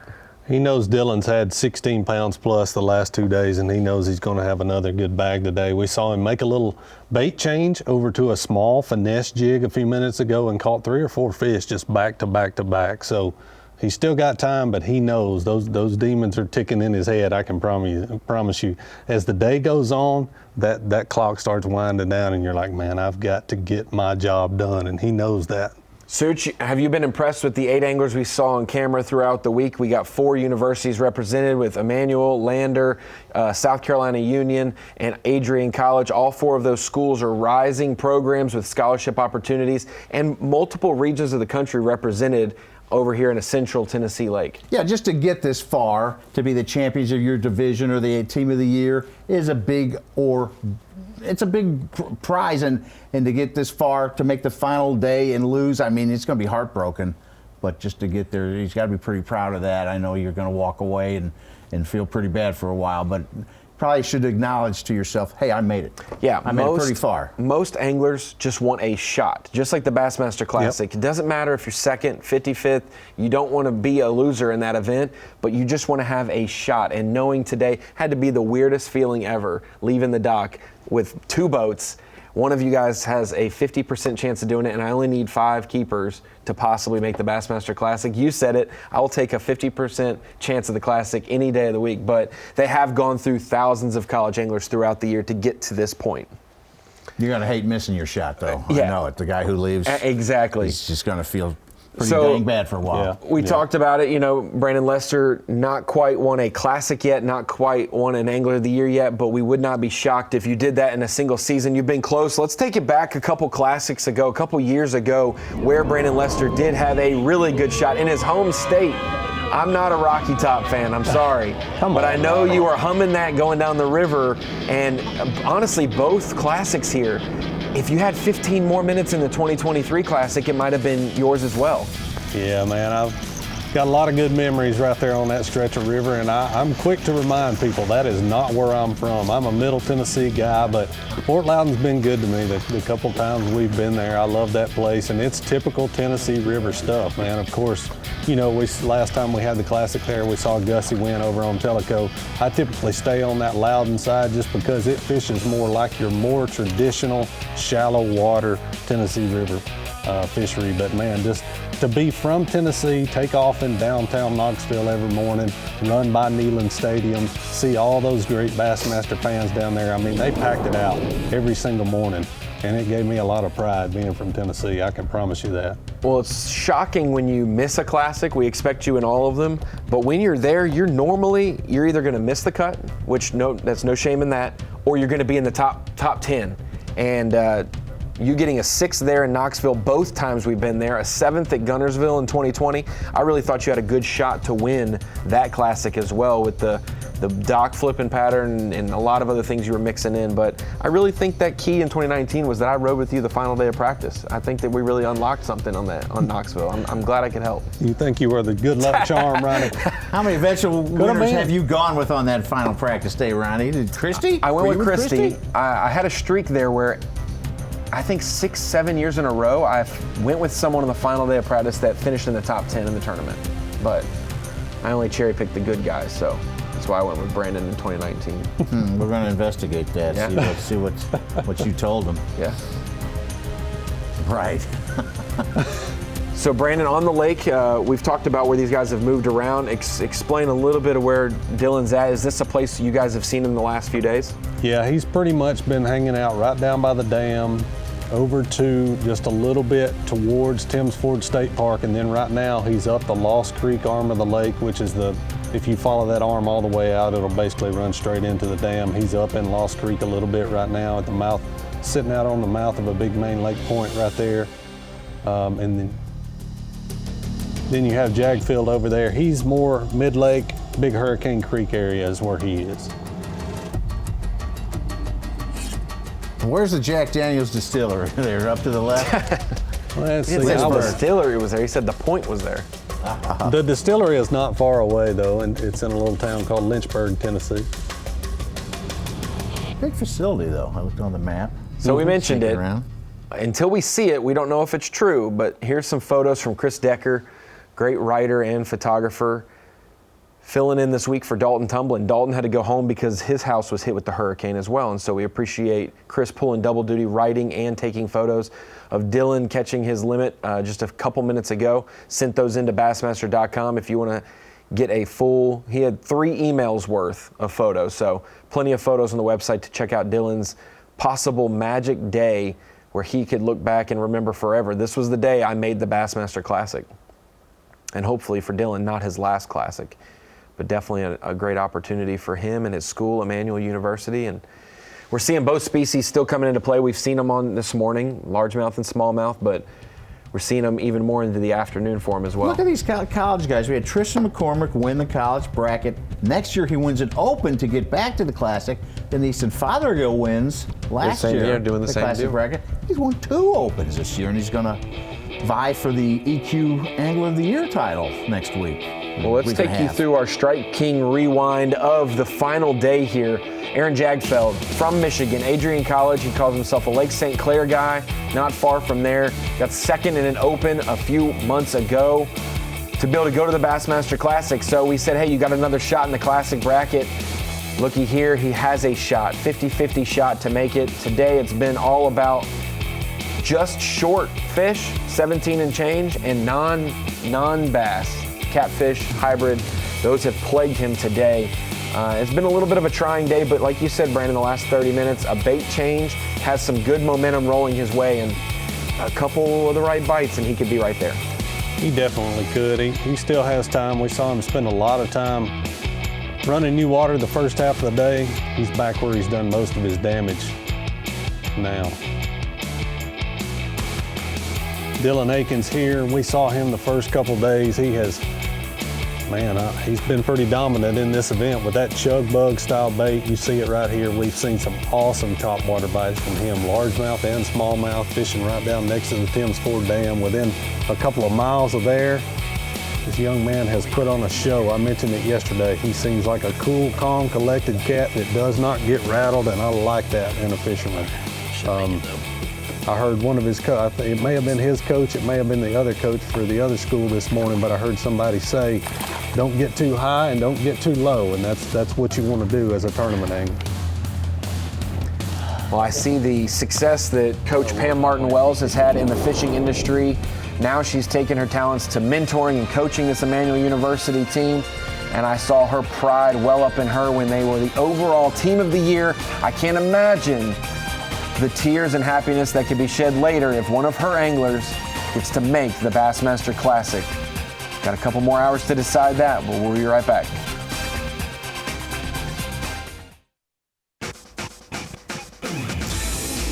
Getting into the last hour of Bassmaster Live here for the Striking Bassmaster College Series Classic bracket presented by Bass Pro Shops. Our live coverage brought to you by Lose this weekend. Taken hundreds of colleges and thousands of college anglers across the country and whittled them down to the national championship group, and then we've whittled them down to 8 anglers, 4 teams. And now we have just 2 anglers left. This day is a momentous day, and it's always one of my favorite days of the year when one of these anglers gets to have a lifelong dream realized and they get to go to the Bassmaster Classic. Brandon, what was it like for you? You didn't do the college bracket, but making your first Bassmaster Classic, going through the curtain for your first Classic, it had to be like everything you've ever worked for coming to a head right there, even if you didn't have a chance to win that one. Yeah, it's something I wish every single club guy, every single tournament fisherman in the world could experience, that feeling of the Bassmaster Classic, especially when you're doing good on the final day. I've been fortunate enough over the years to be a part of a couple of different Super Sixes.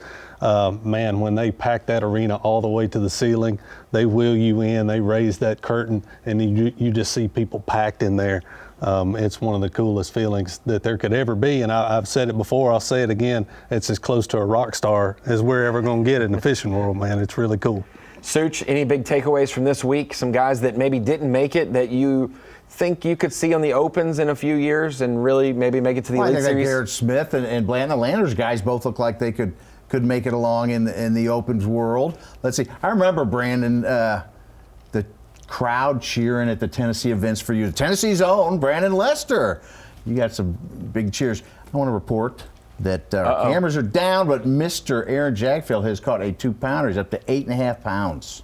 He's within range. All you want to do is be within one swing of the bat. Got a shot. Do 5-pounders exist in Tim's Ford? Oh, absolutely. Then he's one bite away from being able to be back in the game. Most definitely. I think he'd have to catch one more and then cull his 1.5-pounder out, though, to have a real chance. But he's going to have to catch a nice one. Looking back, and I think one of his best fish when he had 14 was like a 3+ pounder. We haven't had individual fish weighed in on their bass tracks. Looks like he's back to that little finesse jig here that we saw him do some damage on just a few minutes ago.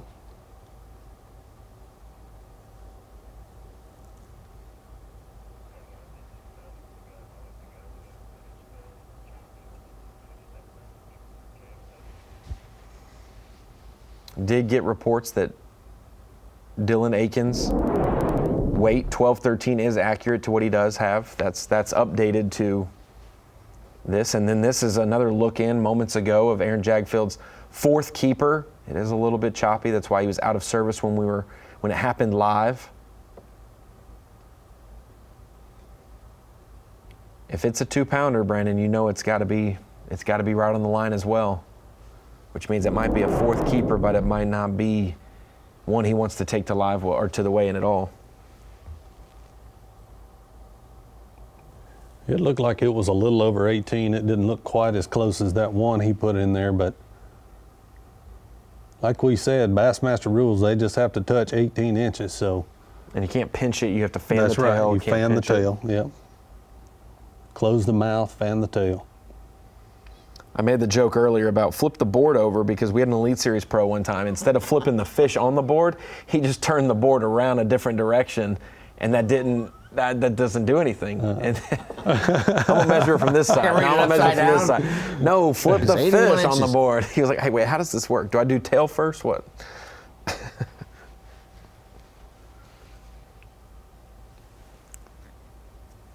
You see in kayak, those guys are tricky. They're measuring their total length of fish, and to hold it down and record it, take a photo of it and send it in, it's tricky. Those guys got like 4 arms to do that. I love the kayak guys now because I've gotten used to their terminology and the way their tournaments are ran. But I just remember somebody coming up telling a story and they said, "Yeah, dude, the other day I caught a 25-incher," and I was like, "What does that mean?" Like, I don't measure our 7-pound. I don't measure 7-pounders. Right. Like 25 that's just a incher, 7-pound. Right. Yeah, and so they're like, "Yeah, I caught a 21-incher the other day. I caught a 22." I'm like, "What does that even mean? How big was it?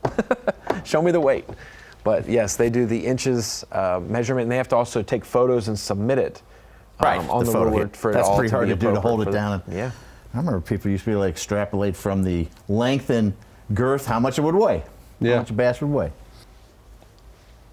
And then people call it, no, it can't weigh that much. It's only, I don't know how accurate that really is. Take into account time of year.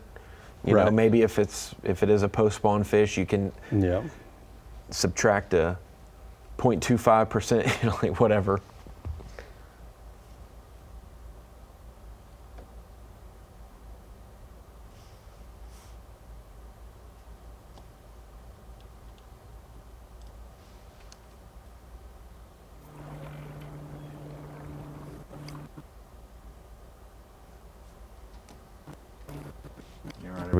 Ronnie, we talked about this earlier. This is a Bill Dance signature lake, meaning the Tennessee DNR will give it funds to improve fish habitat. It's doing something right now, Brandon, right? Yes, it is. There's up on the upper end of the lake, there's a boat ramp up there known as the Timms Ford Bass Club boat ramp. Ronnie, the time you went with me to Timms Ford, that's where we put in. They're actually getting ready to redo that entire ramp. They're going to make it bigger and better, and they're going to build a new boat dock with public fishing access, from what I understand. So, are they going to make that boat ramp 100 slots, maybe 103 slots? I don't know about that, but they're going to make it bigger for sure. Maybe it could be an Elite Series lake in the future. Who knows? If the AOY Championship comes back, you could definitely do 50 here. Dylan Akins with the lead. Aaron Jagdfeld, though, slowly making his way up, now within 1 bite, possibly getting back in the game. Doesn't even need a 5-pounder, just a 4.5 will do.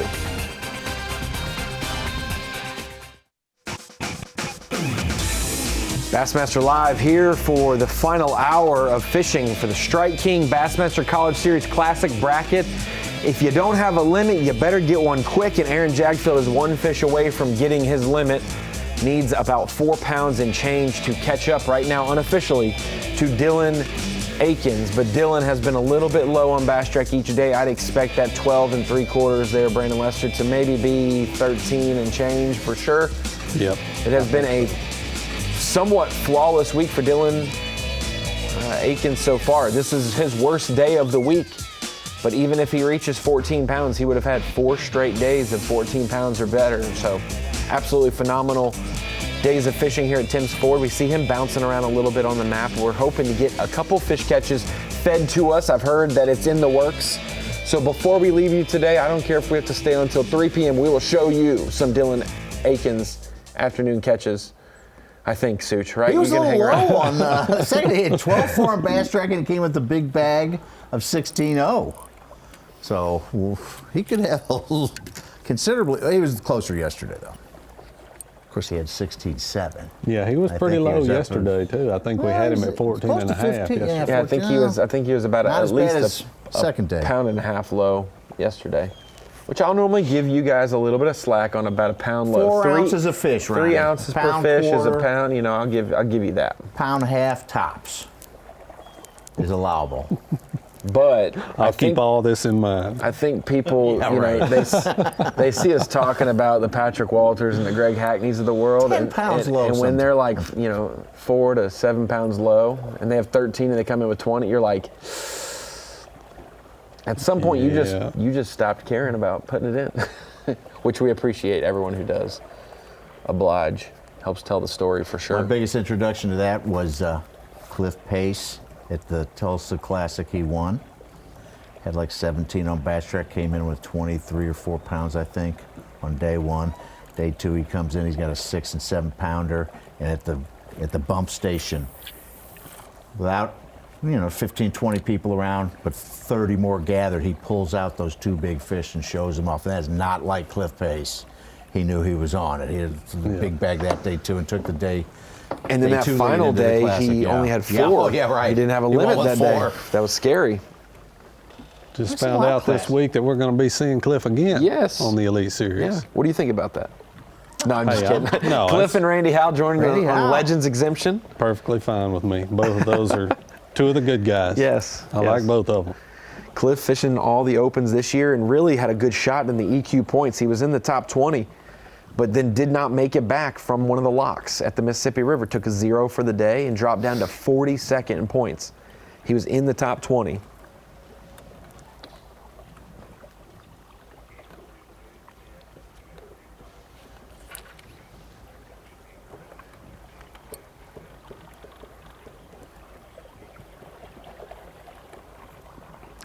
Jagdfeld's still covering water here, just trying to run across. Looks like he's moved up closer to the bank. I'd say he's keeping his boat in 18 to 20 feet of water, something like that. He's keeping it close enough that he can look all the way up on the bank and then look out also. He's just looking for fish in that 5 to 20 foot range to cast that jig at. Yeah, it was that one stretch actually where I caught that borderline keeper smallmouth. Yeah, it was like they would just be like wolf packs from cruising on the outside of these trees and stuff like that. It wasn't like a true shallow largemouth deal. Such, we just got a 12-ounce upgrade for Dylan Akins. Today, to 13.9. I'm writing it down. Holy cow. Trying to figure out which fish you got rid of it. What do you upgrade there? He's got to have 2.5 as the smallest. 12 ounces. His smallest was 2.4, so it had to be a 3.0 to get him up to 13.9. Wow. That's the math on that. He's going to have... He could be short a little bit on each fish. I know it's day by day in bracketed format, so it doesn't matter what you did yesterday as long as you advance, whatever. But looking back, would you have thought an angler fishing 4 days would have over 14 pounds all 4 days? Like that's impressive. That's very, very impressive. 60 pounds. Yeah. For 4 days to win this tournament, basically, if it was a 4-day event. That's impressive for Tim's Ford. And that, I don't know, 50 of those 60 pounds came on a chug bug. Yeah. That's awesome. Yeah. What's cool to me too, the last few days it's happened quick for Dylan Akins. He's gotten it done early in the morning. Today he's really had to work for it. I mean, he's up to a solid bag now, but it's taken him all day to get there. Yeah, in past days, this would be his initial 5-fish limit would be 13 pounds and change. He's on 1 day of practice post-hurricane. Yeah. Or tropical depression, whatever. Yeah, so most of the week I've just been targeting these offshore fish. Earlier in the week, they were, for me at least, they were more bitey. When you got around them, you could catch them. Not so much right now, but I really just don't have a ton of confidence right now in going up shallow. If I would have spent more time the last couple days doing it, I would go, but to me, this is how.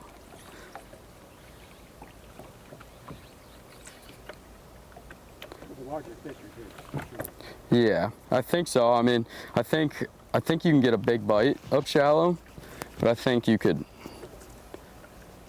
the size consistency is a little more consistent out here, whether you're catching 17-inch smallmouth, but it's still way more than a 12-inch largemouth.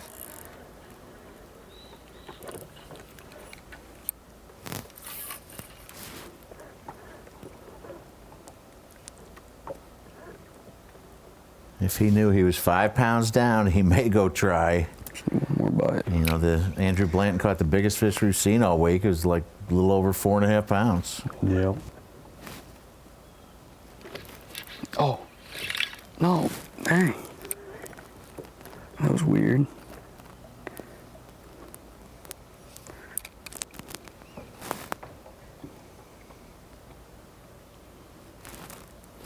I don't think they're big.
Adrian College's Aaron Jagdfeld had the big bag on our first day, 14-13. Dylan Akins, Manuel, was 14-4, but he's improved every day on day 2. Akins had 16-0, then 16-7 yesterday, and with 13-9 today. It appears like he could punch his ticket to the Bassmaster Classic. Nothing too flashy, just so constant and confident in his deal. Yeah, he has put on quite a show. And it shows how easy, how it wasn't that easy. The fact that Blanton and Smith were partners from Lander. They probably talked through the bracket, practice and what they figured out. They were on the same program, and one of them advanced to the top 4, the other didn't. And the same goes for every other school. Elliott struggled for Adrian, while Jagdfeld did great. And so it was hard. It wasn't an easy thing to duplicate. As we see, one representative from each school made the bracket semifinals yesterday. So fast. 2 fish on day 1 really hurt Blanton and Garrett Smith from Landers. If they would have 3 or 4, they could have been facing off against each other. Or dude, are you serious?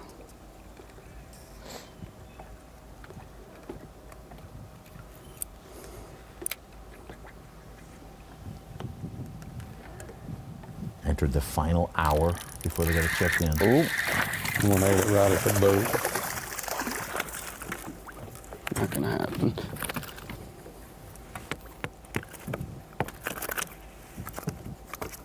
Ah, you sucker. Spine me.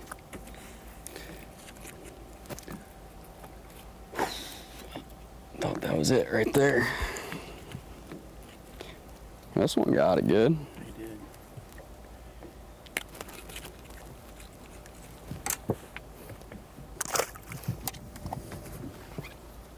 Plenty of short fish for him today.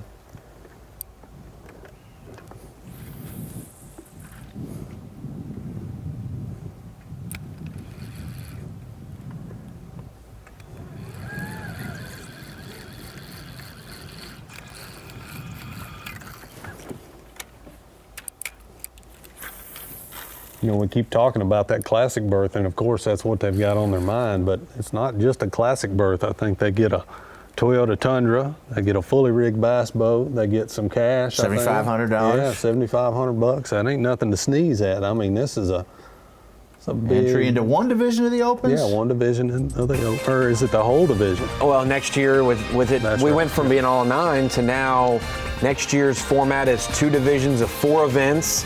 If you advance in the top 50, you make it to the EQ, the last 3 events, and so you're fishing a maximum of 11 events, or if you fish one division, you're fishing 7 events. Okay. So we will see, but that's a good thing. Dylan would not mind figuring that out. We'll get all the logistics of that if that's what it comes down to in the next hour or so. But that's what they got. 35 or an hour left of fishing, 35 minutes left of Bassmaster Live.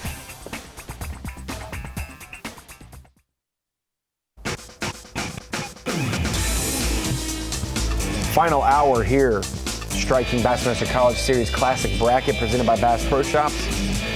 Live coverage this weekend has been brought to you by Lew's.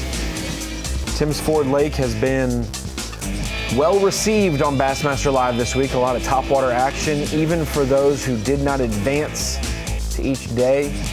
Had some great moments in the round of 8 from guys who didn't advance, like Garrett Smith. Fantastic moments there. And then yesterday we got to see the likes of Caleb Hudson competing, falling short of his goal of making it to the finals. 15, yeah. He was matched up against Aaron Jagdfeld yesterday. 3 fish guys for him, but South Carolina Union, it's not necessarily a school that you would know of yet, but I think with them winning their division team of the year, he's definitely and a bracket opportunity, and where they're located at in South Carolina, I think that's going to be a hotbed for fishing. Near Lake Murray.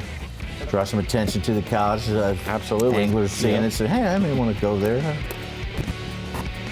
And Lander University Had some good friends over there. Hey, I think Brandon Cobb is I'm not going to call him a coach. I'll call him a consultant, an advisor. Okay. Maybe a little tidbits of help or whatnot. But Lander's not far from Brandon and where he's from.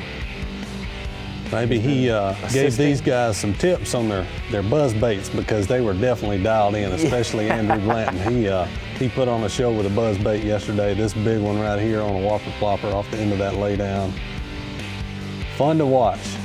So I'm just saying that if Chattanooga called, you'd be a consultant, advisor, tidbit. No doubt about what about it. Knoxville? I'm on my way. Would you They do get their would you money do right, I'm on my way.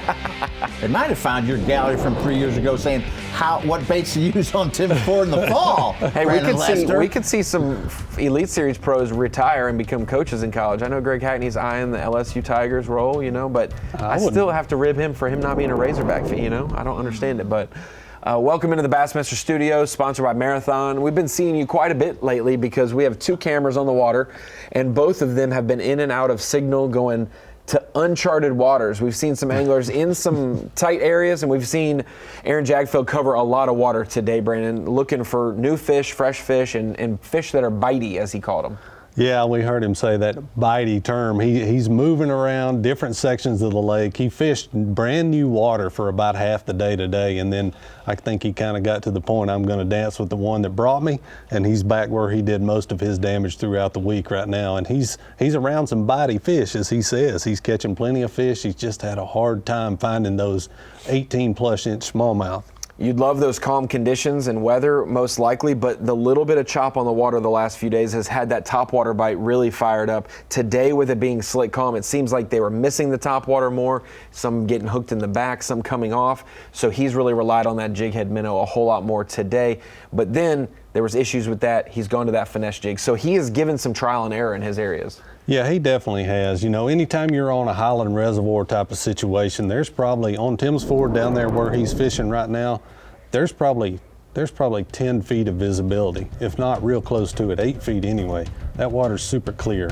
So you want a little bit of wind on that water just to break up that outline, break up the ripple a little bit, and it makes it a lot easier to trick those fish. I got a theory. Dylan Akins took the camera overboard. We haven't seen him in 2 hours. We're trying to. Jake Latonders is his cameraman. He's probably as frustrated as during the commercial, could ever be. I turned on the bat sign.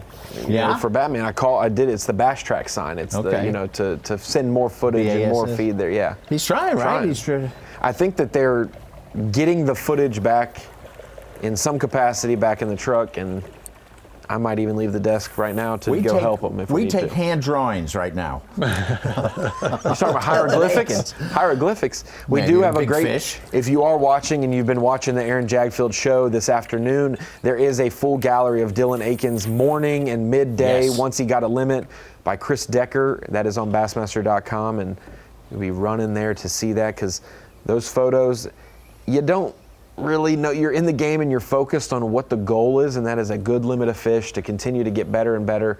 You're never settling on this final day because you don't want to come up short and lose the bracket. But as the moments wind down, Dylan's got to start feeling like, hey, this is going to be emotional for me. Yeah, no doubt about it. You could tell it. You could see it in their eyes this morning when they did their pre-tournament interviews this morning. They know what they're fishing for today. They know what it means to get that shot at the Bassmaster Classic and the whole package that we just talked about that comes with this bracket win right here. You know how we said Dylan Akins had 13 pounds, 9 ounces? Well, he's upgraded another 3 ounces. Got rid of a 2.8, put in a 2.11. He has 13 pounds, 12 ounces. He's had a really strong afternoon. That's his 9th fish that counted, scored.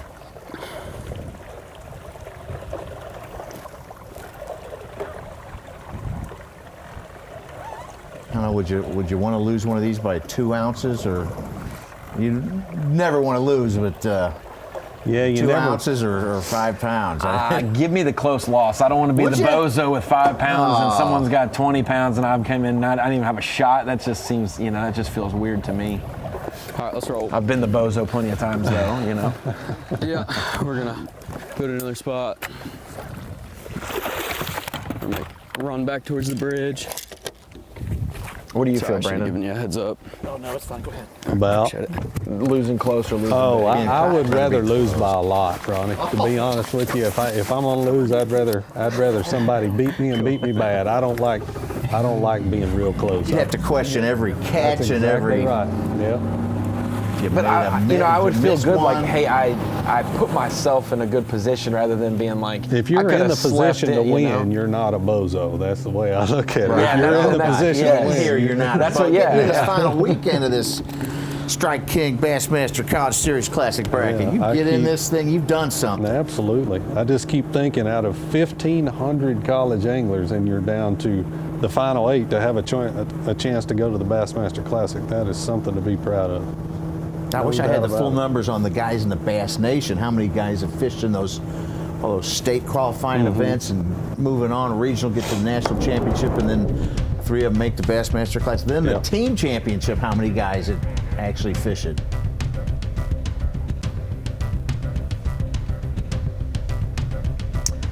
I told you could go to Bassmaster.com and see all of Dylan Akins' photos, but if you give it enough time, we'll end up showing you most of the gallery here on Bassmaster Live from Dylan's morning and Chris Decker's photo gallery. You can see Jake Latondras in the back of the boat, Dylan Akins. Some of those steeper banks, little bluff type banks. You said there was a lot of, how did you describe it, the Timms Ford layout? I'd say bluffs and flats for the most part. You've got, on most of the lake, you'll have a bluffy side of the lake and a flat side of the lake. Obviously, the side that the river channel's on is where most of those bluffs are going to be. And then you'll have a side that's more of a flatter taper to it, a lot of pea gravel kind of banks and stuff. And honestly, he's been targeting all of it. He's just been going down the bank, just fishing what's in front of him, using his forward-facing sonar. We saw him yesterday. He had it set on about 80 feet out, so he's looking at 80 feet in front of his boat, all the way around his boat, and he had it set where he was looking down about 40 feet in the water column. So he's covering a lot of ground, covering a lot of water.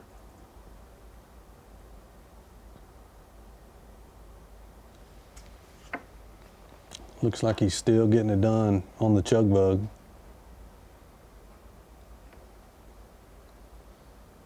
Can you tell if that's the same areas? I can't tell. I've been trying to look to see if there's any house or something that I can recognize, but I know where most of the houses are on the lake. I don't have the bushes memorized.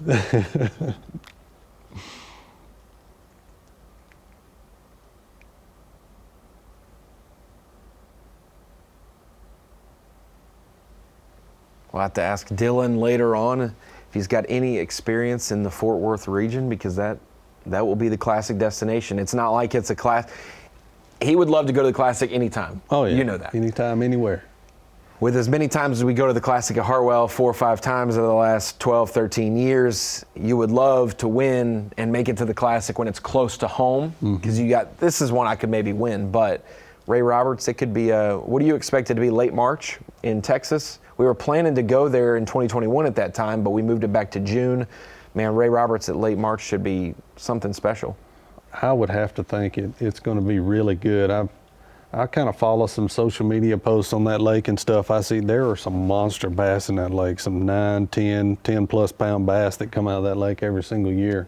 We all know you go to Texas, you're going to see some big bass, and I suspect we'll see some in that Bassmaster Classic. As far as the way it sets up, I feel like in March, we're going to be hitting it just before the spawn. We could see some spawning fish. It all depends on the weather that time of the year. I definitely think forward-facing sonar is going to be a player for sure. There is some timber in that lake. I could see a jerkbait, of course a jig head minnow maybe. But then again, if it gets warm and they start spawning, we might have a sight fishing tournament. So and depends on water I'd be level. all for that. When we were here in June, the water level was higher and it was Right. up in the bushes, and so it made it interesting. Even in June, there were reports of 4 or 5 Elite Series pros who had double digits in practice, single fish that were that big. And then I think there was a 9-pounder caught by Frank Talley and maybe Chad Pipkins in the tournament. And so that one was won by Hank Cherry, and Matt Airy got second in that one. We had guys like Steve Kennedy in it to win it for most of the tournament, but I don't believe it.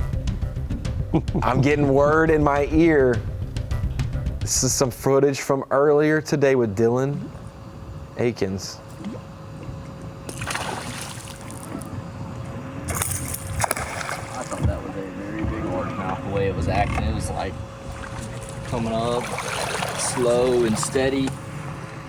And it was this guy. Is that a smallmouth? Oh, it is a smallmouth. I thought it was a spot for a second. I caught a 3-pound largemouth here like 2 days ago in practice. He's a pretty calm, cool customer, isn't he? Yes, he is.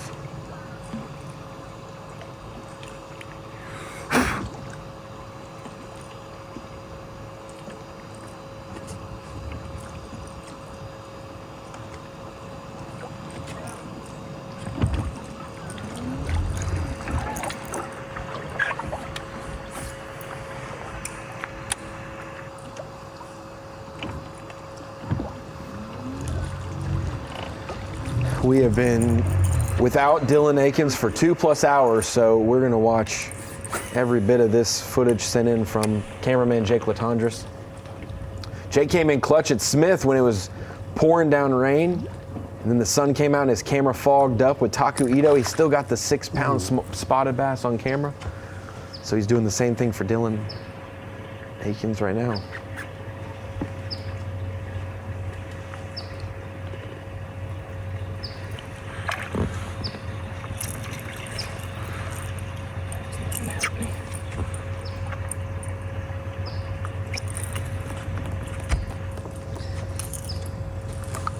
Figured he went through a few shorts as well. Mm-hmm. Yeah. Yeah, we saw him catching a lot of fish yesterday. He's probably going through more numbers as anybody we've seen. And I noticed on the map right there, he's still in that Lost Creek section of the lake, right at the mouth of Lost Creek is where he is right there. I can see the island right there in the background. That's where he spent the majority of his tournament, and it has been good to him.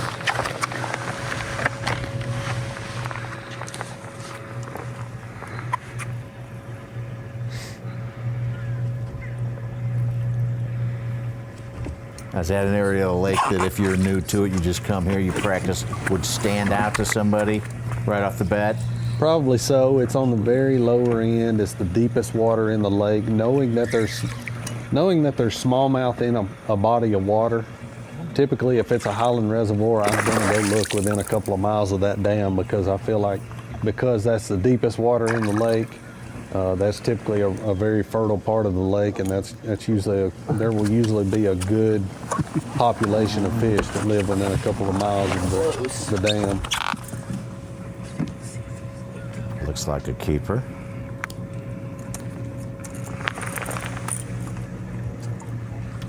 The one good thing about this is we will have the full camera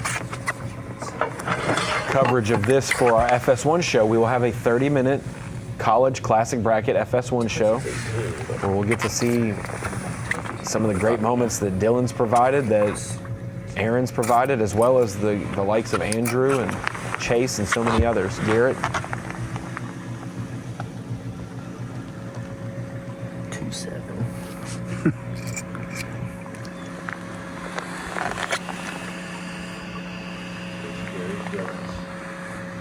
Chase Carey is Dylan Akins' partner. He's going to be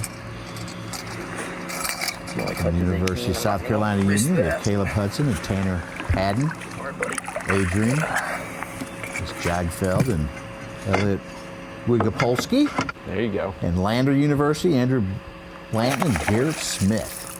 Who, boy, if they didn't have that 2 fish first day, might have made some noise. More noise.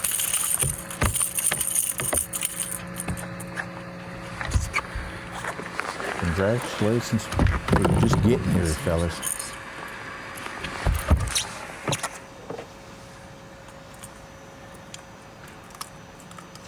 The fall may be a very difficult time to fish because it's confusing day to day, Brandon. That's what a lot of anglers like. The fall is hit or miss.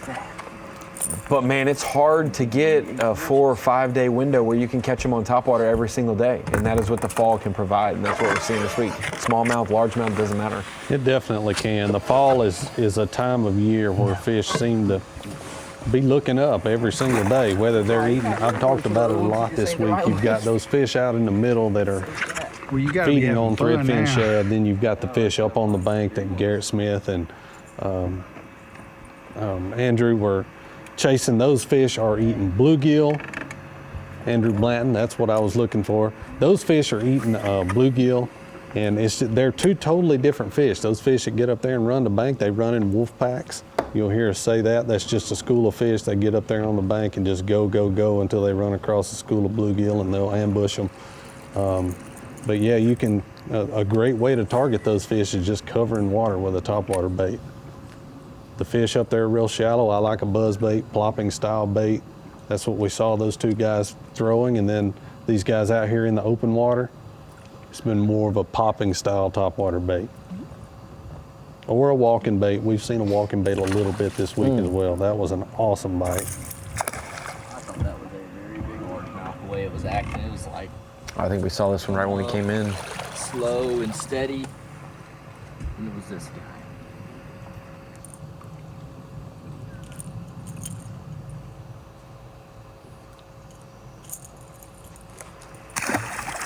I caught some 3-pound largemouth too. I guarantee you there's a couple online retailers going to be sold out of chug bugs in the morning, no doubt about it. It doesn't take long for Bassmaster Live to show something off.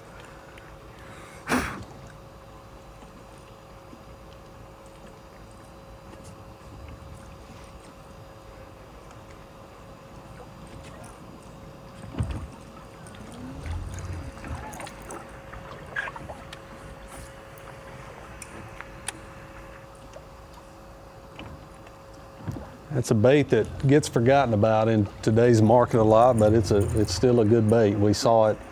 I remember seeing, I think it was Trey McKinney throw that bait some down at one of our Florida events in the Elite Series earlier this season. Harris chain, I believe. He was throwing the chug bug a little bit. And then he had them schooling at the St. John's as well. They had a great topwater bite on day one. Yep. Were you impressed with, you came through the Opens years ago, and that was with, we got great anglers through the 3 divisions. Mm-hmm. You had your specific region. You have to travel too far from home to do it. But then you go to the all-9 format and you make it more of a national trail, and you're starting to see these well-rounded anglers, maybe more well-rounded. Are you impressed? Like, there's no real learning curve. Maybe a sophomore slump, but these rookies come in really prepared. All 9 from the Opens last year made the Classic for next year. Yeah, that says all you need to say right there. All 9 guys that came in qualified for the Classic in their first season. That's pretty incredible. I mean, they're basically fishing an Elite Series season in the Opens.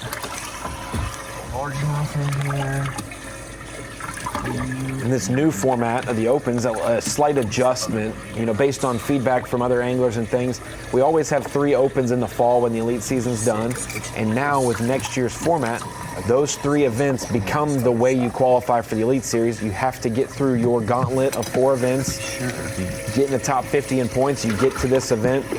And then the Elite Series anglers who are either in question for not requalifying for the Elites, or they got to make the Classic. They combine with that field in those final 3 Opens. They get the opportunity to fish with those qualifiers in there, and now that's going to be a star-studded field as well, where these guys who are on the Elites but at risk of being relegated get to still fight for their chance to stay in by beating those who would be coming in Is next. that also last chance to fish the 3, and if you win one of them, you get the Classic berth? Classic berth in there. Yep. And so, that's really good. It's more of one of those statements of, hey, if you want my spot on the Elites, come take it from me myself, and that's what it is. So I like it. Dylan Akins looking to take a spot in the Bassmaster Classic. He's got a limit and a good one. Aaron Jagdfeld's got a couple more minutes before he is out of time. We'll be right back.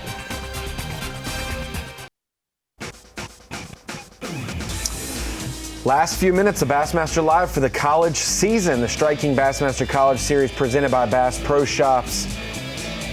with live coverage this weekend brought to you by Lose. We've had our guest analyst on the show, Brandon Lester, all weekend long. Hey, you've been pulling more duty than I have, honestly, but I appreciate you for joining us. And I've been changing diapers and rocking babies, but I wouldn't have had it any other way. Congrats, Ronnie. Appreciate it. Congratulations. Super cool, and glad you guys are able to do what you guys do best. Well, not what Brandon does best. Brandon's a much better fisherman, even though he excelled at the This depth is a lot week. less stressful, Ronnie. I can promise you that. This has been a lot of fun for me. In all seriousness, this has been really cool for me because, dude, I'm a country boy that grew up in Tennessee. This is my home lake. This is where I started fishing. So to be able to come here to Bassmaster Studios and help call a tournament for 3 days on my home body of water has been really, really neat for me.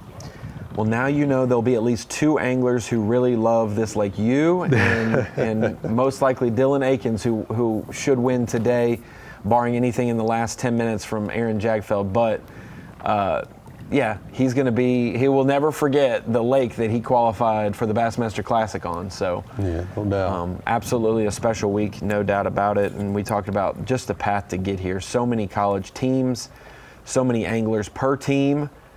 You have to be the best of the best within your own school to get the chance to travel as much as these guys do, to then excel nationally to make it here. So kudos to all of them. And win and score points against 200 plus field teams and team fields.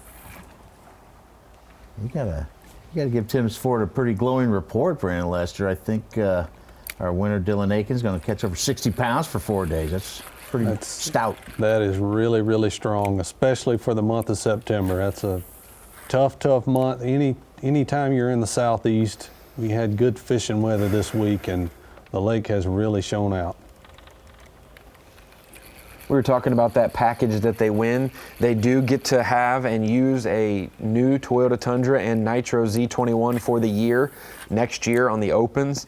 $7,500 in additional cash that they can have. They will have one division of the Opens paid for, so 4 events, whether they choose, it's 2,000 an event, I believe, near their, one near their home base, or maybe they go test themselves based on schedule somewhere else. It used to be just college seniors would win this. The first few years it was college seniors that won the bracket, but we've had freshmen, sophomores, and they've had to balance college schedule along with Open schedule. So we have that, and then obviously the classic spot with a guaranteed 10K and hopefully more for them. We've had a couple anglers make the final day of the classic. Jagdfeld sees some fish schooling out in front of him. He's still going. Dude, look at him. Get out to him. Oh my gosh. Come on, we got to get there. He has been on his trolling motor and batteries all day long, no doubt about it. Look at how many are schooling on the left and the right. Dude.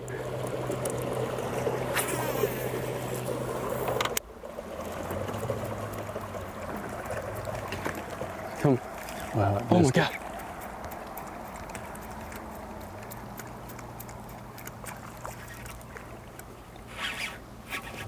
This could be a game changer if he starts to catch, if he can get out there and catch a few more. Big largemouth. Look at that. Oh. Uh-oh. That's number 5. They're still going. We got plenty of time. Plenty of time. We get on your foot. It's 5. Let's get rid of that real little one. And he has that other one marked with a cull tag. Remember that. That'll be easy to find and grab in there. 5-4 back. That probably cut it in half. 2.5 pounder maybe.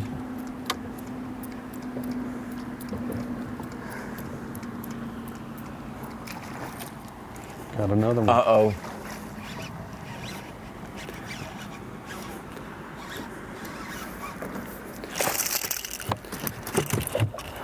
If he goes 15, I'm throwing that other one back. Yep.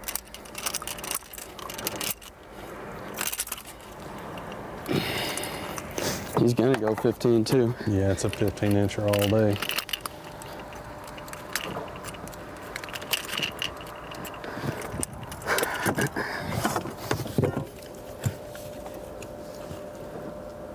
All day.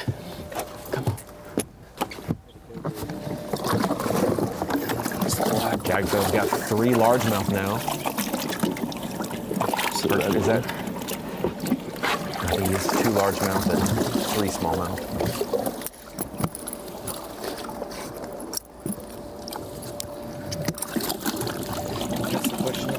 Yeah, I'm about to put them both on there real fast.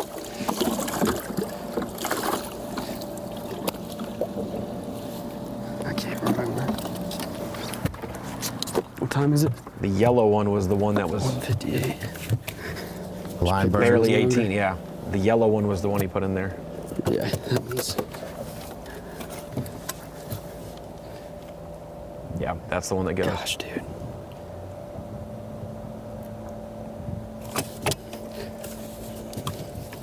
They're both questionable. He touches right there. Oh, he's got some decisions to make, and he's also got some fish that are still around to maybe catch. 20 minutes left. He's got to get back to. How far are they from the ramp, Brandon? He's right outside the ramp. He can be there in less than a minute. Get rid of one of them and go. Get that school. Hey, that means Aaron's got about 15 minutes left to fish to maybe do it. You'll have to watch Bassmaster.com for the weigh-in that starts in 20 minutes. I know now, I thought I was going to have the weekend or the afternoon off, but I'm going to have to watch the weigh-in because if Aaron catches a few more of those, Brandon, that's the flurry we talked about. Yes, it is. Dylan has done his job, though, absolutely. Nothing to shake a stick at. Basically 14 plus pounds all 4 days of his bracket. He has been so steady. It's a bummer we didn't get to see part of his day today. Appreciate the hard work by a cameraman. Dealing with the weather all week. Praying for all the families in Tennessee, Florida, Georgia, South Carolina, North Carolina, all dealing with the effects of the hurricane. Congratulations again to all these guys. It's been fun to watch. Absolutely, and this will make Aaron feel a whole lot better going two-way, and now maybe he won't be the bozo. It's gonna be close. It's gonna be close. Thank you, Brandon Lester. You've been awesome all week on your home you. Lake Tim's Ford. Thank you.